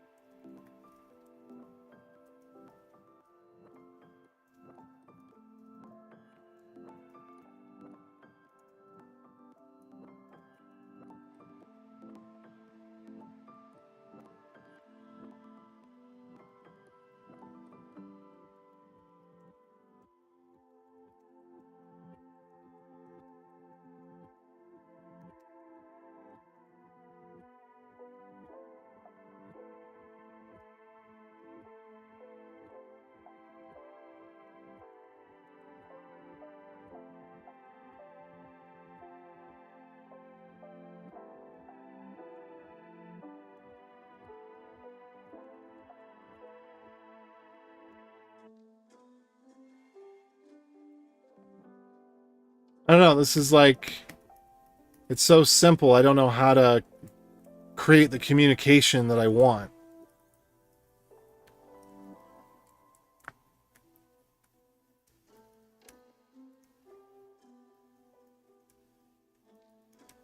I think I need a different function than main.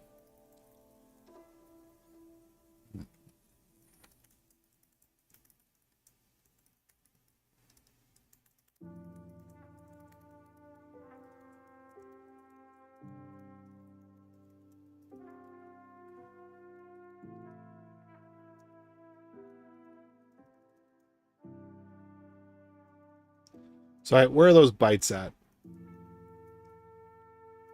Credential creation response.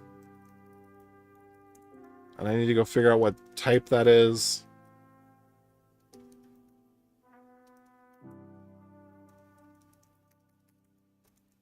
And then all of this would be some sort of config.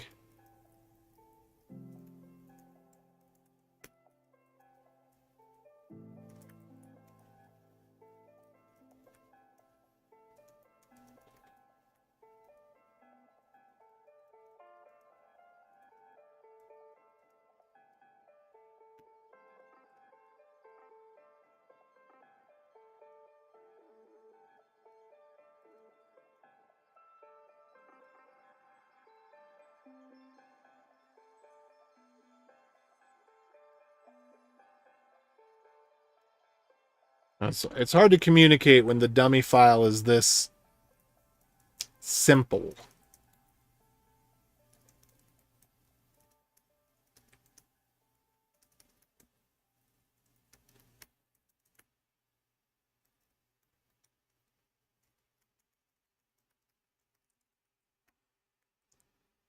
All right, verify. Uh,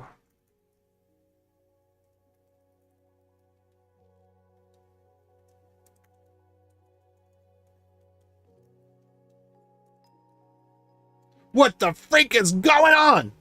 Okay, you ask me more questions and I'll tell you more lies. The boys are in the bathroom zipping up. The flies are in the meadow. The bees are in the park. What?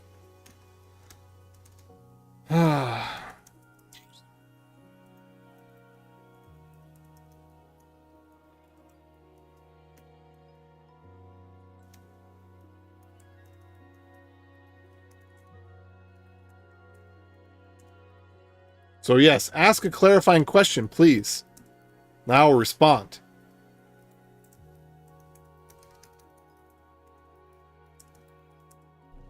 Is this Golang? Yeah, man.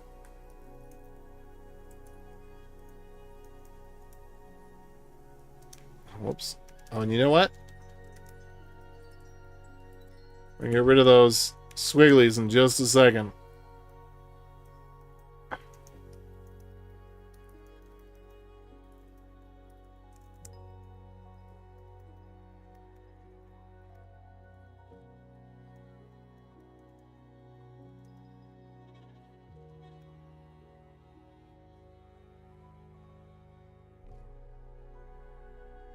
Just creating a little WebAuthn test. I've already passed it, but I'm creating it again, and then I'll test it again just to be sure.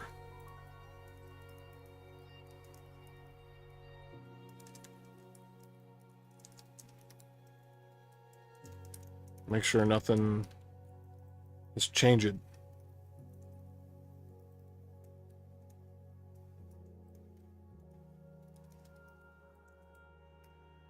Okay, so that's all byte. That's good. It's all good.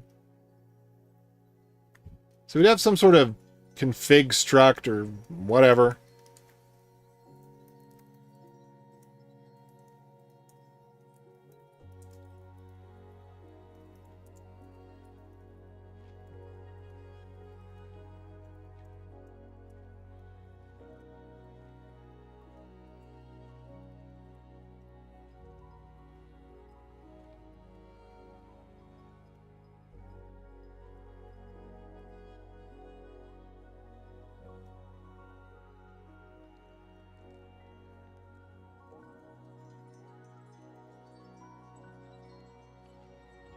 We're going to do a little CFG here.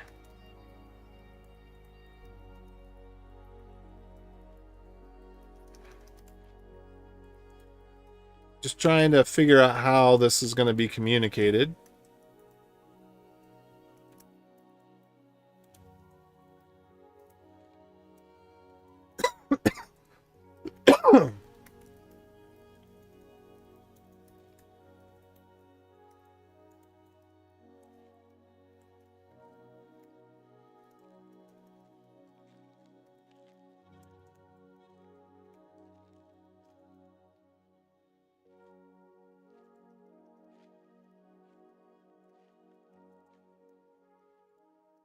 Okay, so now we got to widen this out because now we've got config in here, and then we've got bytes or byte, and then we got challenge, which is a string, and then we've got byte again.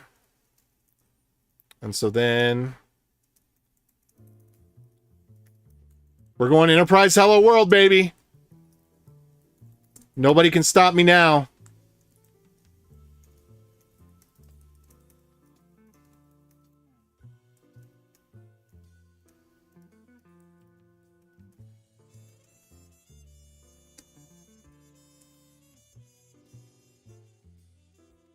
You think you know, but you don't know. I don't know whether I'm doing JavaScript or Go anymore. It all just blurs into one.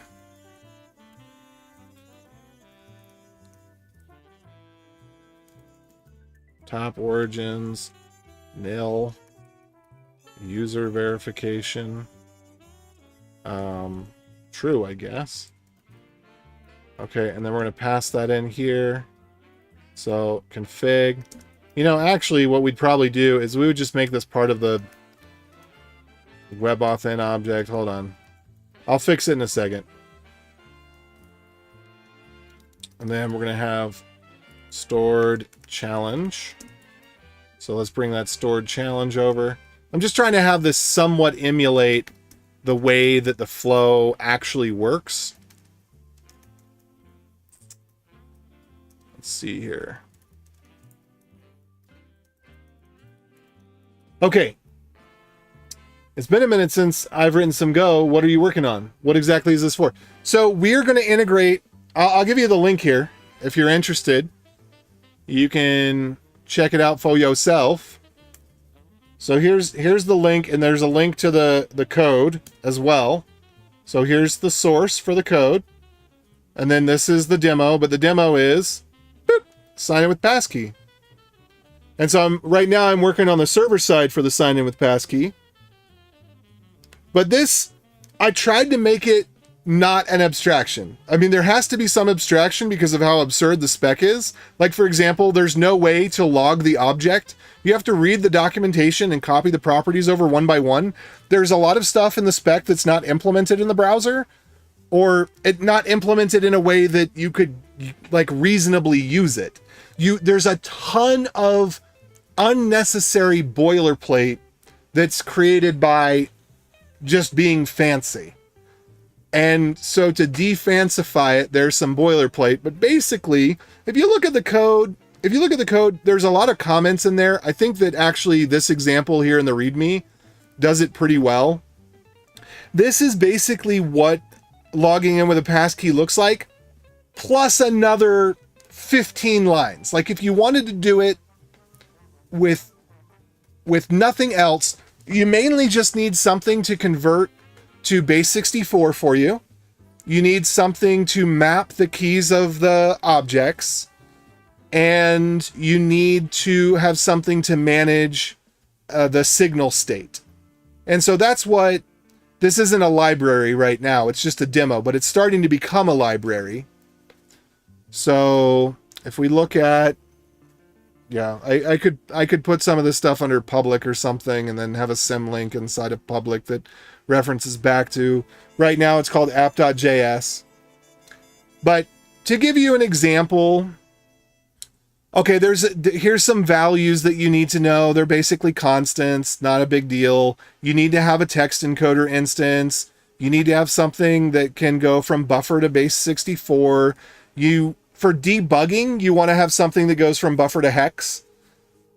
I might actually remove the underscore from this because it's something that you actually need.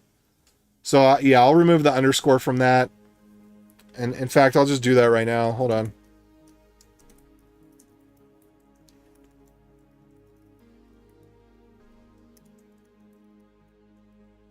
I'll bring that out main.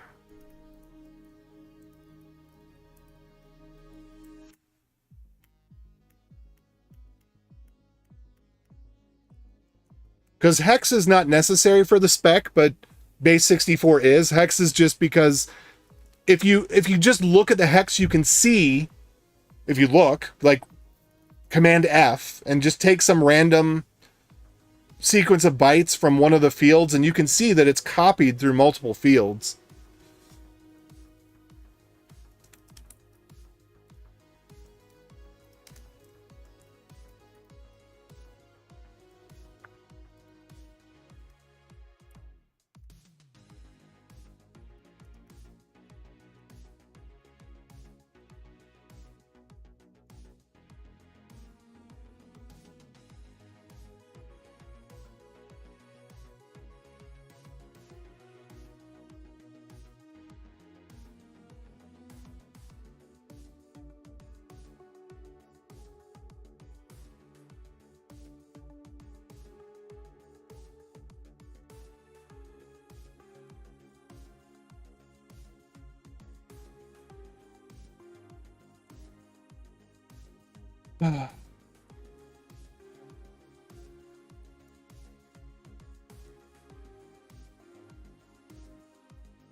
I don't know how to say this. For convenience,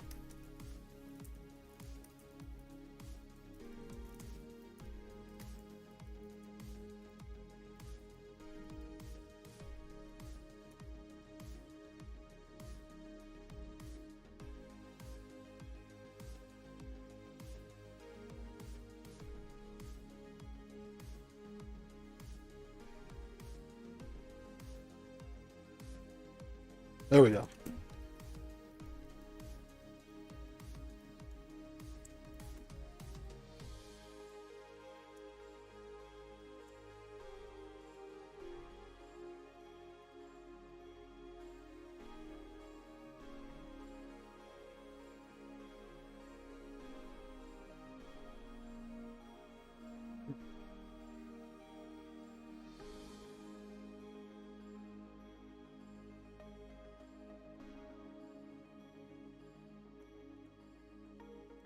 So my philosophy on this is that anything that, if you were implementing this yourself, if you were not relying on the abstraction, because that's what this is supposed to be, is not really much of an abstraction. If you're relying on the abstraction, anything that would be useful for you to implement it yourself is exposed publicly. So some of those things are not, because if you were implementing the challenge yourself, you just wouldn't do it this way. So it's of no use to you if you're implementing it yourself. But knowing, like, having the relying party filled out, and it's a singleton because the browser, you only get one instance of the authenticator per window. So this is a rare instance where it's a singleton because it has to be. Everything about the authenticator is state-based. So you can't reasonably have an instance of the passkey code because that's not the way it works. But anyway, so for example, most of this is comments right now because none of this stuff is actually implemented. That's like, these aren't implemented. This doesn't really seem to do anything as far as I can tell. This one, you could potentially do it yourself. And if you do, then whatever, that's fine. But this is the structure that they do not provide, as far as I'm aware, they do not provide anything to you in order to create the default object. So you just have to know all this stuff. So I say, well, rather than the person having to go cross-reference every piece of documentation to figure this all out, because there are like 4 different pages of documentation that you have to look at in order to figure this out. You got to look at this one and this one and this one and this one. So you have to have at least those 4 pieces of documentation, or no, was it this one? Anyway, yeah, 3. Okay, at least 3 pieces of documentation, and there's some other reference material to understand how to build this object. So let's just make a default object, and then you'll clone the default object. And then when you look at the code's self-documenting. And then same thing here. This response to JSON, this is actually in the spec. It's just not implemented by the browser. So you end up having to do all this stuff. It's kind of silly, right? It's like you could just call base 64, base 64, base 64. You know, and it doesn't do you any, you know, it's not like, oh, this is something where you might want to provide a different implementation. The browser just doesn't implement the toJSON method. So it's spec'd. So this is what you're supposed to get. They give you something else instead. And so this just gives you what you're supposed to get in the first place. So there's nothing really that interesting about it. This is not implemented. So I just have it here as a marker, but it's not implemented, so you can't do anything with it. And then same thing here, the default ops. That's basically it right there. And then this stuff, I think what I'll do is I'll make another file that's like a JSON 5 file that has all these comments about the optional stuff, and then just add another type for this, for the enum for this.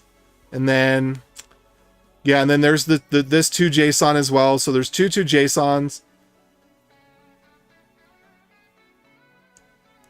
And then this one is just state management. You need to have an abort signal. And so if you have an abort signal and you're calling this, then you need to abort it. Otherwise, it'll throw an exception. Because if you try to do any operation on an authenticator while another operation is in progress, it throws an exception. So you just have to abort it so it doesn't throw an exception. And then this is just for because of the TypeScript checker. It seems like it can't read. Well, I guess the type for this technically says that this property is optional, which I think is silly. They should just have the objects are so different. They share so little in common that having a common hierarchy between them seems silly. It just confuses the type checker. But that's the way that they did it. So whatever. There's nothing we can do about that. That's the way that they did it. And so this has to be checked, even though it literally is the only thing that can work in this scenario. It's the only thing that's actually implemented across the board. And then this is, if you didn't provide a challenge, then we need to create a challenge. So again, state management, essentially. And then this is just for debugging. That's all that's for. That's not for any other purpose. And then you have to call the function that does the thing. And then you have to, for whatever reason, they don't throw an error. There's certain things they throw an error for, and there's other things that they don't throw an error for. And it's kind of weird to me because, well, it's just confusing. It should just be any error state should throw an error, but for privacy, they don't throw an error. Instead, they resolve void. Well, I mean, you could just throw an error and say unspecified error, But they resolve void, which means that you have to do this extra check. And then here, this is just to get the type to go over, because when it does resolve non-void, then it resolves a generic object, but it's only useful to do one thing. So this is just for the type checker. So, you got 3 lines here for the type checker, 2 lines here for the type checker. You got this. Some of this is for logging, so we would get rid of it. And we could probably just convert void into the authentication was not successful, just a generic error. That's probably what I want to do with that. But yeah, so this is the meat and potatoes of it, is creating a defaults object like we showed. So create the defaults object, which again, it's only like 10 lines long when you take this down. Then doing the thing, which is this line, like that's just state management, and that's just response management. So it's just boilerplate. And then you have to convert it from the object that it gives you, that's an opaque object, that you can only learn the properties by reading the documentation, because object.keys gives you no keys, because it's an opaque object. And the functions that it has are only documented. You can't discover them because object.keys is empty, and they don't even show up in the console. And so then, and that's it. That's the whole thing. The rest of it down here is UI code. So this is all boilerplate, and it's like, it's just boilerplate. That's it. It's just boilerplate. It's just stuff that you have to do that provide, like, there's not any choices that you're going to make there. It's not, well, if you make this choice, you change the boilerplate. It's just boilerplate you have to have. There's no other way to do it. You have to have an abort signal. You have to have those things. So that's that. So if you look at this and you just kind of realize, okay, well, this is what this ends up looking like right here, is I'm just taking the default ops. That's all that is. It's just boilerplate. And then you're setting, these are the only things that you're realistically going to set, except this is wrong. I need to change that now that I understand better. And then you're going to realistically set this, and you might realistically set a couple of other things, but probably not. And then, and this is all the JavaScript side, obviously. I'm working on the Go side right now. And then you're going to take the response that they give you that you can't use. You literally can't use it as documented. You cannot use it in the way that they've documented that you are supposed to use it, because they don't implement the JSON function, because you're supposed to do a fetch against your server with this object as base 64, but they don't give it to you as base 64. And it's not like they're giving you a useful opaque object where you could use web crypto. It's completely incompatible with web crypto. It's just opaque objects for the sake of, I don't know why, because you can't use it. So you have to have this boilerplate to convert it over, which then gives you this, which a few of these things are wrong because that's not hex, it's base 64. So I will be updating the documentation here, but that's it. That's it. So this is basically what you have to do in order to get that prompt that I just showed you. So that's it. It's this one, and then it's this one, and they're nearly identical they're not nearly identical. They're almost entirely different, but they have the same process. You copy the default objects, you modify one or two of the default objects, and three or four of the default or of the properties are shared between them. The rest of them are different. So there's no point in having a hierarchy between them where one inherits from the other because they're completely separate objects. It's just like if I had a dog and a person and they both have a name and an age, do I really want to inherit from the mammalian class? Maybe not. Maybe I should just have a dog and it has a name and an age, and a person has a name and an age, and other than that, they're completely different. That's kind of how the create credential and the request credential objects are.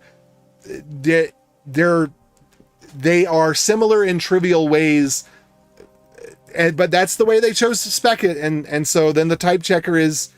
I wish they would have fixed the type checker and said, okay, well, the spec is wrong, so we will fix it in the type checker so that the types are correct in the type checker because the spec's just wrong. But whatever. And then there's that, and then and this, here's how you use these methods. Like this is the API. It's very short. There's not really much there. It's for the one and for the other, for the register/create credential and the request/authorize credential. And then there's just a few helpers in shared state, like the attachment you will use for either one, the relying party you'll use for either one, the text encoder that needs to be used, and that might actually get dropped out now that user handle is being handled differently, and then the base 64. So it's a very, very simple process. It's just got a lot of unhelpful boilerplate that you have to do because in the places where the spec does the right thing, the browser implementation does the wrong thing. And in the places where the spec does the wrong thing, the browser implementation just, because when you talk about the spec of a type hierarchy, if you break that, it doesn't actually break anything. Because it's JavaScript. So if you want to JIT optimize it, you just JIT optimize it based on the way it behaves. So it's really a weird thing. It really is a weird thing that they did it the way they did it. But anyway, so yeah, and then there's this. This is what the HTML's got to look like. So there you go. That's the overview of the thing. Okay, so now back to the worky McWork. Okay, so we need to make sure that this actually works. We got the stored challenge, we got the error, we're checking the error. And I think my problem is that challenge is misspelled, because I do that all the time. Just end it without the extra E at the end. I don't know. Fingers, whatever. Okay, and then... Oh, bless me. So now we're going to have config.challenge. No, we're not going to have config.challenge. This is just going to be challenge now. And then we're going to have config.rp ID, that's relying party. Config.allowed origins. Config.top origins. Verification mode, we might want to set that in config.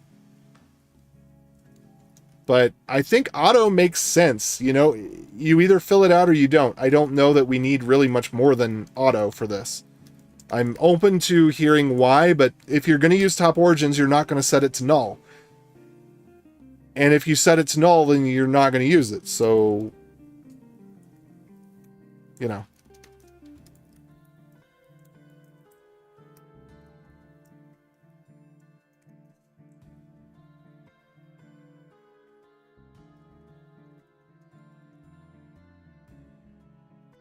I kind of want to move this out, actually. I think I will.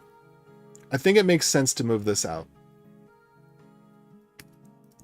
Because of what it communicates when it's not there. So here's our config. Whoop. I gleeked.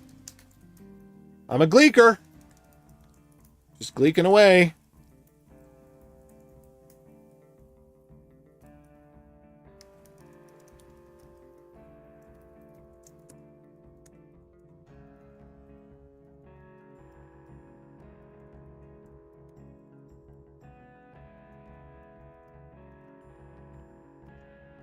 Okay. And then I need to see parse credential, blah, blah, blah, blah, blah. So we're going to take this.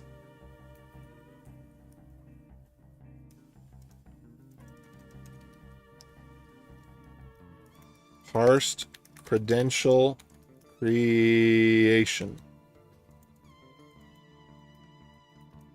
And then we're going to throw in here, rather than bytes.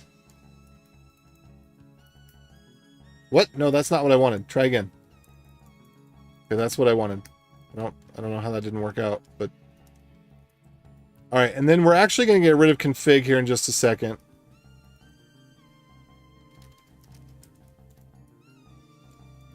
Oh, and this becomes parsed.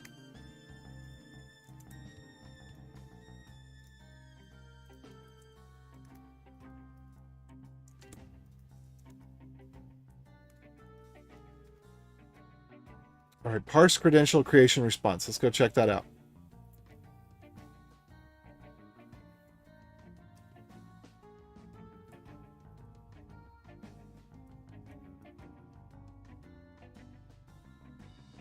I'm going to look at protocol.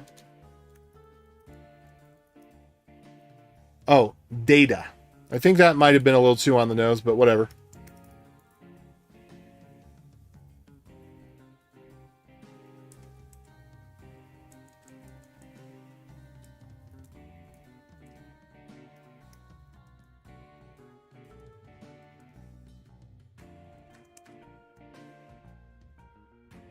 Seems like maybe credential creation data or parsed credential creation, but yeah, I don't know. I don't know. It's hard choices because what it's named is inherently difficult.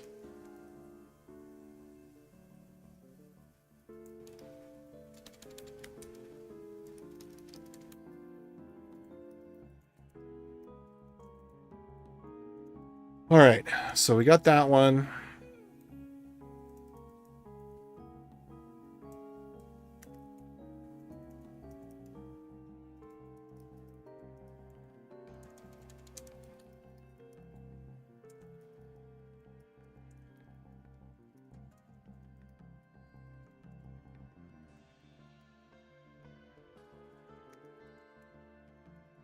All right, so we got that.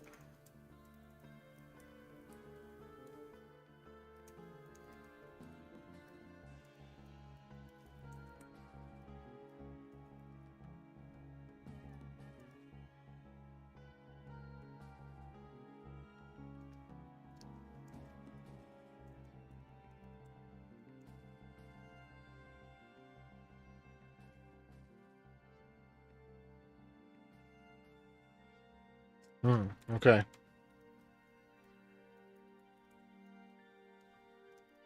Star. All right, got it. Got him. Okay, so now... Oh, good. I have more drink.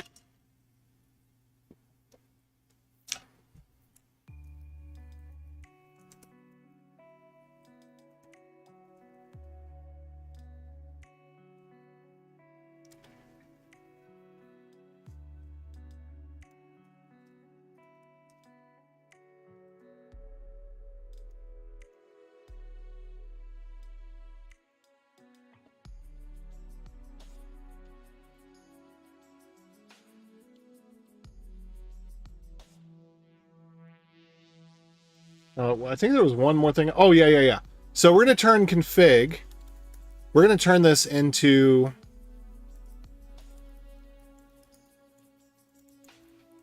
vanilla Authn.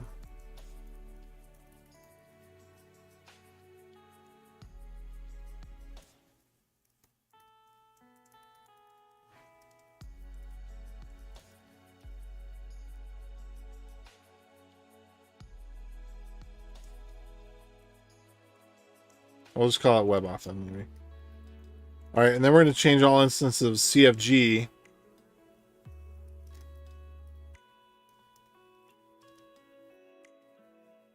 into, well, first of all, this one.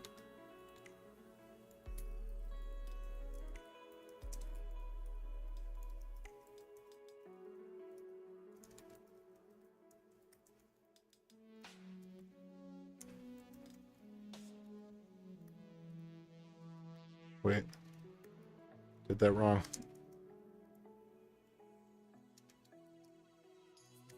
What am I doing? Why am I forgetting Go? Oh, there we go. JavaScript has broken me.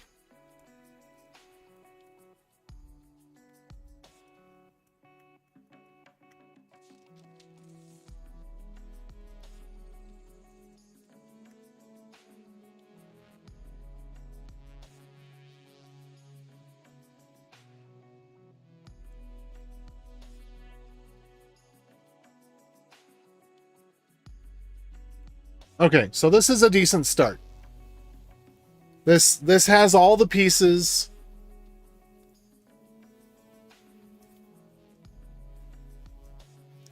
And we can kind of build it out from here. Like this is a good enough example to think about what our web server is going to look like. And I think I'm going to do the web server in JavaScript, but I wanted to have this done in Go because I knew it'd be easy. And I actually need to deploy this in a JavaScript product where I don't think that I'll be able to, I don't think I'm going to be able to deploy this as the initial version. I'd love to deploy it in Go, but I think that the time that it's taken to figure out WebAuthn has been substantial. And so we've already got code in Node that does what we need. And we just need to add a route for WebAuthn, and I'm not going to do it to spec. Not doing it. I'm going to take that and I'm going to do it in JavaScript.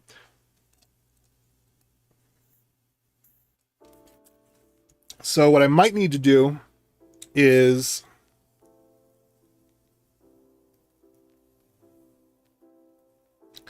do this. We might need to do WebAuthn verify to go WebAuthn demo.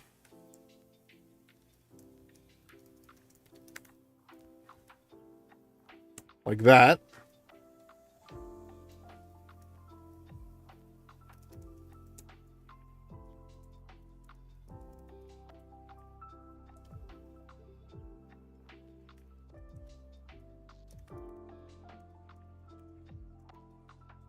Maybe I just call it main. I don't normally like to do that, but in this case, I think it's maybe the right thing to do.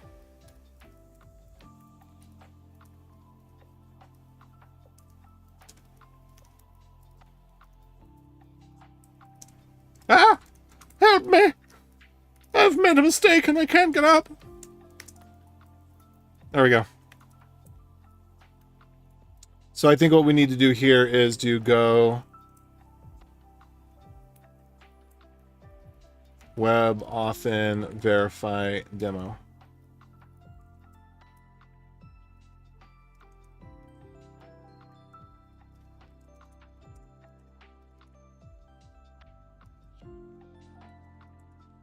All right, so I think that's good.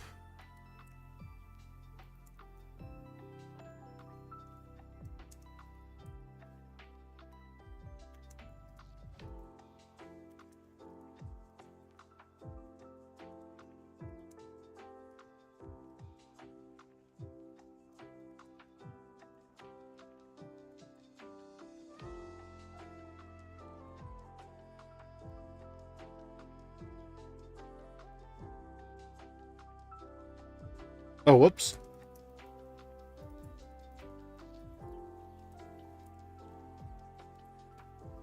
All right, let me make sure I got the usage right on this still.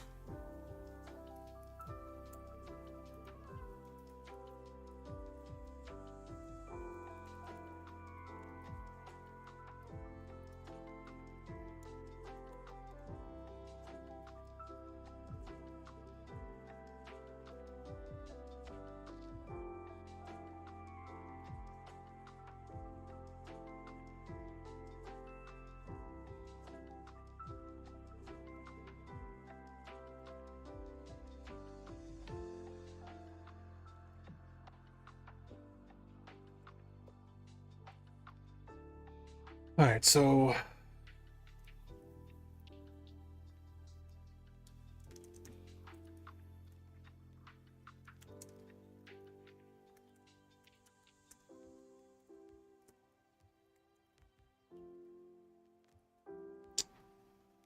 I'm going to try O1 Apple.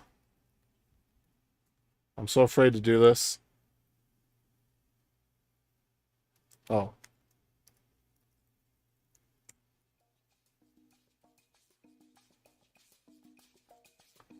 Hmm.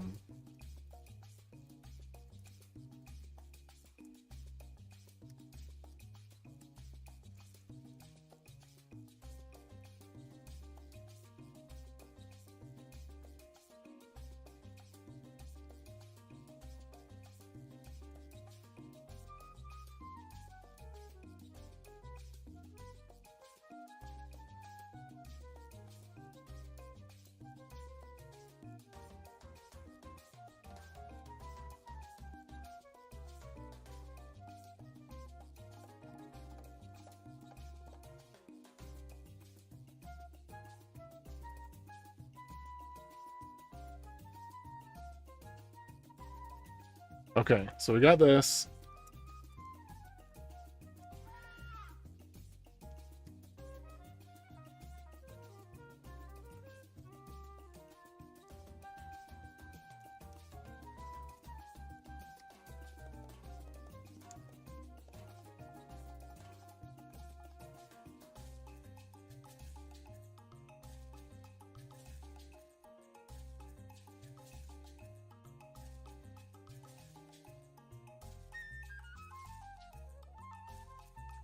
Fixtures.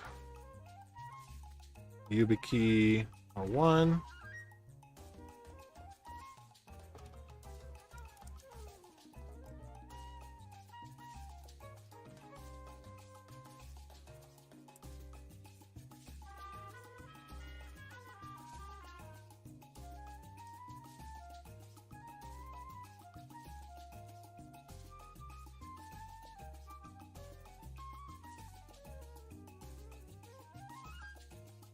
This would be credential request response. And then I would just do this little default mabob in here. And this little default mabob in here. Oh, wait.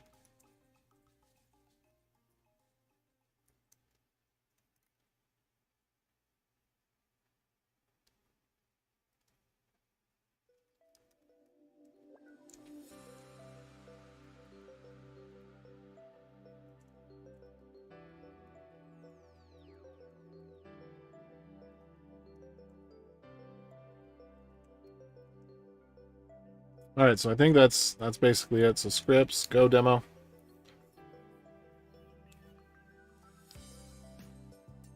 Oh, bother. We have an abs path.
Cool.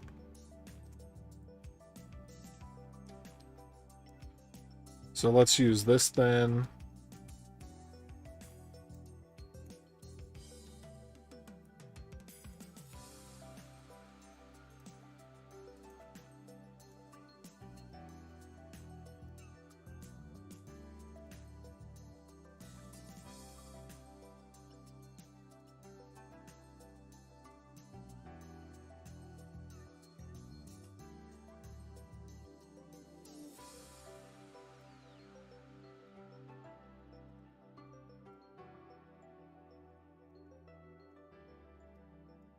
You know what? I need to base name this.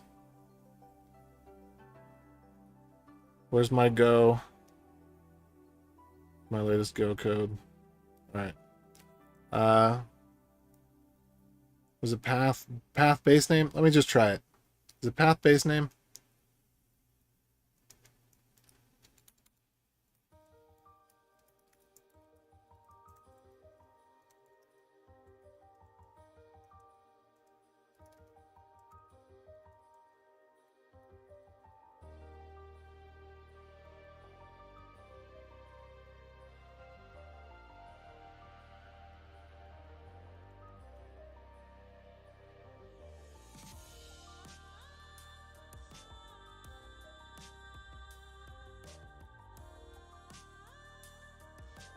Is path name.base name? File path.base name.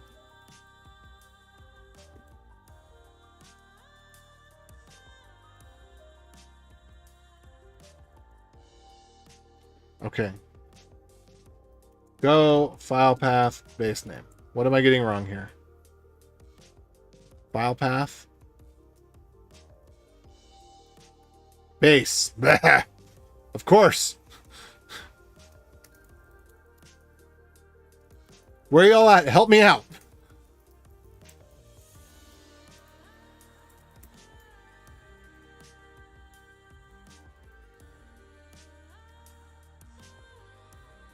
All right.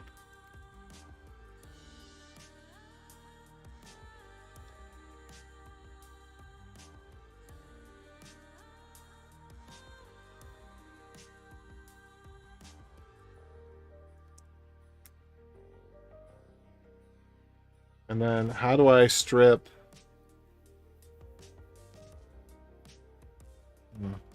Okay, I think this should still work.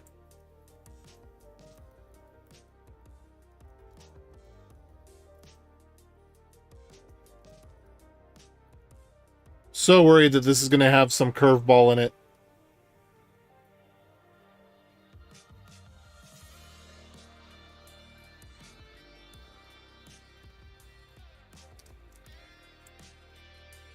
Ah, right.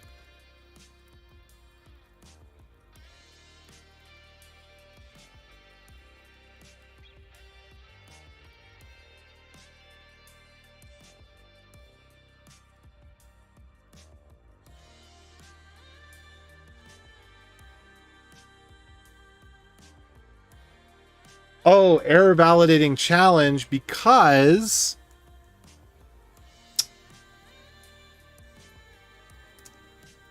Okay, I know why this is. We have to emulate a stored challenge.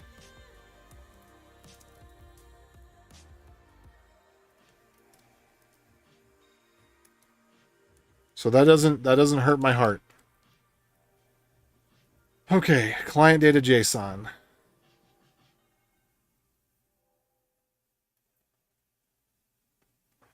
All right. Write a Go function that parses client data JSON as JSON.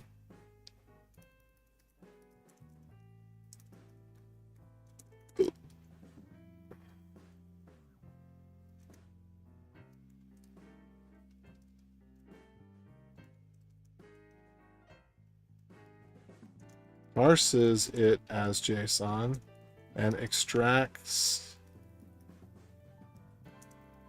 and sets and assigns the property, assign its property challenge to a variable.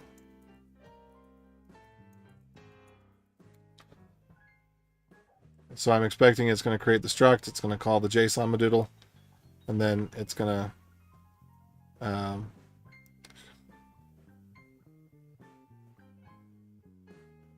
there we go. That's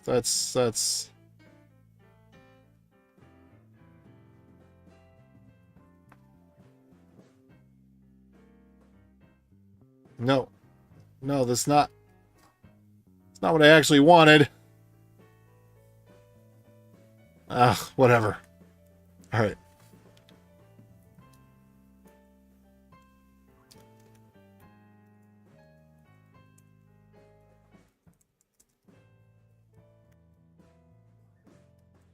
Okay, so what?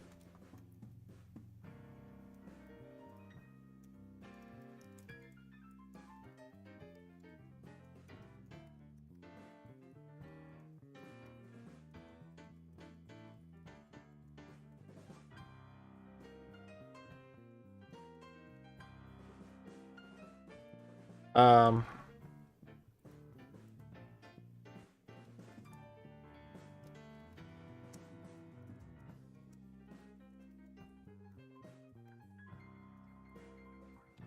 so we have credential request.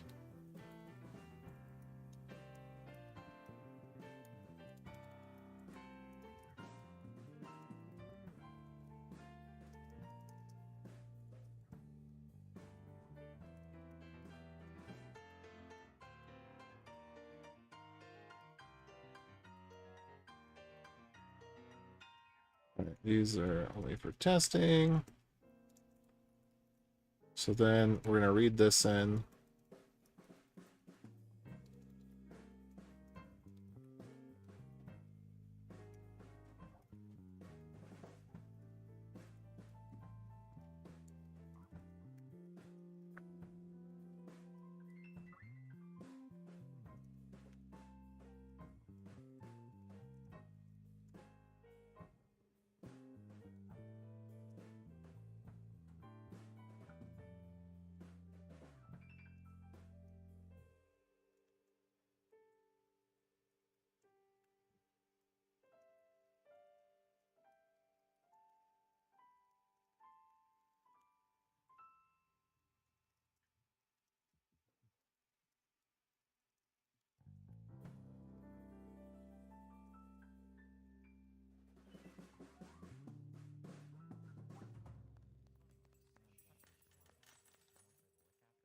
But honestly, I don't even care. You know, for my purposes, I don't even care what the challenge is. All I care is that it signed a thing.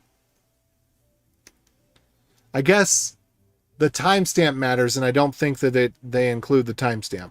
So I guess that's where it makes, like, the nonce is important.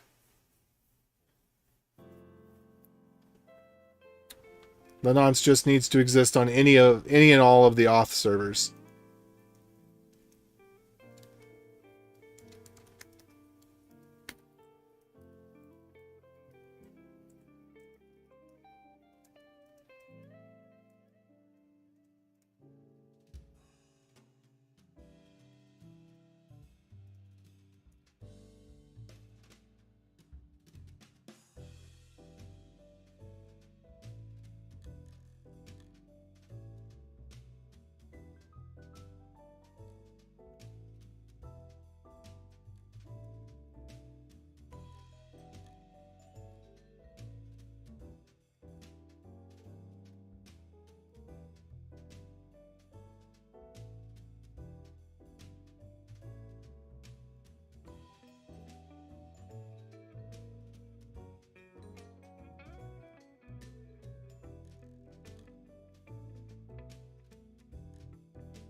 What am I doing wrong?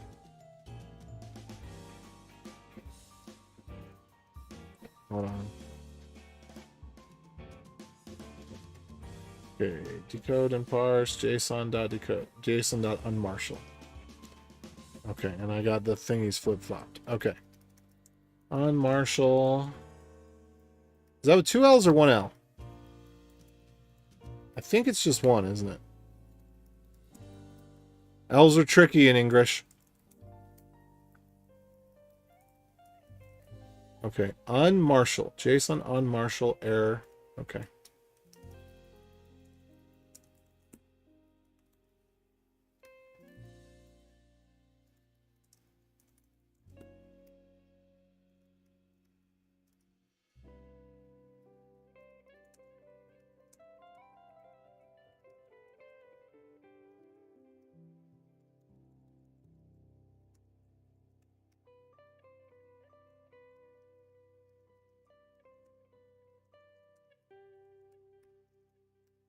Right.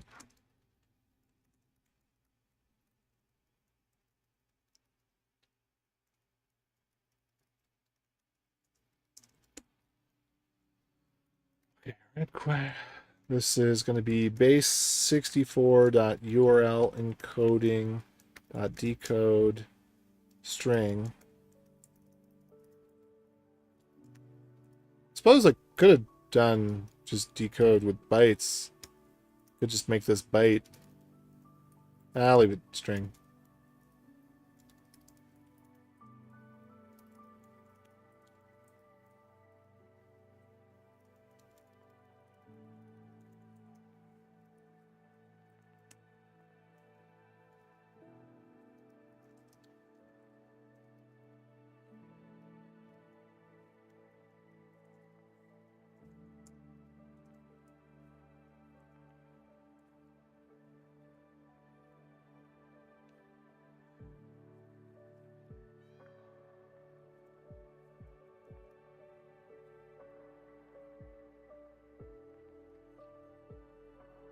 Wait, I don't even need to decode this, do I?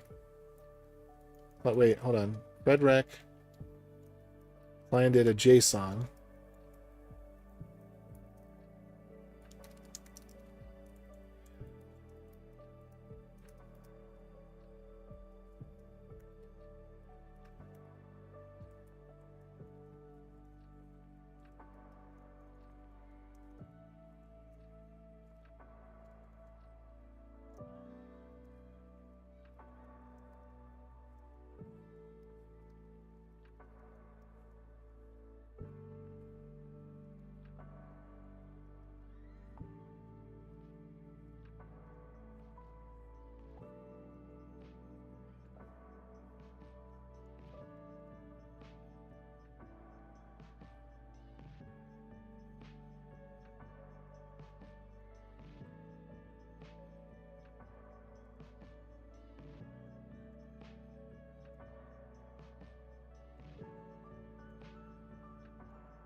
So then client data.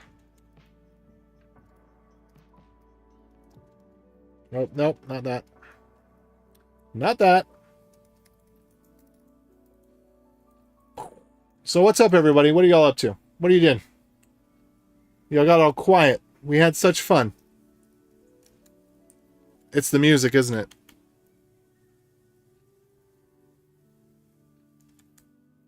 It's good.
All right.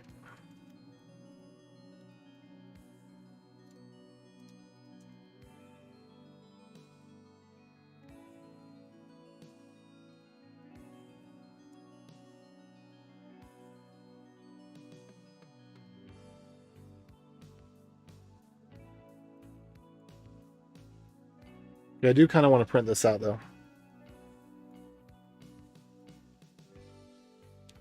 What did Jippity say it was?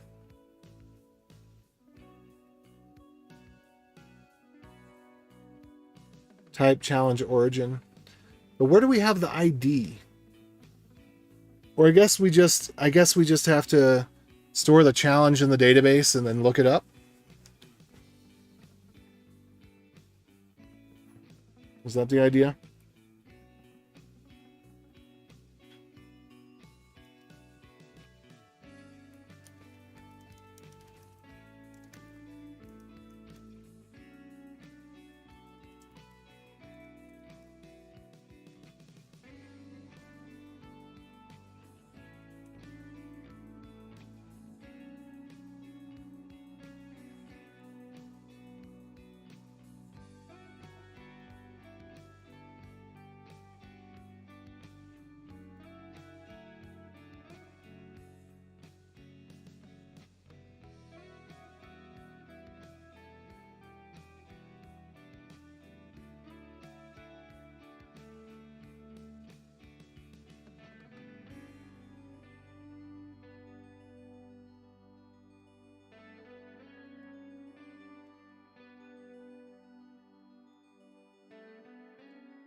All right, what are we doing? Let's turn that into a string. That was not very helpful. All right, so we got authenticator attachment ID. We'd want to use ID, ideally.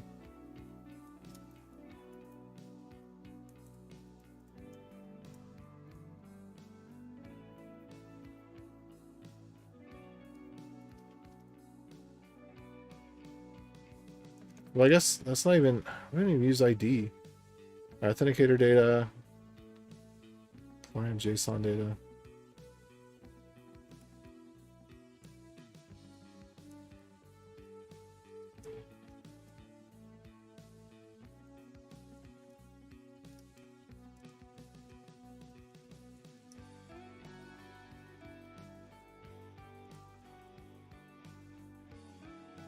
That doesn't make any sense. How is that going to be an array?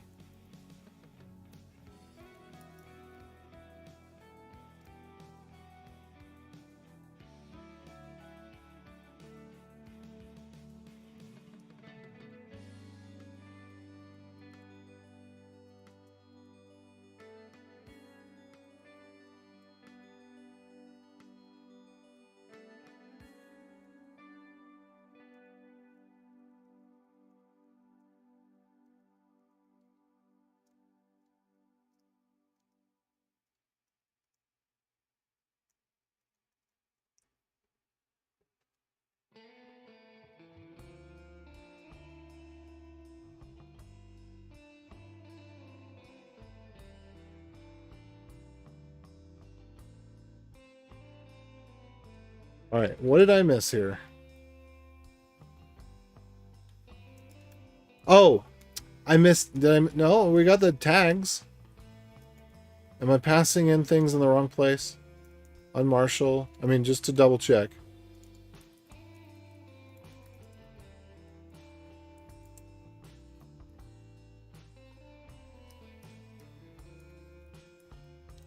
Okay, credential request. Pass that in, and we're going to expect to get client data out of it. Is it nested under response? Yeah, it's nested under response. Okay, so that's why.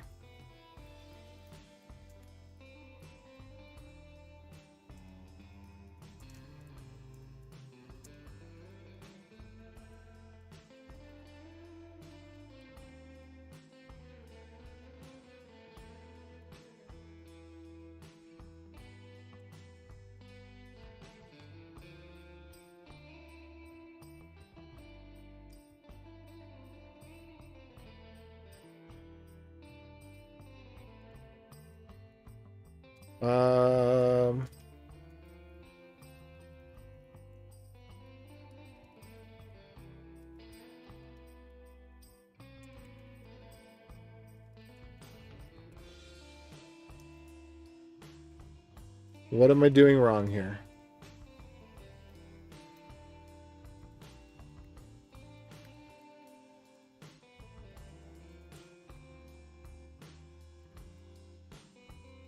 I'm making rookie mistakes.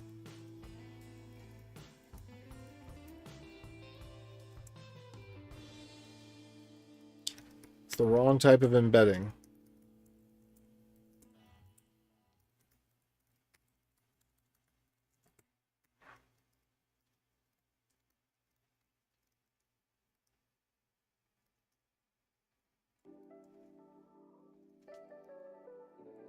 Okay.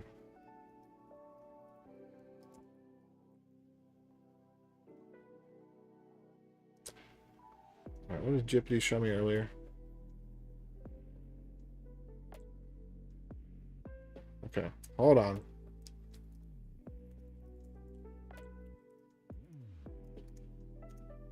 Let's go to JSON to go. Oh, I'm embarrassed, but here we are.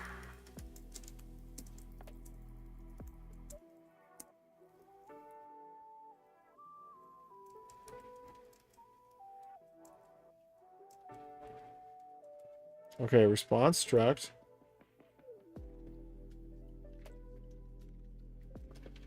Okay, this is correct.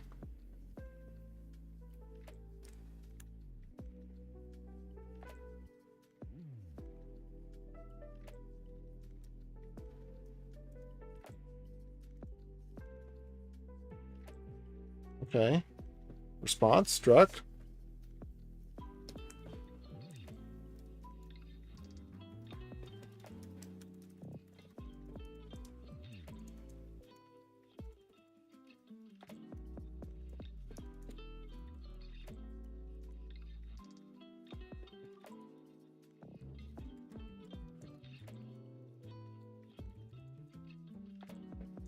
Okay, so I had it right. So why is it embedding?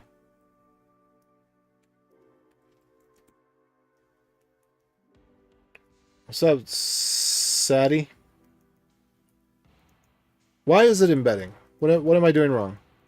I'm getting hazy.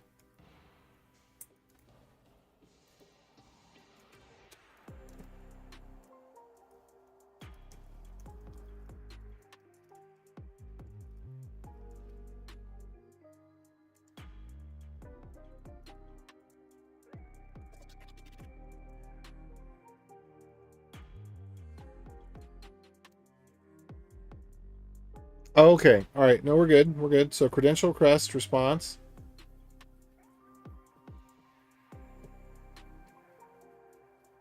Client data JSON right there. So then client data JSON.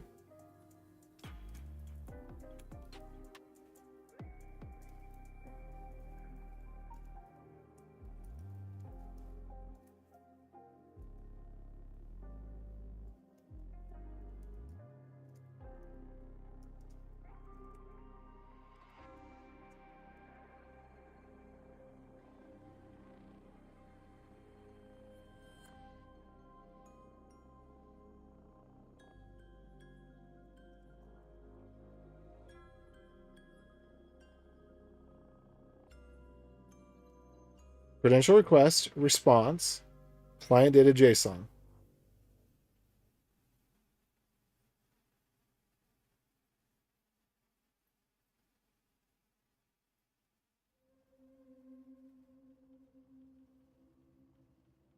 I don't understand.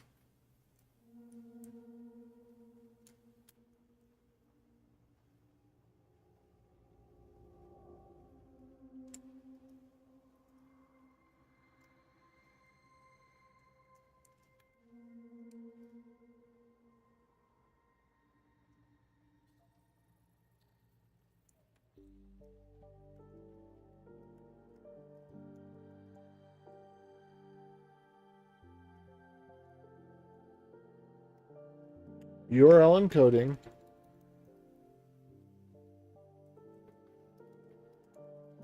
Try standard encoding.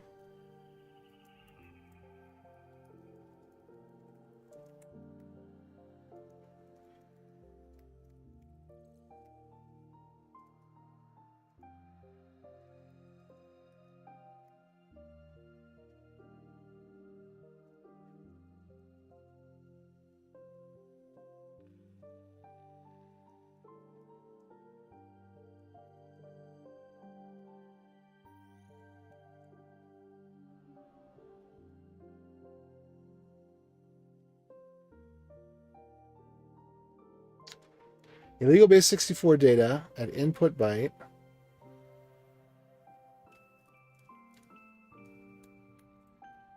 Okay, are we even doing that anymore?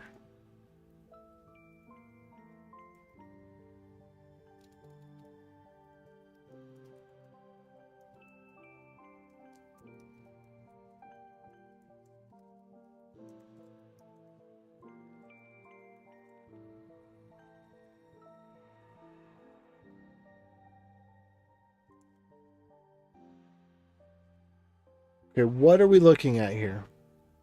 Illegal byte at 184.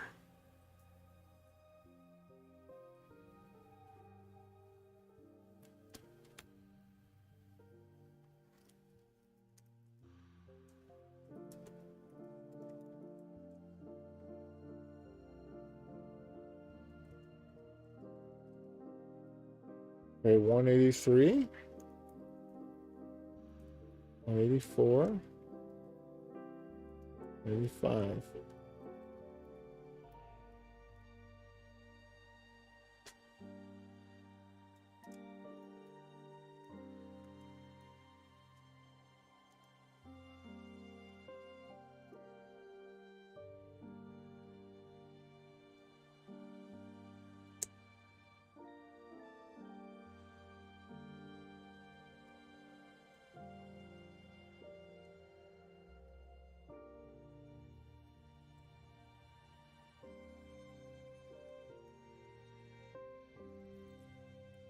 Would you be more specific with your feedback, please? It says illegal base 64 data at input byte 184, which would be right around here. I don't see anything wrong with that byte. I'm confused right now.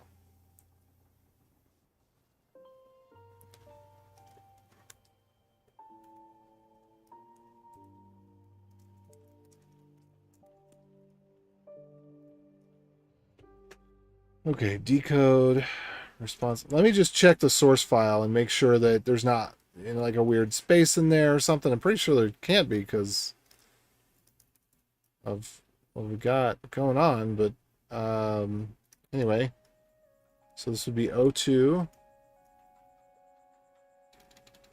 All right, 184. Looks like the letter L to me.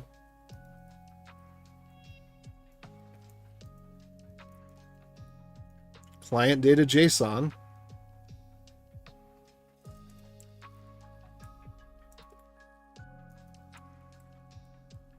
And just for funsies, let me go ahead and print that out.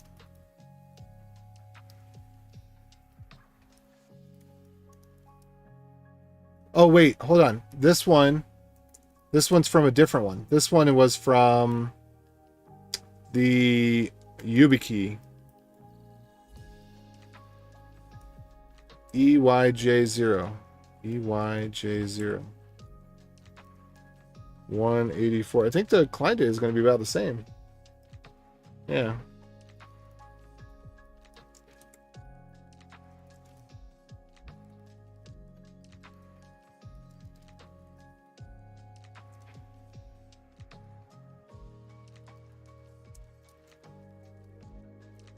Now I'm fighting. Now I'm chasing ghosts.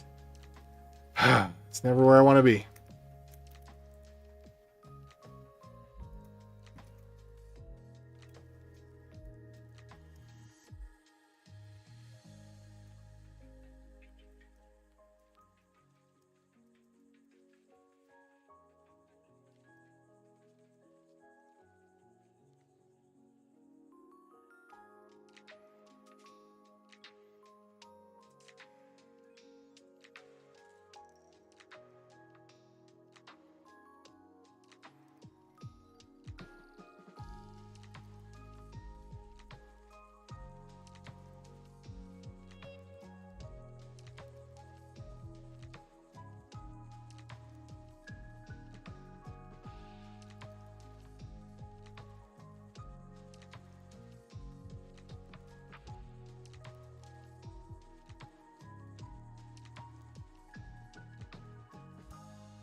Okay. So what if I just B to A this? Or A to B this? Works perfectly fine. There's no problem. Okay, so what is going on? And there's nothing here that violates in any way.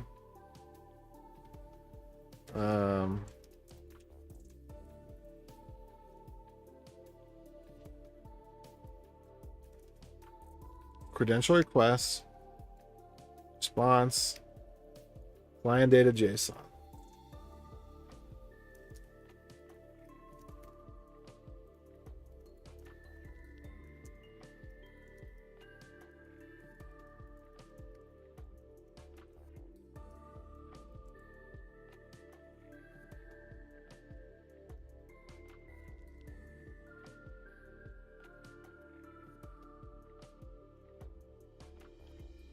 All right, so I'm doing something wrong. I'm just going to ask GPT to fix it because my eyes are weak right now.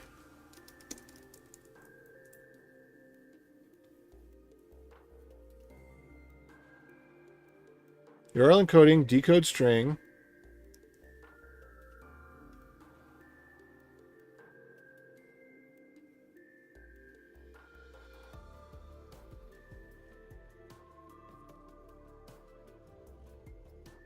Okay.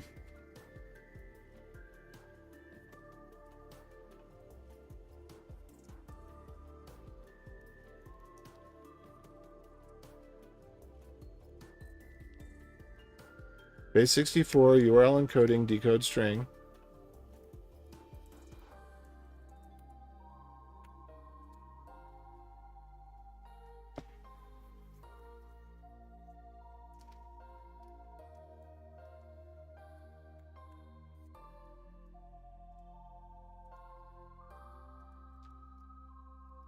Decode encode.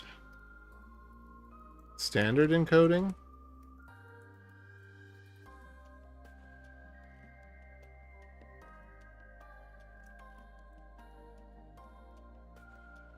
All right, help me out. What is going on? All right, let me just do. Let's say for that somehow I copied and pasted wrong. No.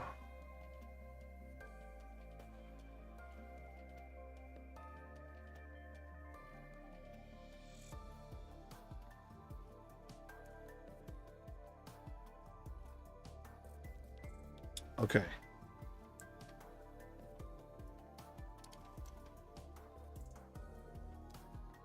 Right, a go function to parse this, including the base 64 encoded nested JSON data.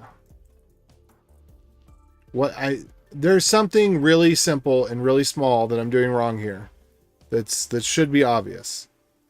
Could not find matching because illegal base 64 data at byte input 184. You know, but we're printing out, this is the data. Is there a new line? Is there a new line? Let's...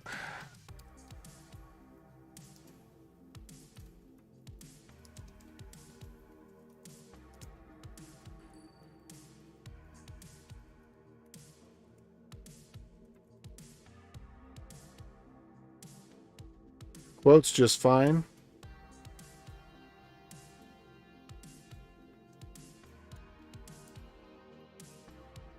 What am I doing wrong? Decode the string.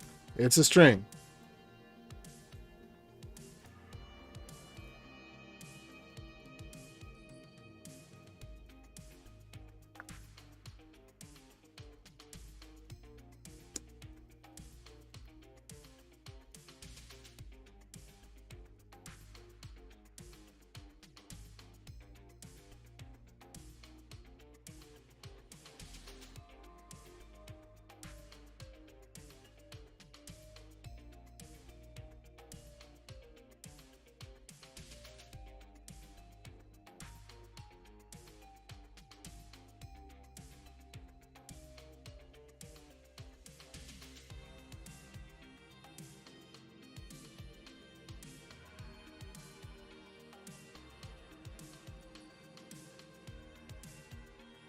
What am I doing wrong?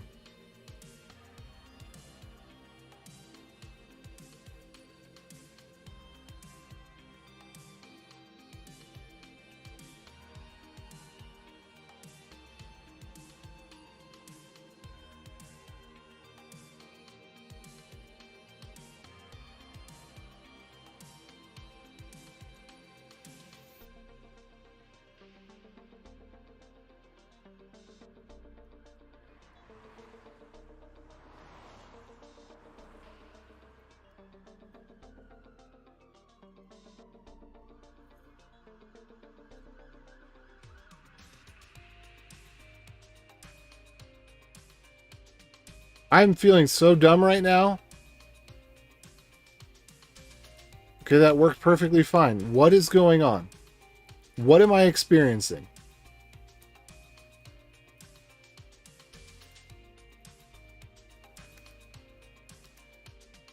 Let's reduce this back on down.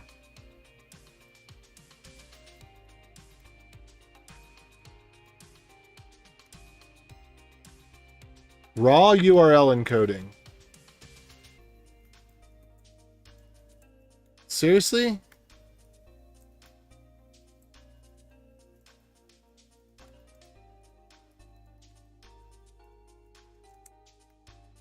I was using the wrong instantiated object. Is that it?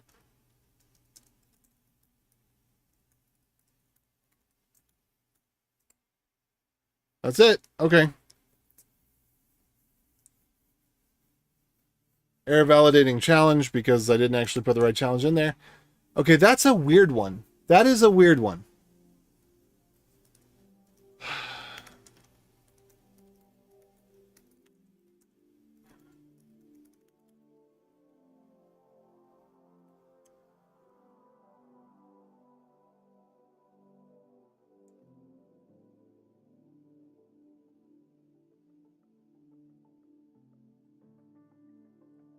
Okay, does not add the padding.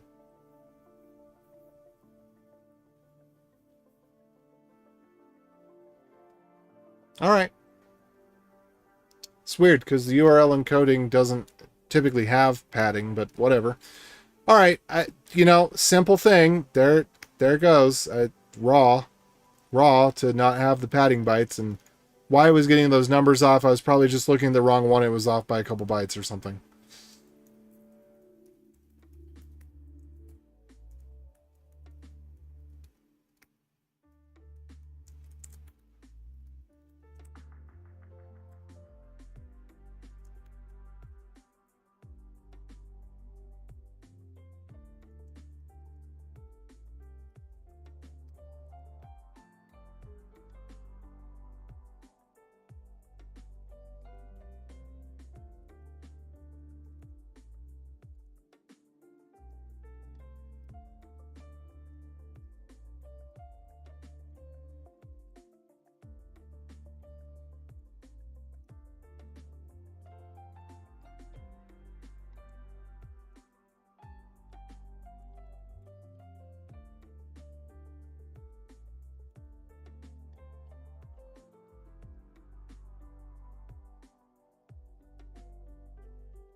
All right, I am gonna.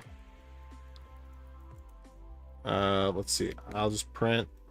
I guess I can print out credrec.id. We can say here credential ID.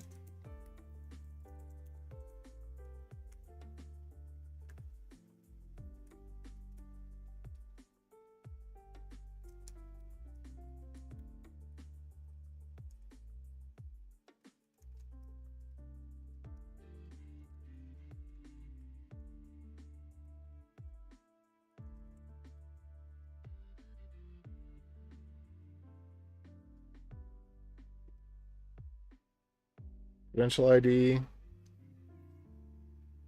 would be stored challenge.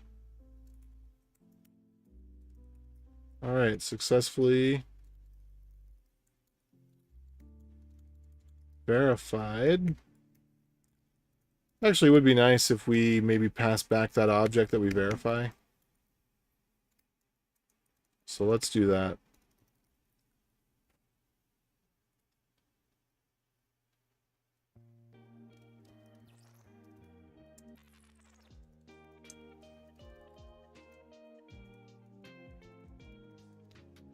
So we will pass back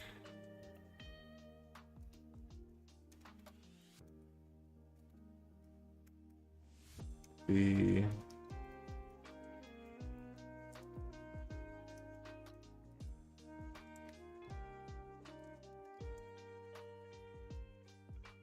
Okay, what's up? Yes, this is VI. Can you show your keystrokes on the screen? Sure. Let's see. Key. Where did I put that thing? I think it's called KeyCast. Just a second. KeyCast. I don't have... You know, nobody has asked me that in a while, and I have not reinstalled it, but give me a second. I will find KeyCast, and I'll reinstall it. Keycaster. You know, I paid some of the... I tried some of the paid ones, but in the end, Keycaster was what did it for me. It's a good deed.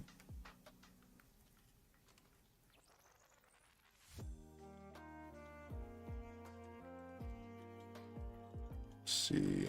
Applications.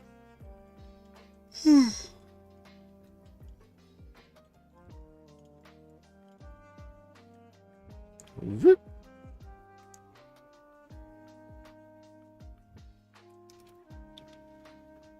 Okay. Yes, I want to open it. Yes. Yes. Okay, so where'd Keycaster go? Preferences, toggle capture, display, visualizer default, mouse events none.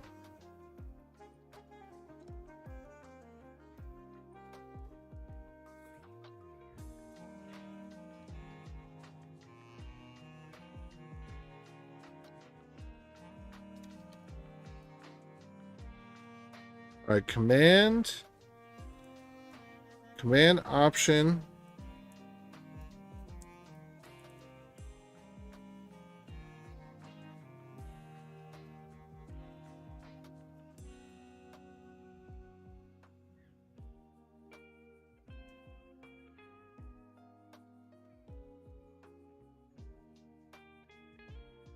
All right, let me exit out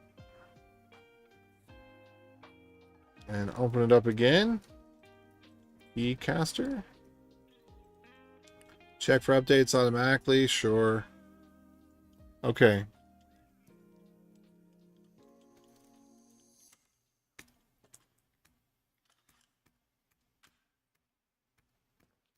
I don't know where Keycaster is. Okay, Keycaster's right here. Stop casting, preferences. All right, where is it? Oh, okay. There it is.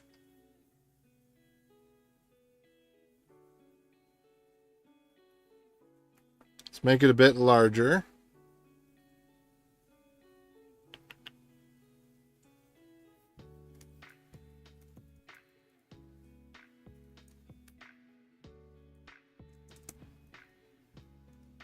There we go.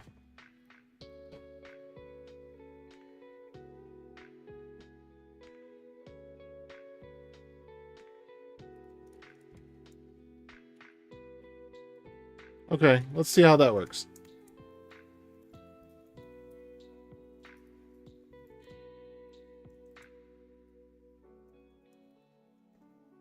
Command keys only. Apply modifiers. I don't remember exactly what this means. I'd have to look it up on the other one. Okay, so all keys.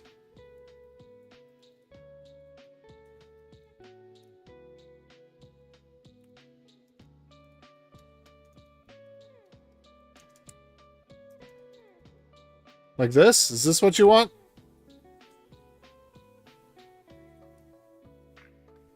I'll make it a little smaller. Okay. So what was I looking at here?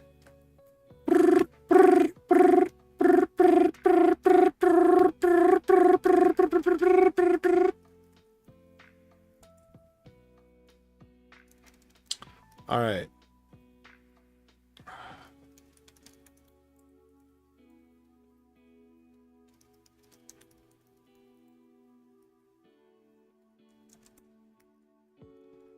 All right, parsed credential request data.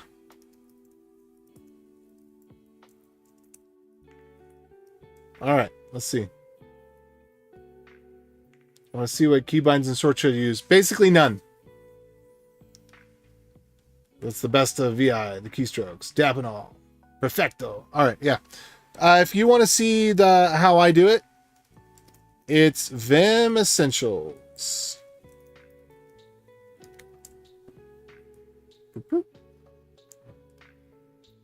There you go. This is my setup. I don't have anything special going on. I don't have any fun key bindings. There's the only key binding that I have is to go to the next error and to clear the error. Space clears the errors and space E goes to the next error. And other than that, nothing.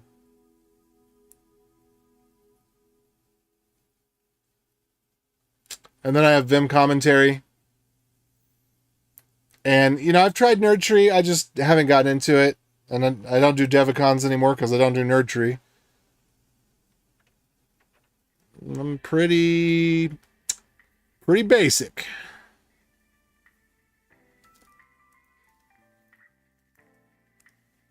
Okay. Parsed credential assertion data. Is that what I need? Okay, is that what this is?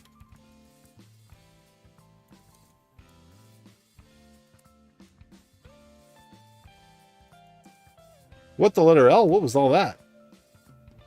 Even I can't follow all of this.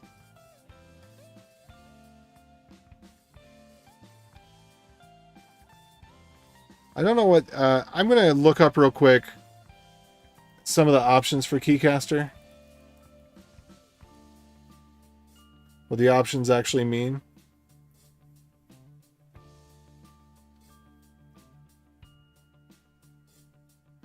Display mouse clicks. Command keys only. Match the bezel color, okay.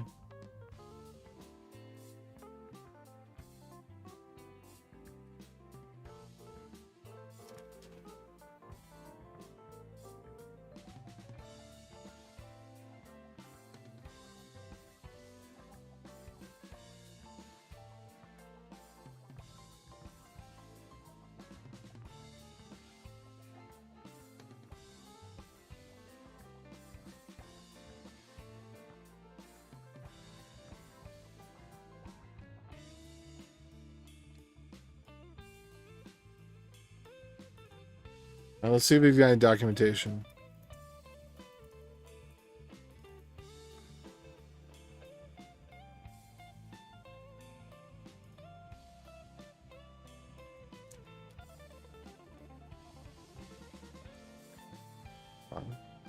So apply modifiers. I don't know.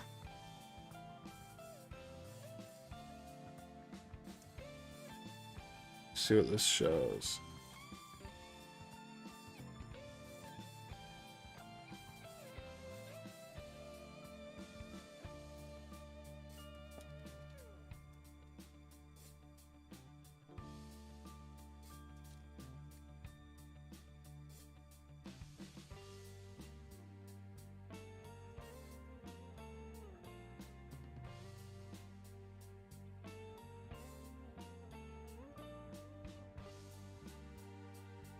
All right. Well, I'm not sure what to do about that yet. I got to look into that more later.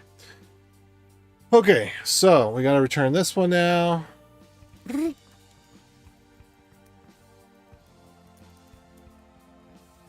Return this one now.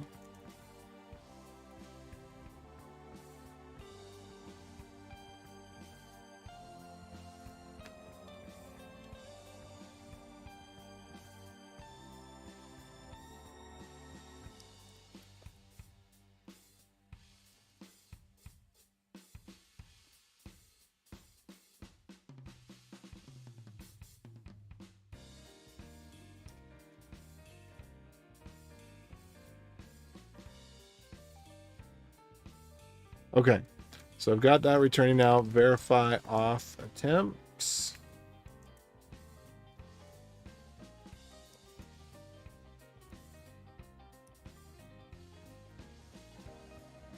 So printf percent pound plus v. And I'm wondering if I can actually see a little bit more than what I'd normally be able to see. Undefined auth. 135.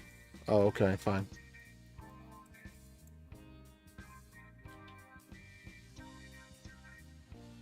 I'm wondering if this will show me any useful information.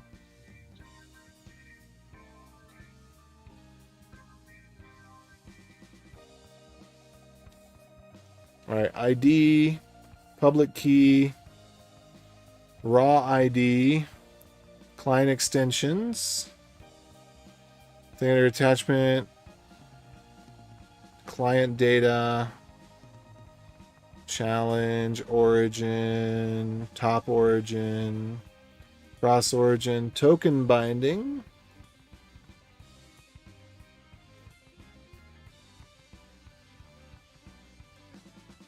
RPID hash. Tested credential. Credential ID. Status signature.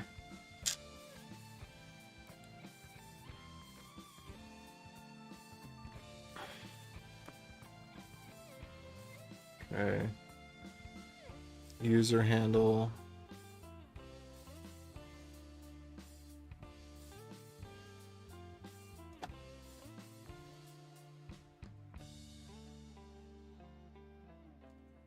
Let's see, raw ID protocol.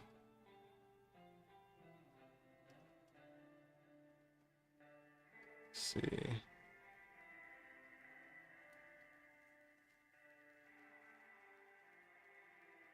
Signature.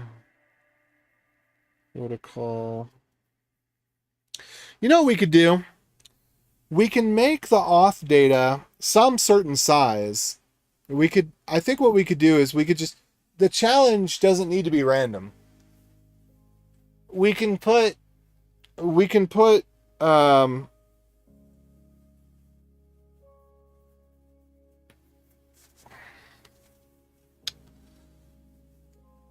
put some sort of partially signed data in there or something.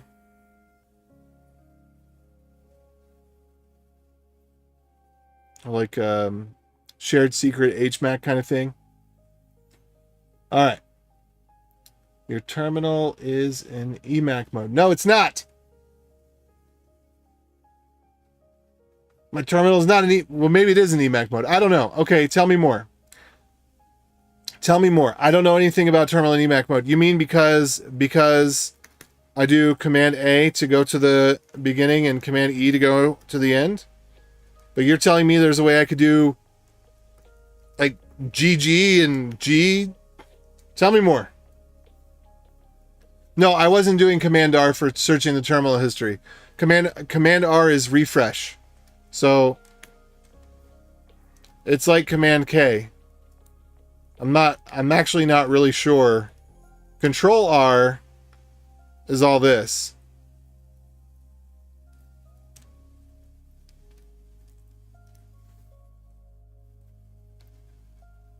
Set-O VI. I'm not sure if that's going to work. I don't ever use terminal history because I use fish. So if I want to use fish, so, you know, like this, boom. I just need to type that and then hit up, and I'm good. So I don't actually ever use terminal history. You will find that I am the least knowledgeable person you've ever come across who is the most expert at it. I know the fewest number of things possible to do everything that I need to do very effectively for me. I've never learned how to do multiple cursors, for example, but I don't see the value that they bring. The number of times that I need to do something where multiple cursors would be helpful, I use find replace. I just, you know, I don't have, there's, I only, no, it's not your bad. Like I'm not criticizing you by any means. It looks like I'm looking into a mirror. Ooh. Are you as beautiful as I am?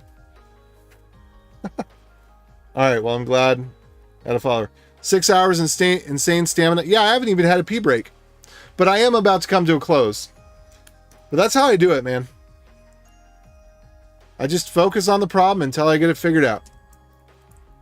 Sometimes I do need a break. Okay, so this one...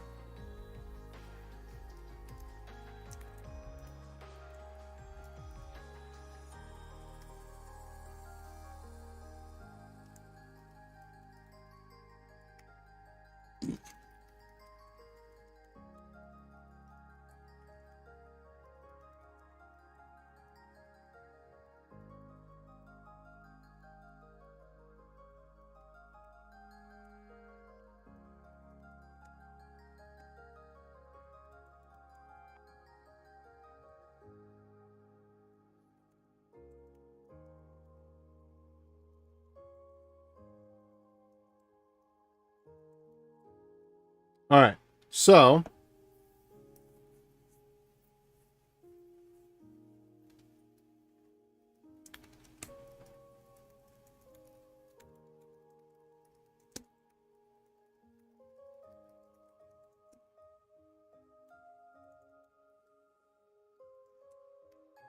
Now I want to add a debug flag. So let's go back up to the top.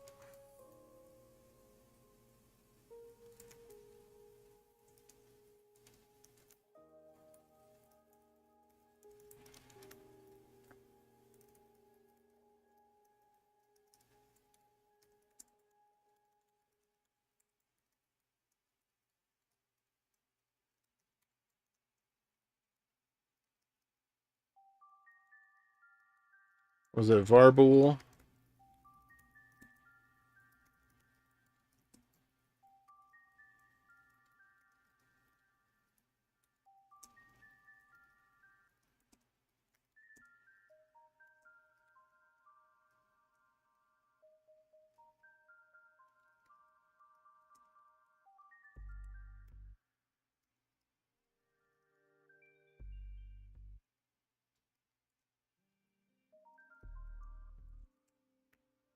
Okay, what am I doing wrong now? Am I missing one?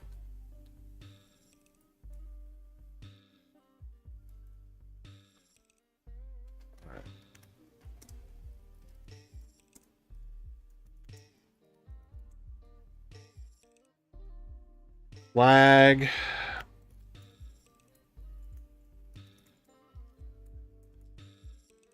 Boulevard. Man, I'm just messing up all over the place today.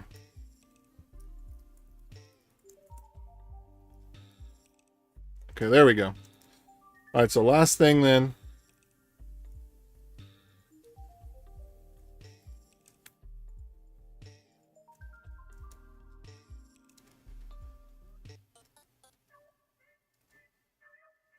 Okay.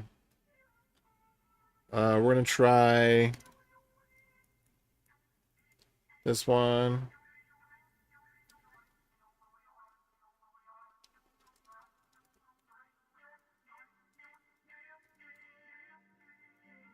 Cool. All right, verified. Good.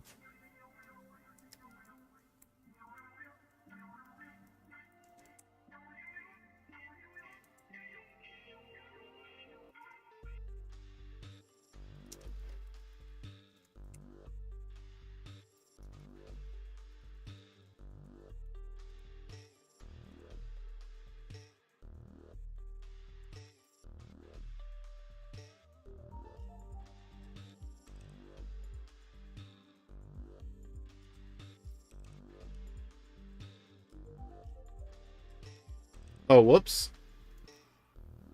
I know what I did wrong here.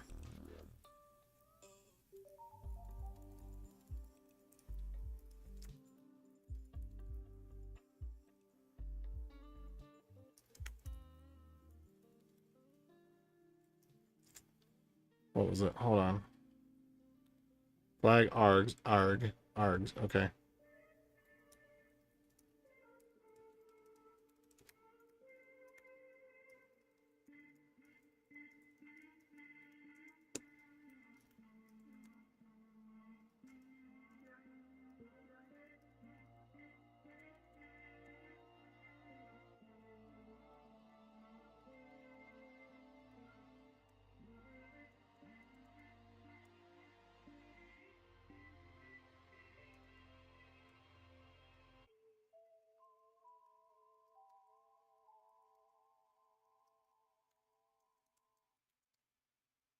All right, there we go. Okay. Must be McDonald's because I'm loving it. And that's the end of that.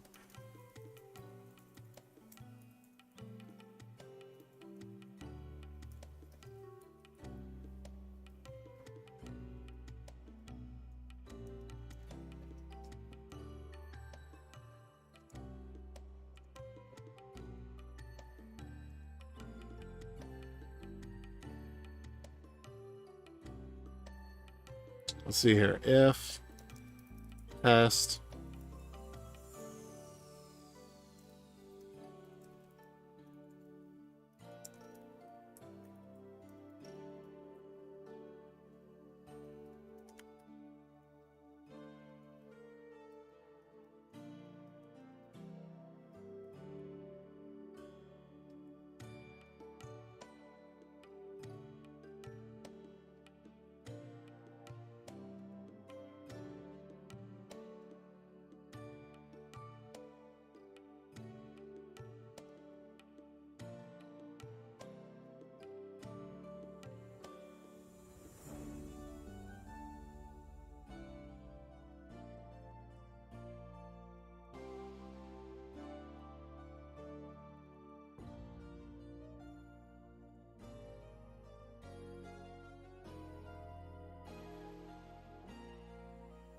Okay, cool. It's working as expected. I'm done with that. Okay, these keys, they're not disappearing fast enough. So let's make that shorter. And the font size is too big, so I'm going to make that smaller because it's getting in my way.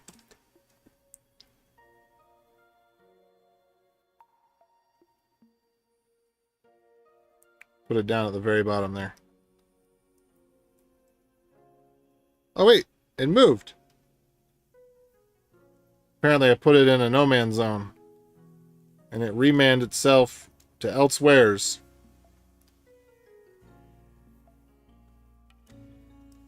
Okay, I might be able to live with that. We'll see. No, that's still... If I bring this up by 1... Okay, then we can put that a little bit larger. Okay. Yeah, this is bugging me. Now I gotta remember not to type my passwords on the screen, though. Do a little toggle off. Toggle on. Need some hammer spoon. Except that I'm never going to do that. Okay, what else have we got here?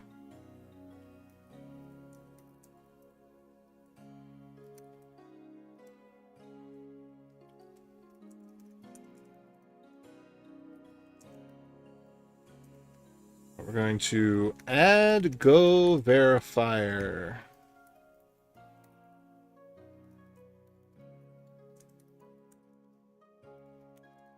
Okay. All right, so now I got to recreate this in Node.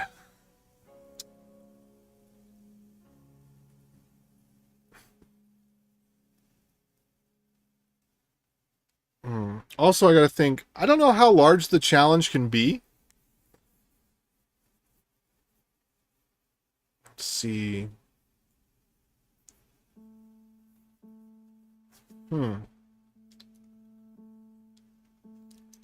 Is there any limit to the size of the WebAuthn challenge?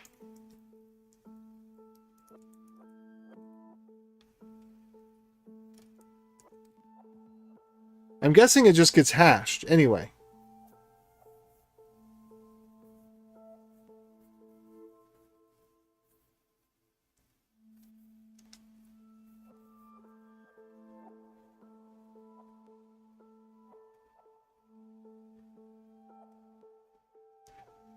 Okay. Is the challenge hashed before signing? Yes, it is, because it signs the client data object. Yeah, okay.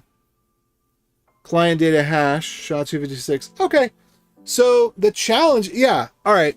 So what I'm going to do then is I'm going to put a signed object in the challenge so that the server can verify it without having to do a lookup in the database and without having to have shared state between the other servers. Because I don't want to add new stuff to the database for this. So that's what we're going to do. We're just going to use the same key that we already used for JWT signing. I'm going to sign a redonkulously small challenge, and we're going to ship those challenge bytes. They're going to be base 64 encoded. Okay. All right, that's how we'll do it.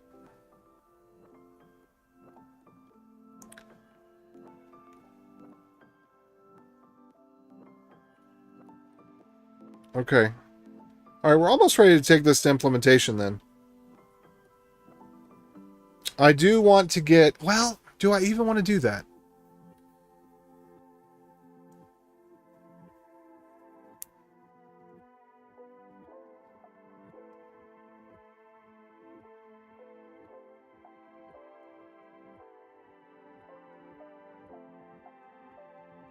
Let's see.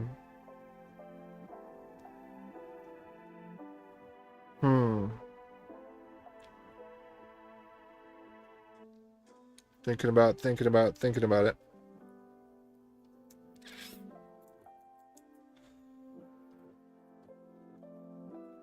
How do I want to make this work?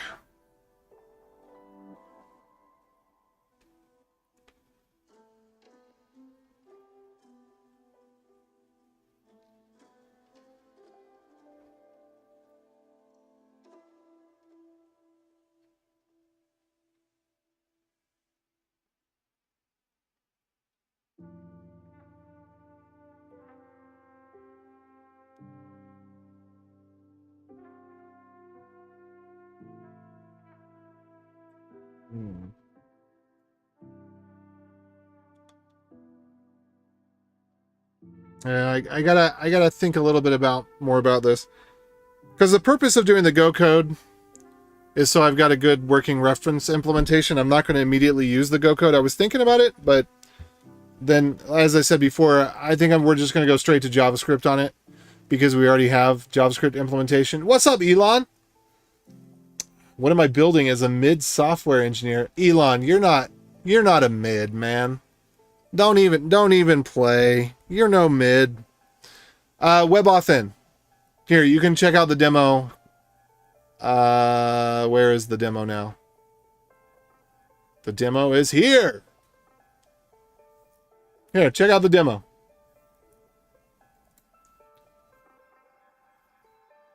Okay, so I got to figure out how I actually want to implement this. What I actually want the server to be.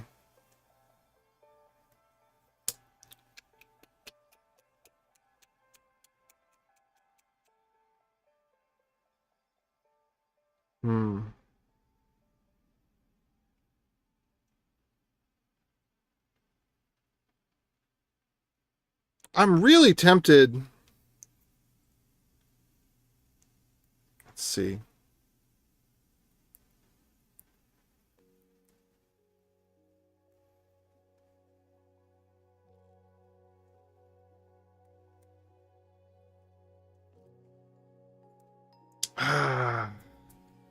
Yeah, I think my next steps are going to be implementation, and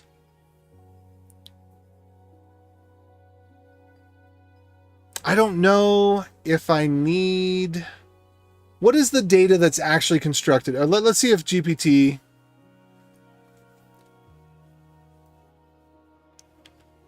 is embedded, which is hashed to produce combined with authenticator data, and this is combined. Okay. Give me a demonstration in Go of how client data, of how the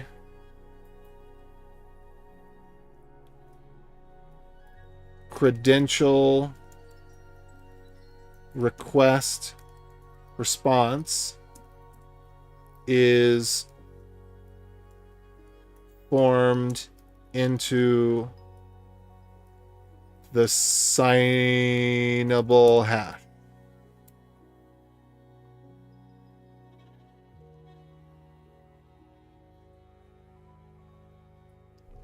All right, we decode it.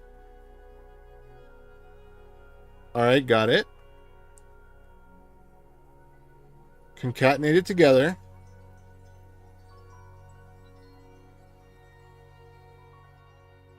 Is it that simple? Let's see if it's that simple. So we're going to make a little modification here, see if it's that simple. Sometimes this stuff is just super over-engineered.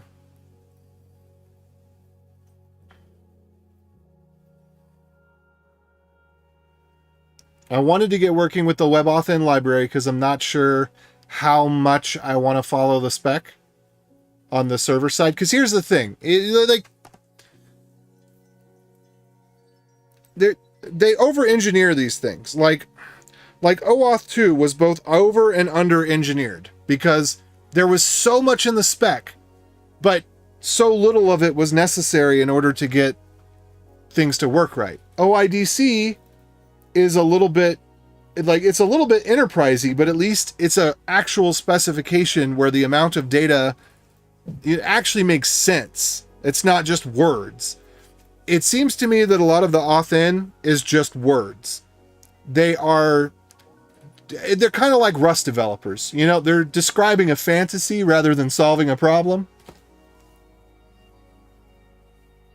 Burn!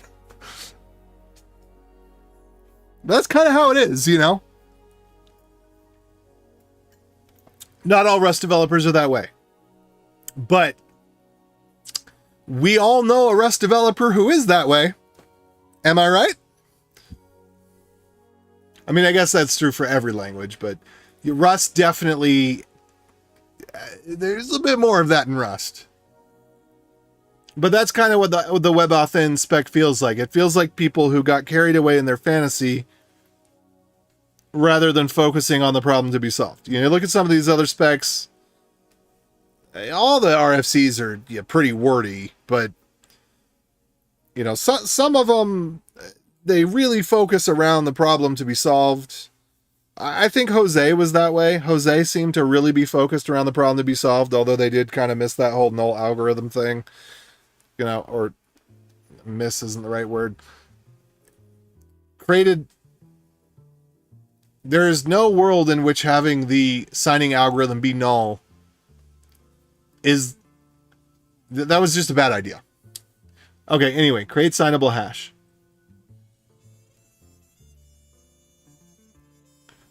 So we're going to get the client data out.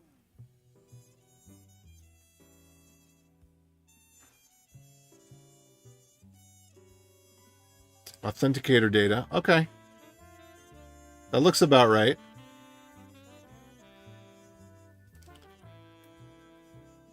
All right. So we're going to improve this a little bit more. And we're going to see if our signature matches the framework signature, because if it does, that's a heck of a lot of framework.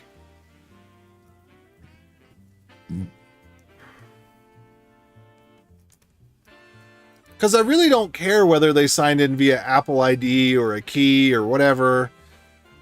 And if they're so sophisticated as to clone a hardware key or to hack into iCloud, you know, at that level, it's a little rough. You know what I'm saying?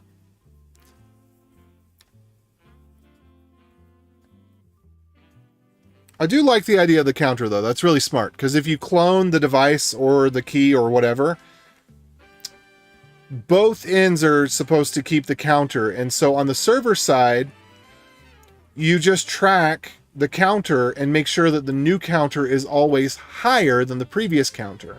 And if you ever encounter a counter that's lower than the previous counter, then you know that it's been cloned, and then you issue an error to the user, and the user can't use that key anymore. That makes sense. So that was actually really smart. I liked that they did that. I thought that was really great. What feels magical? The music? Is the music magical?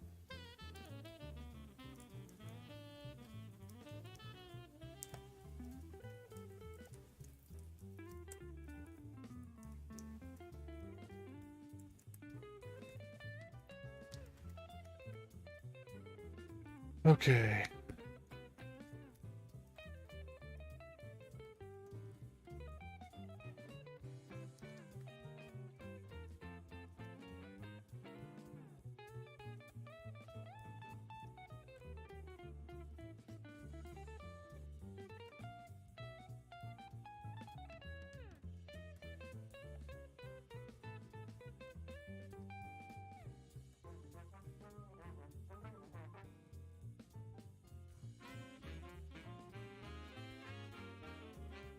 All right. So we need to also have client data, JSON, authenticator data. So let me go look back at this.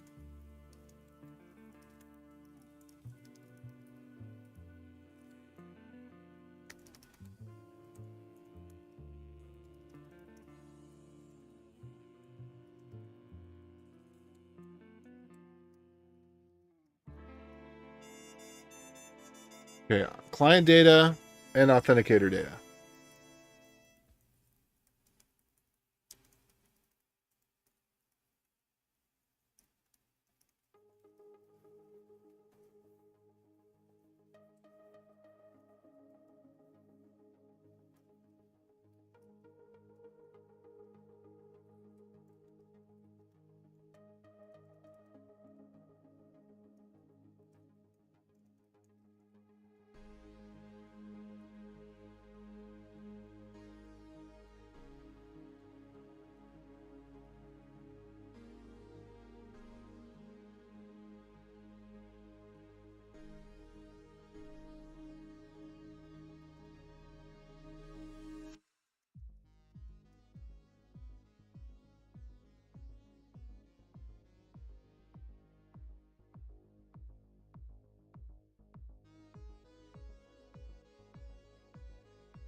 I don't know why. Why was the stored challenge important? I don't think it really was.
Okay.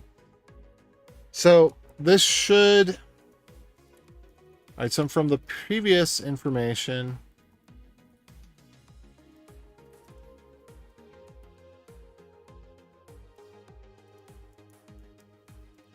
So do we take the public key in here? We should take the public key in here.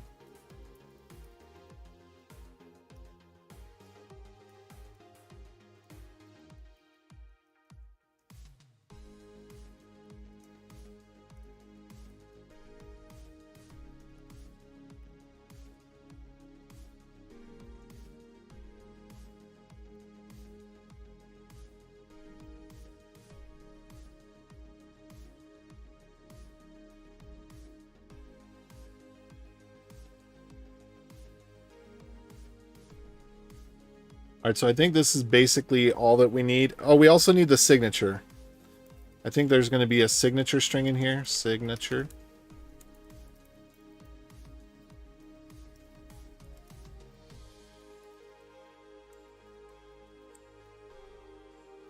All right, so we've got a working implementation.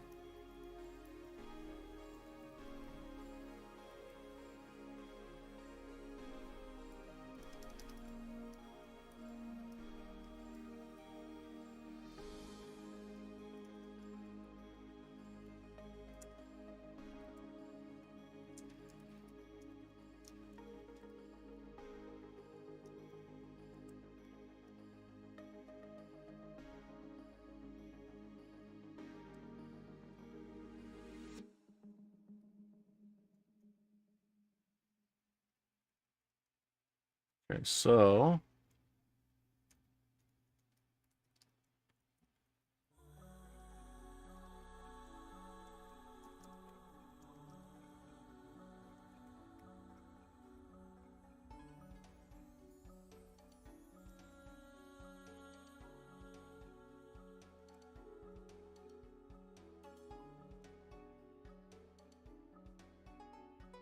all right, so we're going to change that from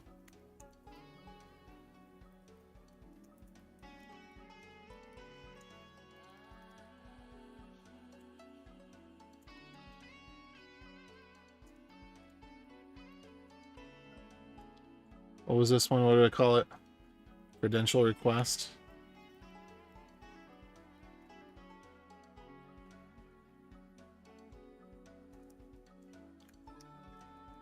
Ugh. So confusing.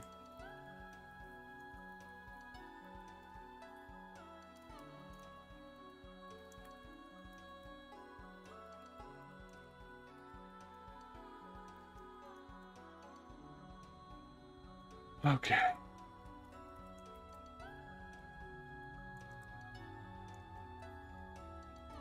All right, what did I screw up? This one. I screwed up that one. Okay.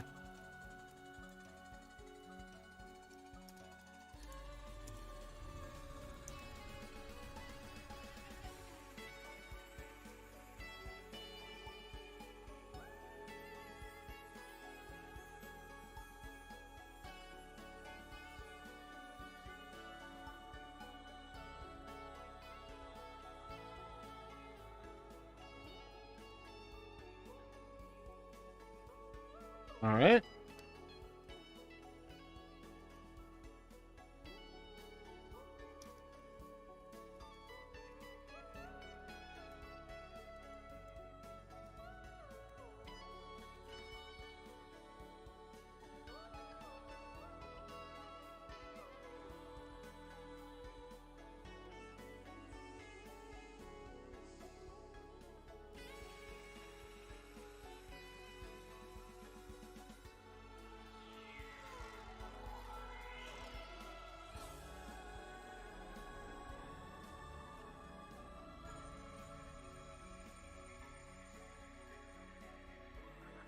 Credential request response.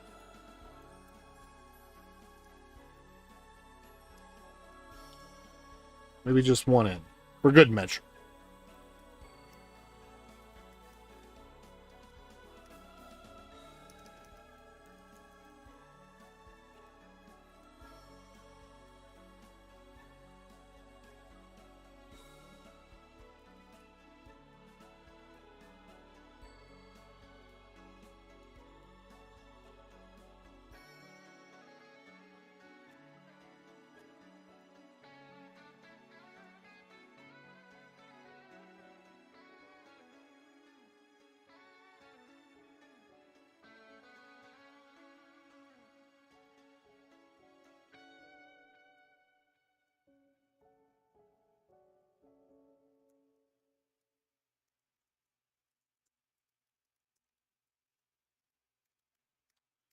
Sorry, as I get a little tired or my energy levels goes down and I'm not talking as much. Also, I'm really focused on the problem. It's almost 2 a.m. I'd like to go to bed by 2 a.m. I think that's a good time to go to bed tonight. I think if I... So I'm not doing it in JavaScript yet, but again, it's just easier to do this stuff in Go. Fewer gotchas, other than that one thing about the raw URL encoding versus URL encoding. Ugh. But, you know, just far fewer gotchas, higher quality code, easier to deal with. Just could not find challenge matching requests. Not decode credential request. Now, if I'm not mistaken, the decoding has already happened by this point, has it not? No, it's only parsed the first one, not the next one. All right, that's fine. Okay, so verifiable, create verifiable hash.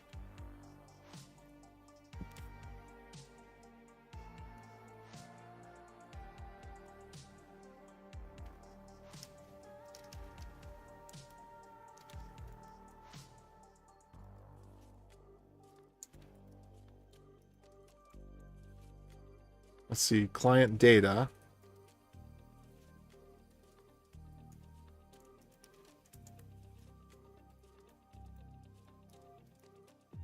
All right, so we have the client data JSON.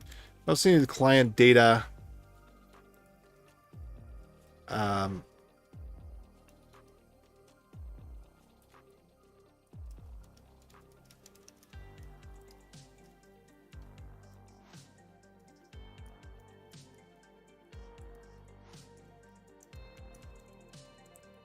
We need client data bytes.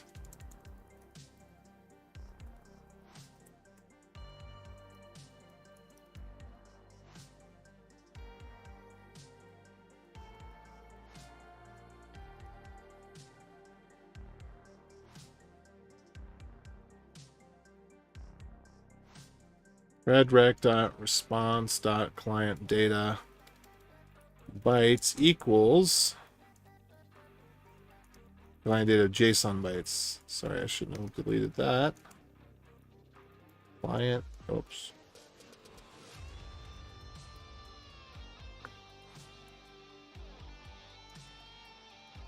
Did I not just declare right here? Client data bytes. Okay, not JSON. Sure. Tomato, potato. All right. So now that's all good.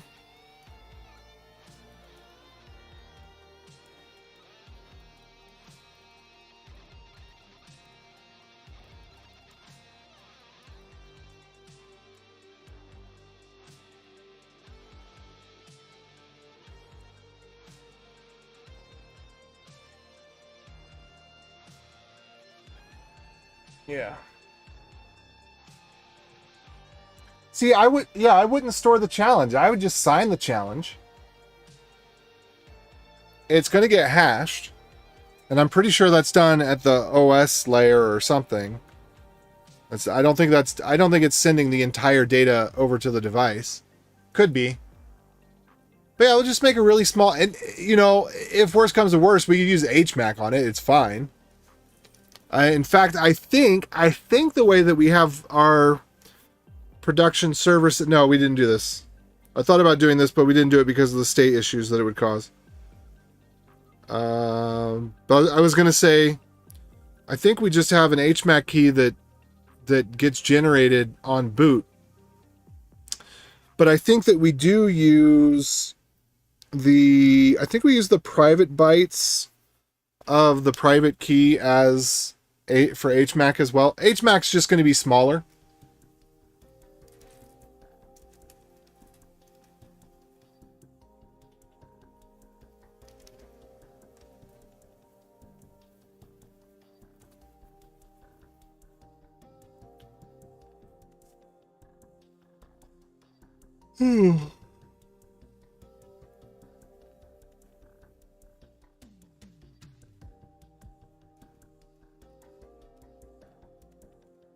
Let's see. What does it say? Does it say Challenge is up to 32 bytes. We'll have to just try it out. We'll just have to try it out and see at what point it breaks. Because if we could do a 64 byte challenge, we'll just do the first 32 bytes as a random string, the next 32 bytes as a signature, and then we'll just do it like that.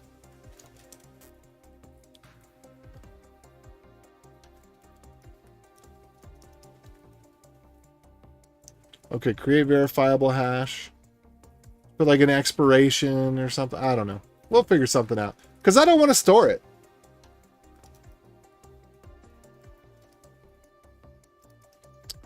So here it's verifiable. And then we also have, from this other bit, we have parse credential. Where's the other one?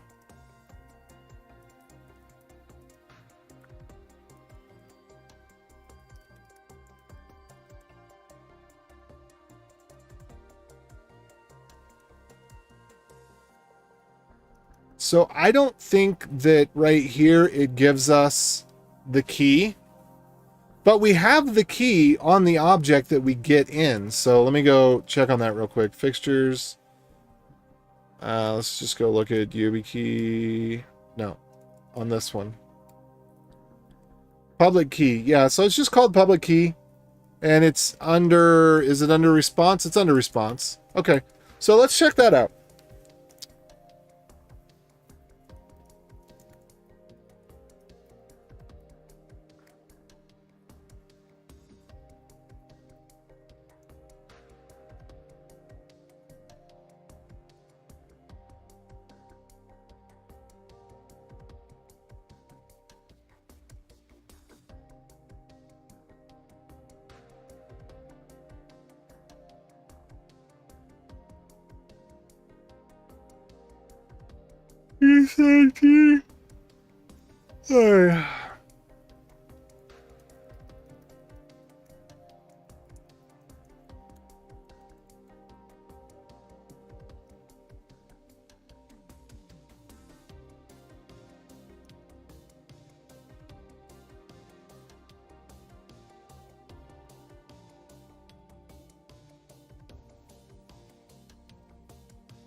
Okay.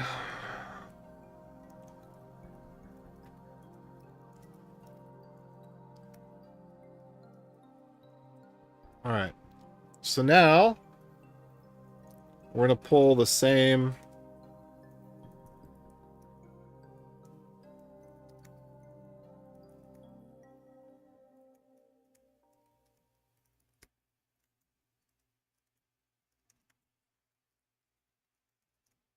we're going to replace request with creation. All right.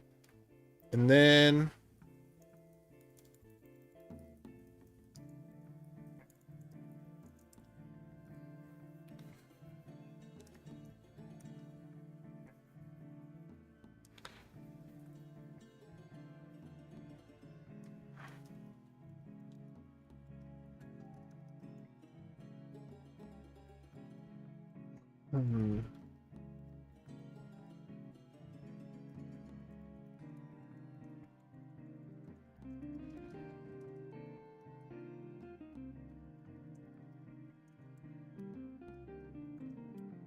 all right, so then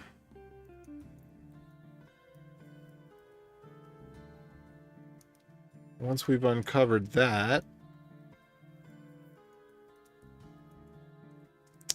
just like with this JSON bit here, We're going to decode the public key, which is an ASN1.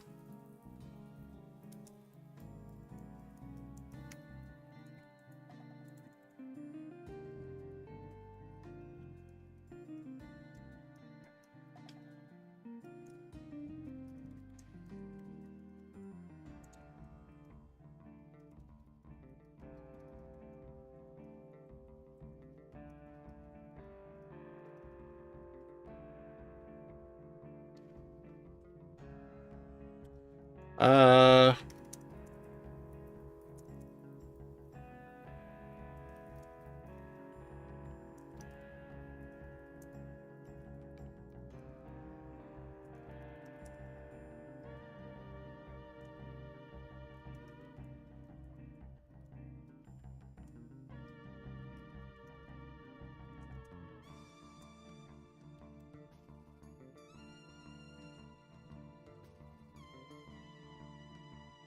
all right.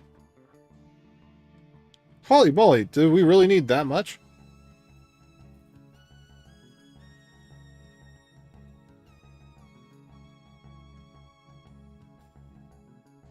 Yeah, okay, this is right.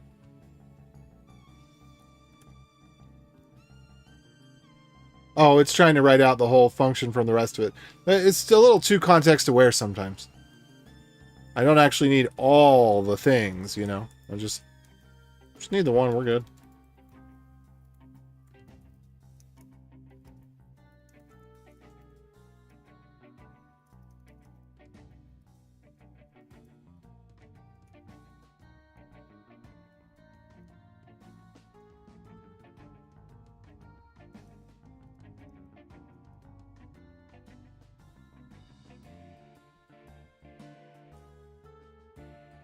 All right, cred. No, not here. We got credrec.response dot public key ECDSA.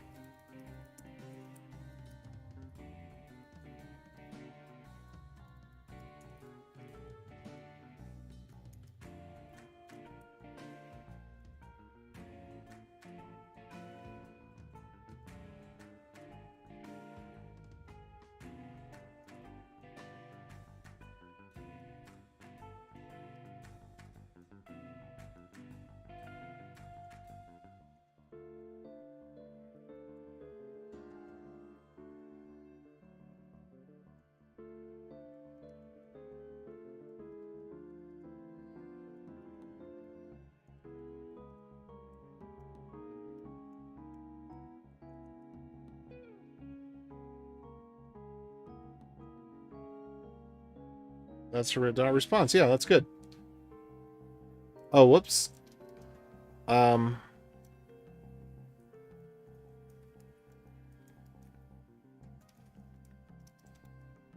we go. This one.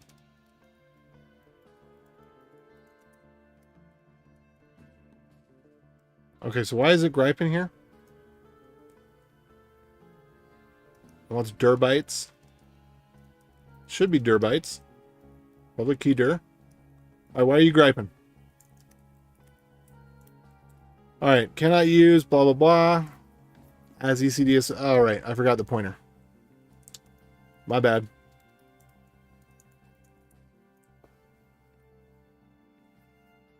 Alright, so that's cool.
all of that signature.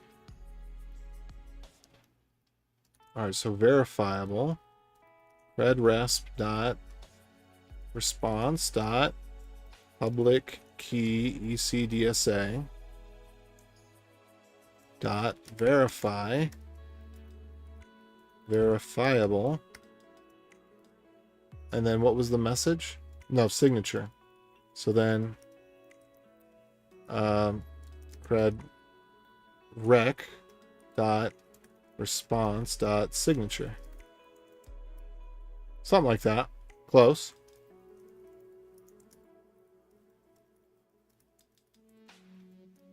Create verifiable hash.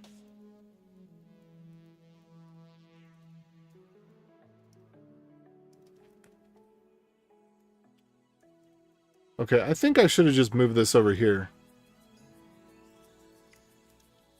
Authenticator bytes.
Okay.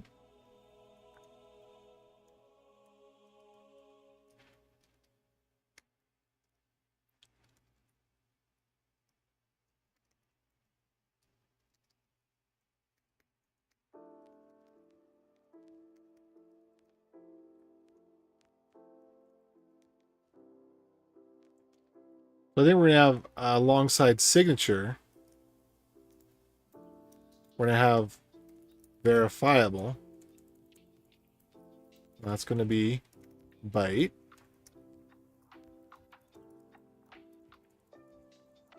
Now this might be wrong. I won't be surprised. Because I think it's supposed to also have the RPID hash and some other stuff in there. So I don't know if GPT is correct on this one. Well, let's just go with it and see if it is. And if not, you know, we look through some source code and figure out the next piece. But I'm hoping that it ends up being this simple because, like, first we need a working example. Then we say, okay, how do we distill the working example down to the pieces that are actually important, which are oftentimes 1%. People just they love to write lots of code. You know, they want to have lines that are, you know, that are every variable is one letter short and have 6 things concatenated together. But they end up, you know, dozens, hundreds of files. It's crazy, you know? Like, people just love writing excessive amounts of code. And it's like, okay, so if we follow the critical path from A to F, how many steps are actually necessary? Oh, it turns out it's only A and B, and all the other stuff is just abstraction. That's it seems like, well, like I was saying, I rebuilt a library that was 37 megabytes and under 300K. Now, there may be a few pieces of that library that I have not re-implemented, but Okay, add another 100K. Just be generous, add another 100K. Let's say it's 400K versus 37 megabytes. And it's not like you think, oh no, you're exaggerating, blah blah blah. No, I'm not. I'm not. It's because people, they create files, and then they create more files, and they create more files, and they create an abstraction. They create another abstraction. They need an abstraction for the abstraction.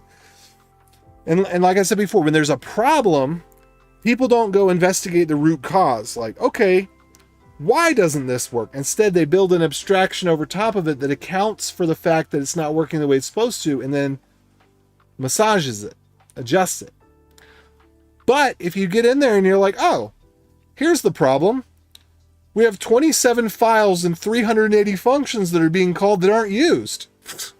Let's just replace that with this one function that does these 15 things. And it sounds like hyperbole, and to some extent it is, but honestly, it can't be entirely hyperbole, because how do you end up with 37 megabytes of JavaScript? How do you end up with 37 megabytes of JavaScript?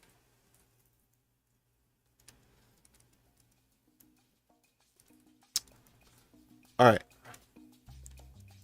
So I got the verify. Okay, I started ranting and I lost my place. Okay, so we got the signature. Yay or nay?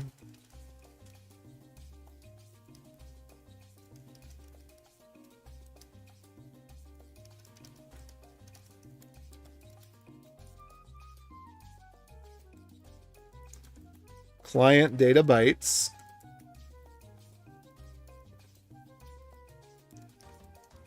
Authenticator bytes.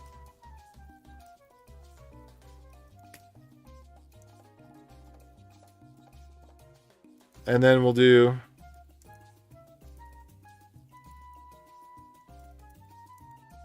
verifiable bytes. And actually, I think we just directly assign that right here. I don't know if I want to do it because it's already kind of long.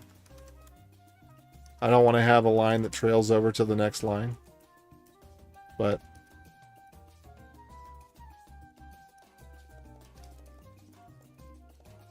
we can do that.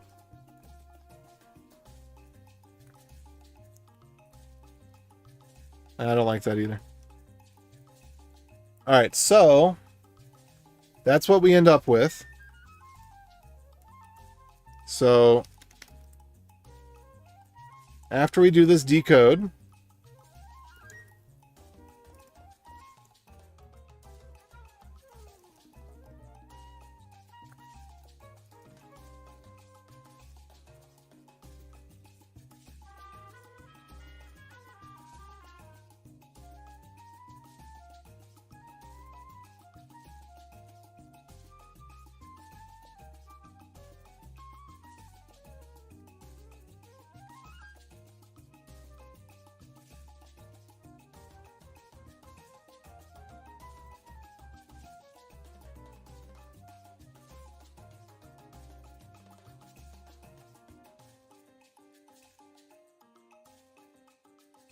all right, ECDSA public key. The crypto ECDSA. Verify public key. Oh, so the public key doesn't have a verify function on it? It sure doesn't. What do you know? All right.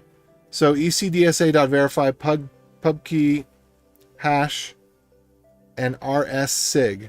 Oh, darn it. Oh, there we go. Let's do this one. Yes. Verify ASN1. That sounds better.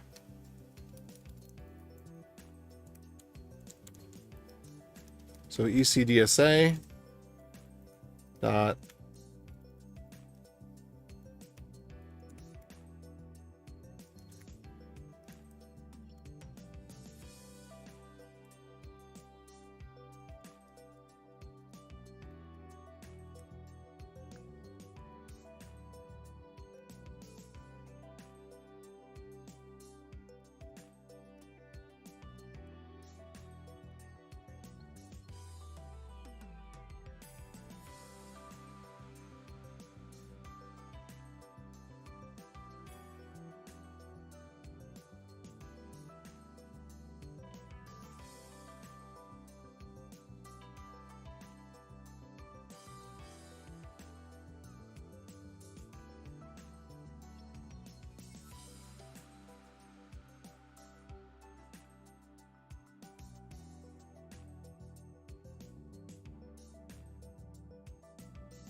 All right.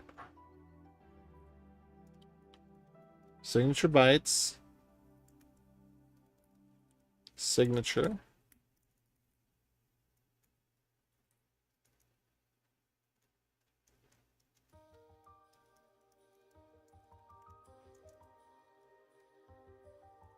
And what does that return? Bool?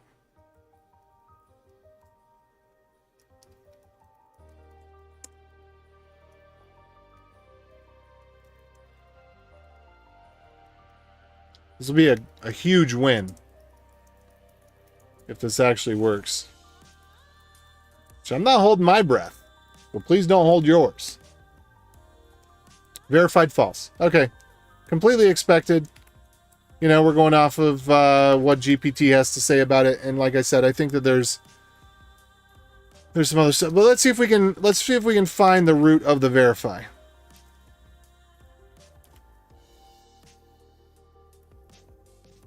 Authenticator data.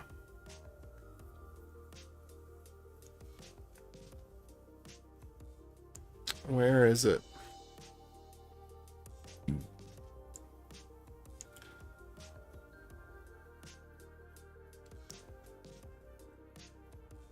Okay, relying party ID, RP origins, da da da da da da da.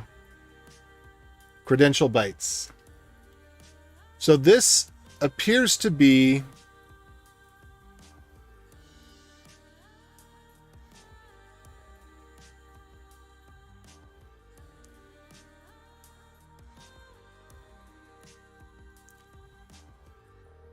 Are we going to do a signature? Verify signature? Okay.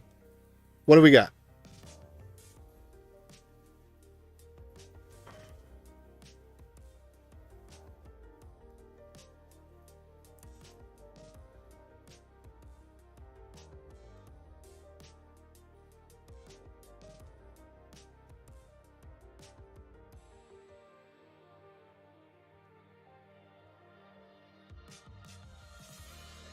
Okay, SIG data. Where's SIG data come from?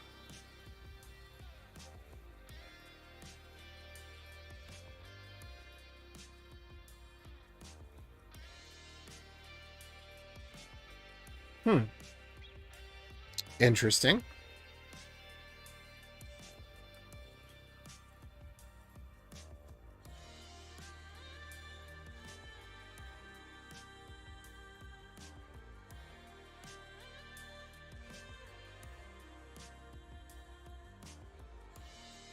Client data JSON.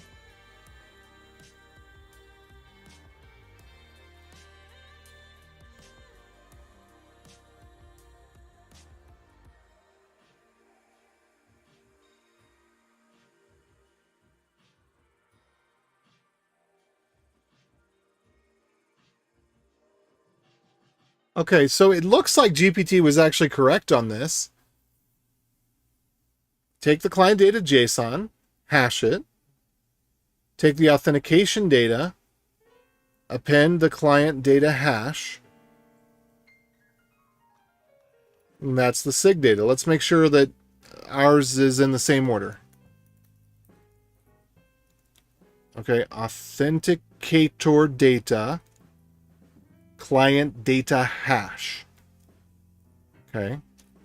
Client data bytes, authenticator bytes. Let's just make sure we're using the same things. You know, I could be looking at the wrong property here. Okay, there's decoding signature. Signature bytes. Let's see, client data bytes. That's the JSON. And JSON is...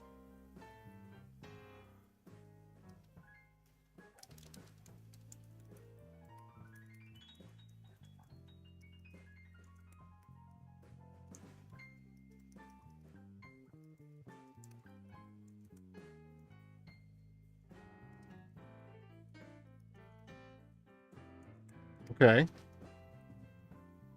So we're getting authenticator data.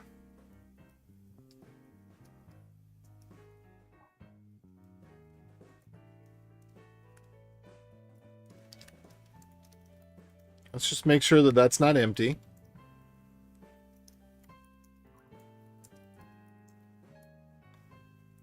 The blessed $sign.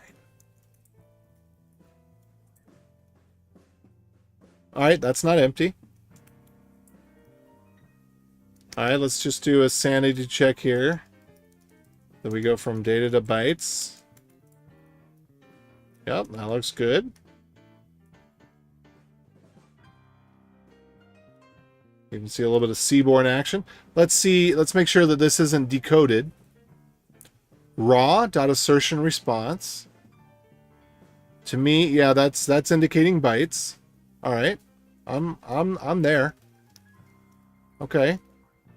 Signature response. Let's just check out signature bytes then. Make sure signature bytes is there. Signature bytes is there, so that's all looking good. And again, just client data bytes.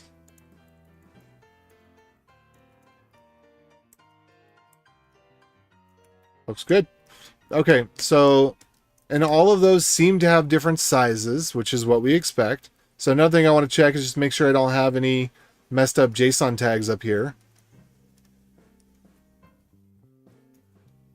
All right, so here's the creations one. That's really just public key, that's it. And that was parsing just fine. Client data JSON, authenticator data, signature. So we had signature bytes, verifiable bytes. I can put that at the end. Client data bytes. And so when we decode all of this,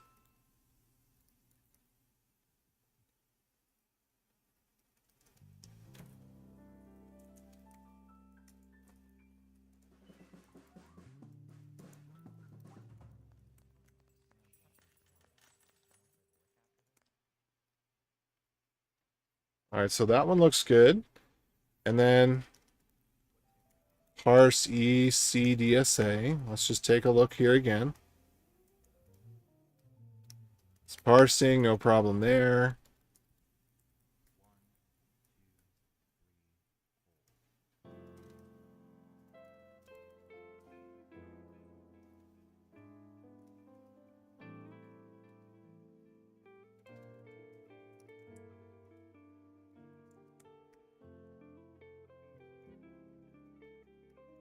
All right, so I have reasonable assurances that that is correct. That's our public key.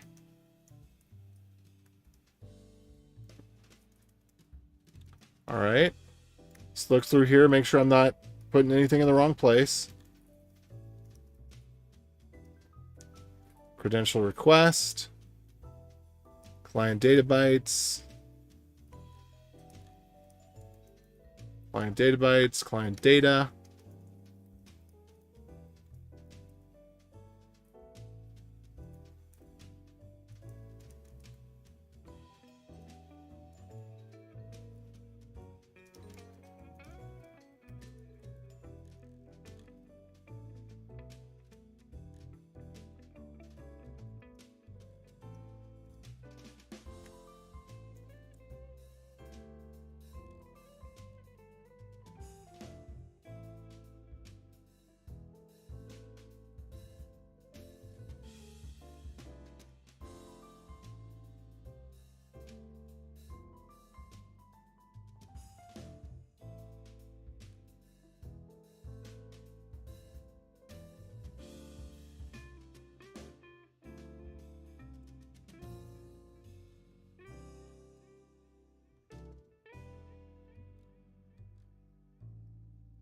Red rec dot response. Oh, I see some comments there.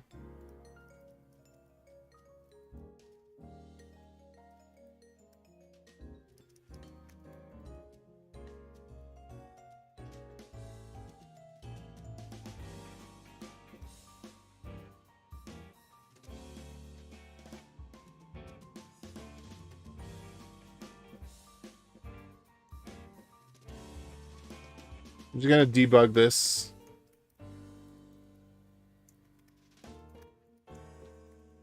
This one actually shouldn't really matter.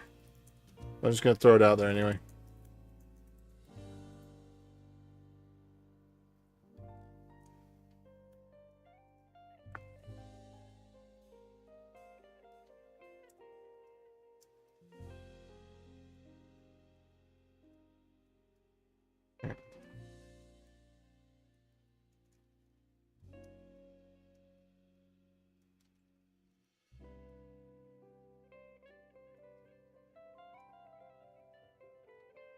Okay, so it's just the challenge string from that. We could throw the origin in there for good measure, but...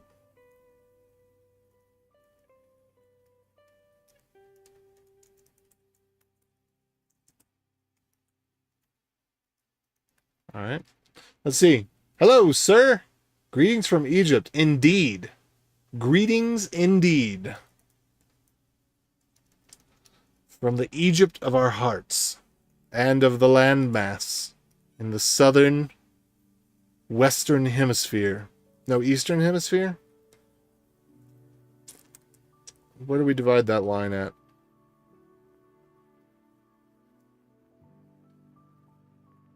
Africa exists in all hemispheres.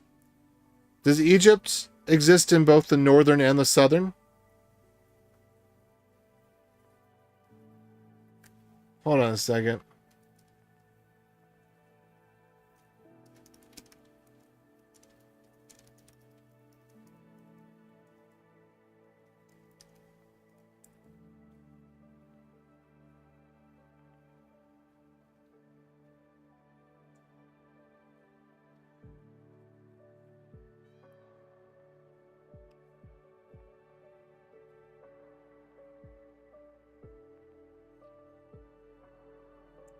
Okay, that's that. Oh, wow, yeah.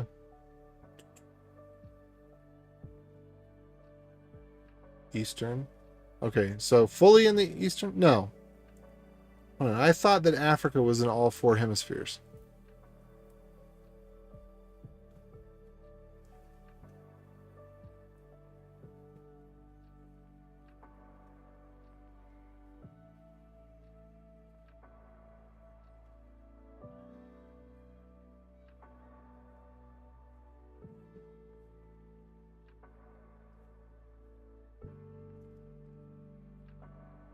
Yeah, because this one's in the west, right?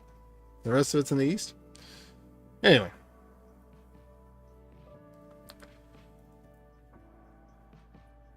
But Egypt, hold on. Egypt specifically is completely in the west, right?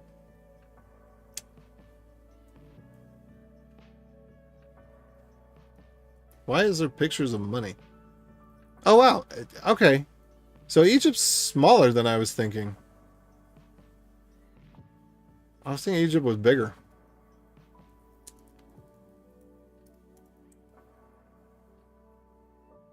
Come on, do we really not have, like, is this, is this the state of the art? Okay, yeah, alright. Yeah, I was thinking that Egypt was about 4 times that size. Maybe because of looking at like, biblical maps or something. Libya. Yeah, I was thinking it was about this size. Not just that little corner. I mean, yeah. Okay. We're getting so close. Alright.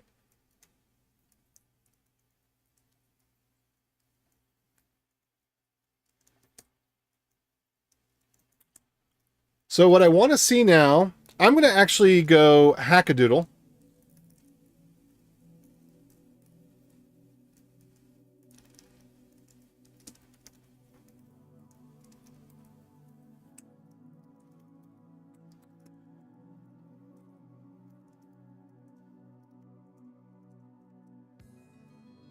So I'm going to go in vendor.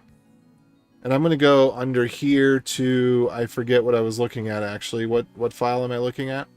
Assertion? Okay. And where it has... What is it?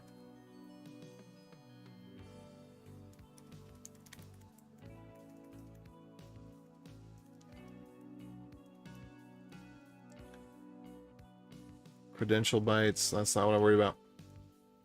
Okay.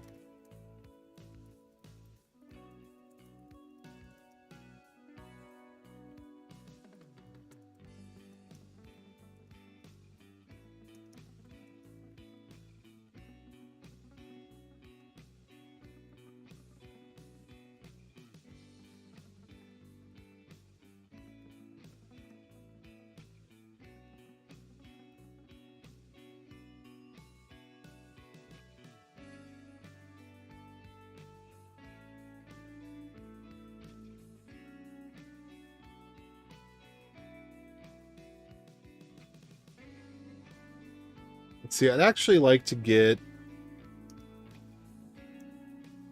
hex dot encode to string.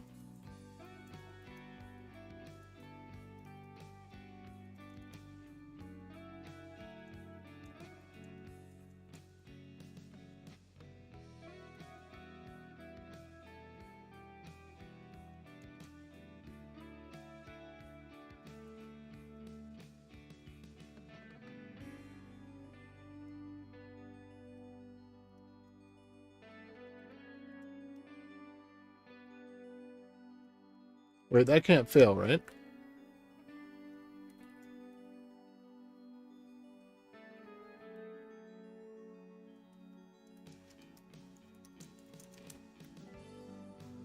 There we go.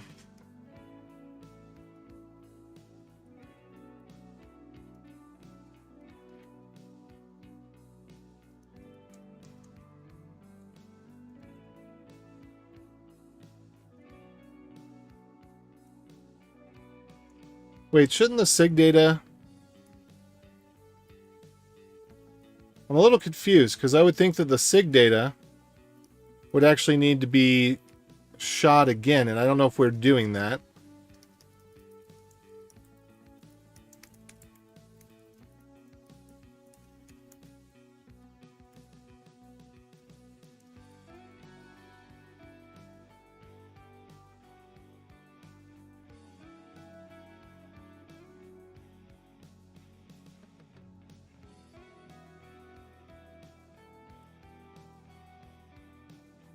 Okay, let me go check down here, because I would imagine the sig data would need to be hashed once more.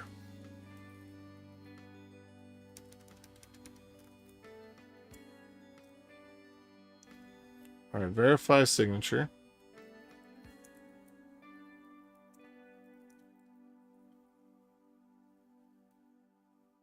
Verification data.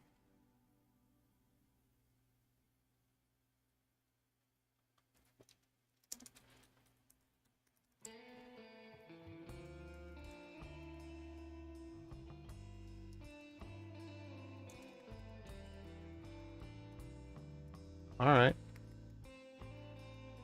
Okay, type. C2 public data key.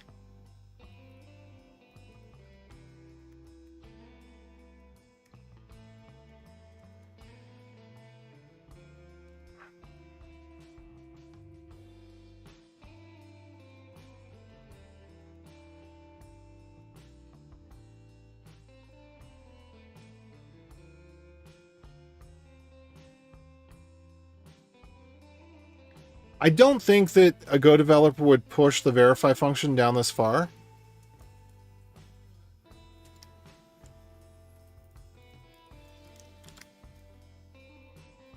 Yeah, the data. It just seems like that seems a little odd. It seems a little odd to have the data that's being verified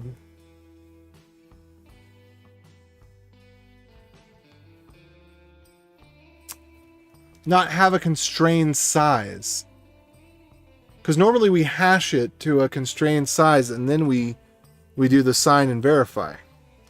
Normally the sign and the verify are the same number of bytes. So this is where I'm a little confused. Because, I mean, they could be doing the hash further down, but I think this is just normal elliptic curve. I mean, sometimes it's done that way. Sometimes you do the verify function. It does the, like, say, okay, we got hasher. Look, hasher right there. Hasher. Okay. So F.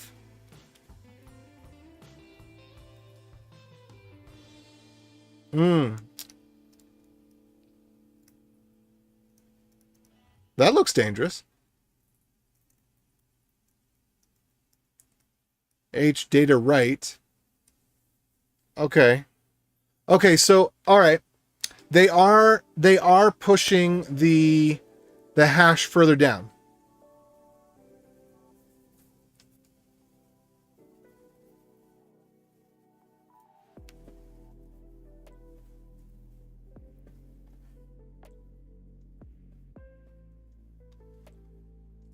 Okay, I kind of get it.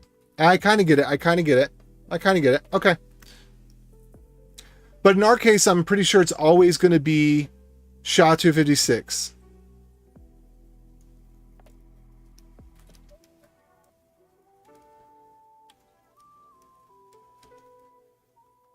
Signature algorithm details.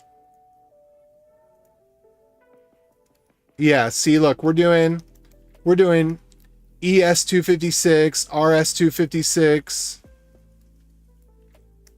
and then unknown signature algorithm, DSA. Okay, so okay, that's different.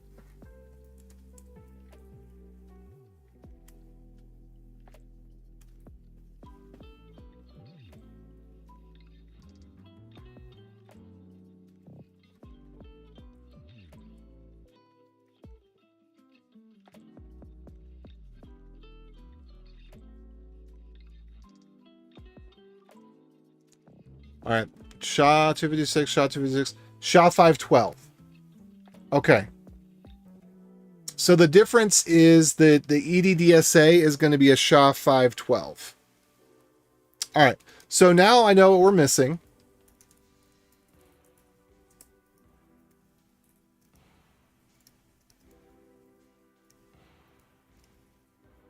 Other than that, it's all business as usual.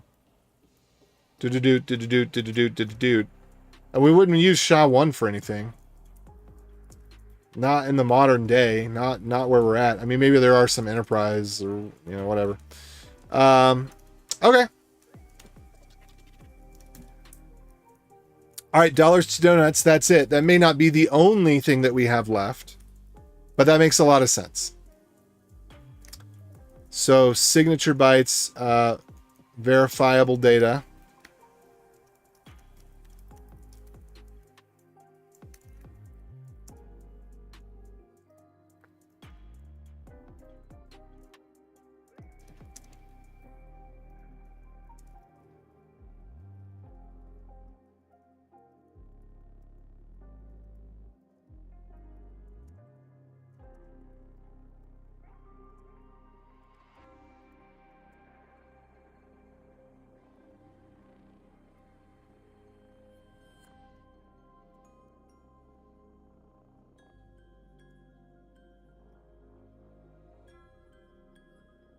Okay. So verifiable hash is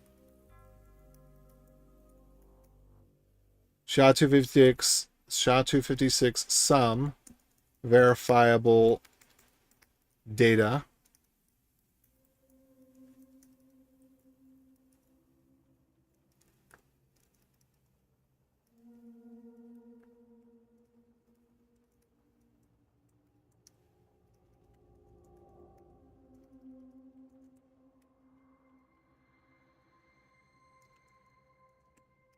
There we go.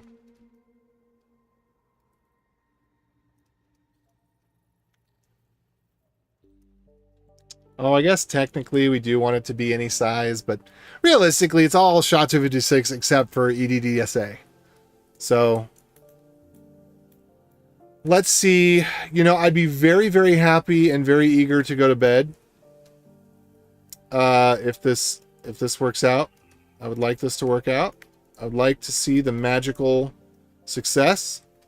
Verified true. Boom, baby.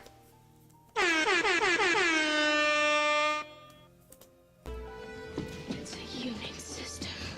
I know this. It's working! It's working! All right. All right, so it's my bedtime then. What a great night. What a great night. I am so happy to have this done, and I can move forward from here however I please. The algorithm has been solved, and yeah, I count that as goodness.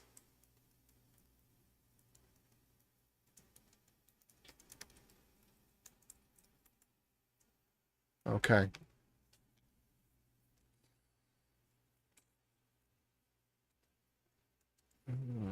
All right. Now let's just clean it up and then commit and get out of here. So first thing I'm going to do is go mod vendor. Oh, whoops.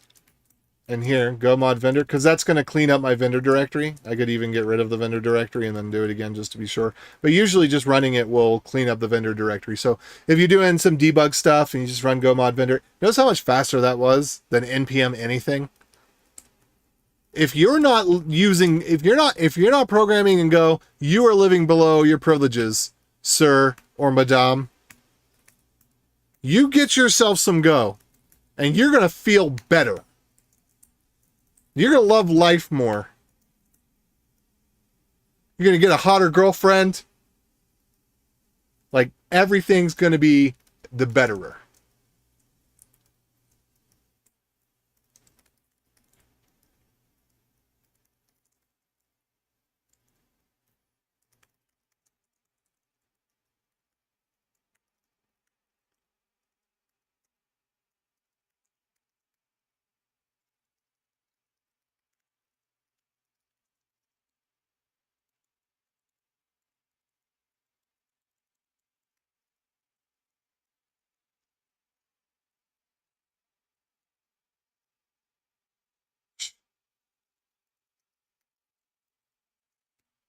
Your wife will double her cup size if you learn Go.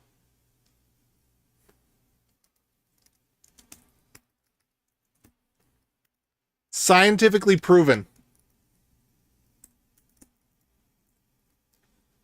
Ah! What did I do? Okay, that one may not be entirely true.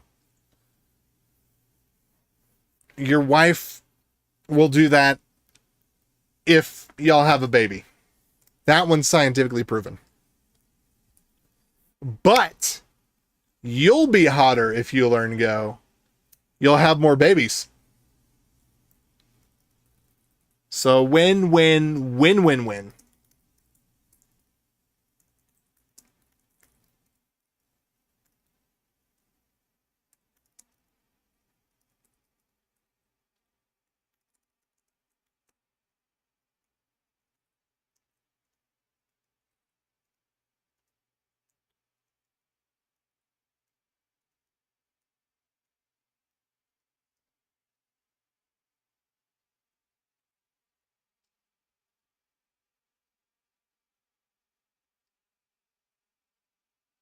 So I would be interested to see what else that code that they have is doing, and actually get this little Go demo refactored to be a library, but I'm not doing that now. That's not on this dime.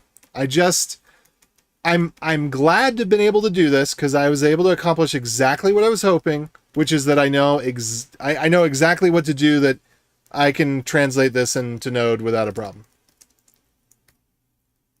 Okay, so, and let me see, did I ignore Jippity? Did Jippity tell me to do that last SHA-SUM? Did I not pay attention? Okay, Jippity did tell me to do that last SHA-SUM.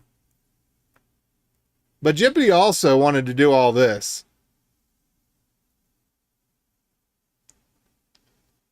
Yeah. I don't know how this could be possible. there could be some sort of nuance difference in the way that I prompt when I'm getting more tired. But there's definitely, because, okay, so let's say this. Let's say that people who speak English or any language, let's say that their vocabulary changes slightly as they get more tired. Okay, let's say that this is true, which I think it is. And let's say that on the internet, the messages they write also indicate that. So what if GPT's training data, what if it statistically gives worse output because it catches on the nuanced differences in how you speak during the day when you're full of energy versus at night when you're not, and when people are communicating on forums and Stack Overflow and whatever, maybe there's some time thing where when people are in a slightly lower mental state, they speak with certain words, certain slurring of things, certain something or other. And then that results in the statistical training data picking up that nuance and giving you worse information because it's more accurate to the training data. I wonder if that's what it is, because it is definitely, if you were here earlier in the day, boom, GPT was on fire. And then a little later, and I'm being more short, right? Like I'm just like, okay, give me the thing. Whereas when I was writing out a whole paragraph, I wasn't really saying any more information necessarily, but I don't know. There's something about it, I think. I don't think I'm the only one to have run across this.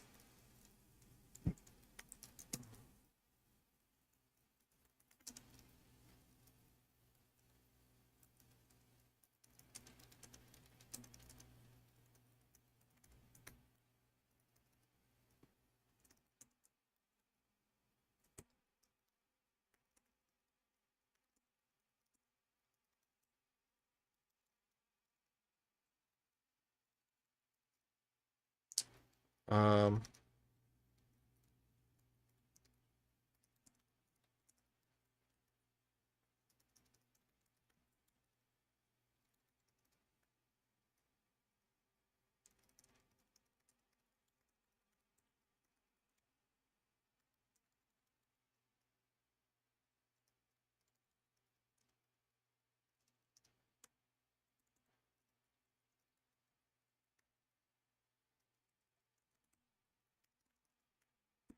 okay, cool.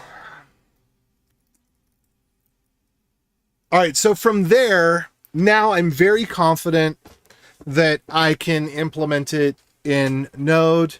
It's a good time to sleep on it anyway, because I don't want to implement the full ceremony. I definitely don't want to implement it the way that they describe it in English. I don't know if that's what they did here, but again, you can keep the abstraction so light. Just do the thing you need to do it as a demo, right?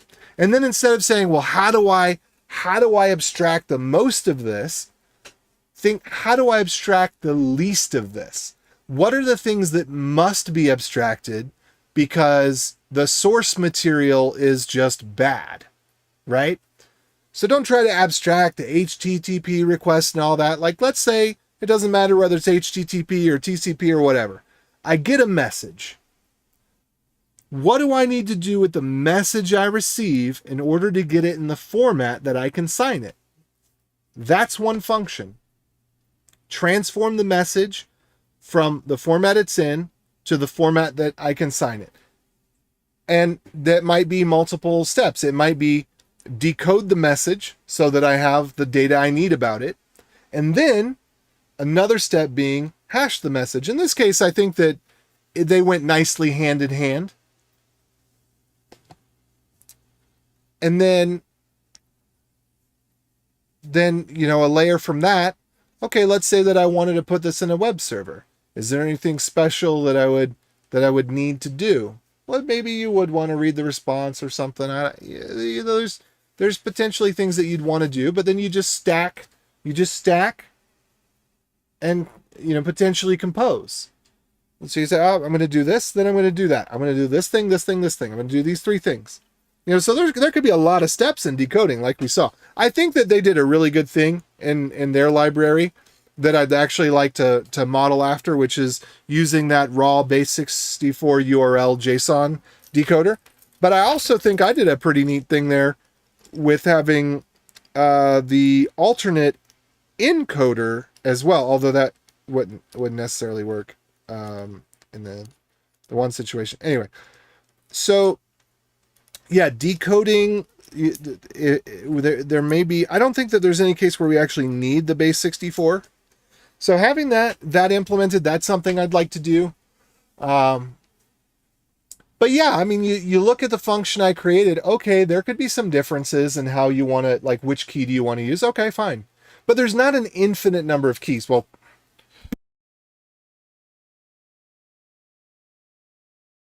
to let one loose. Anyway, there is almost an infinite number of keys in the spec. Well, the spec doesn't even define, well, one of the specs does it. It's a spec of specs, as many things are. So the Jose, so like Jose, there's Jose. Jose is kind of like the C object signing and encryption, things that are at the C layer. It's binary format. It's like Jose, but it's binary. It's very, very analogous. I think they're both good standards.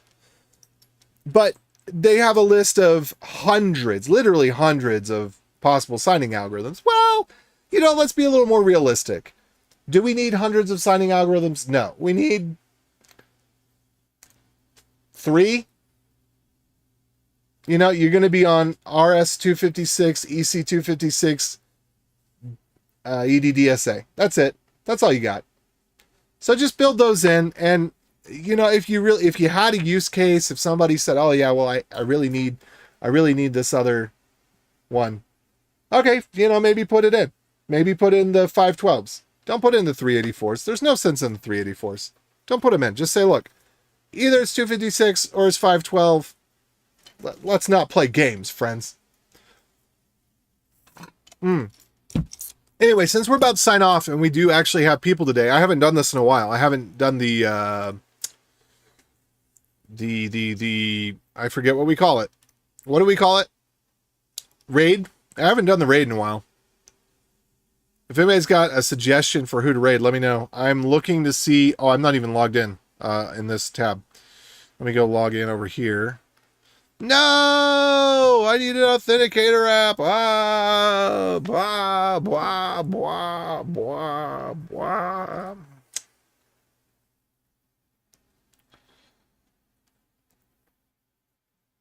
Okay. Twitch.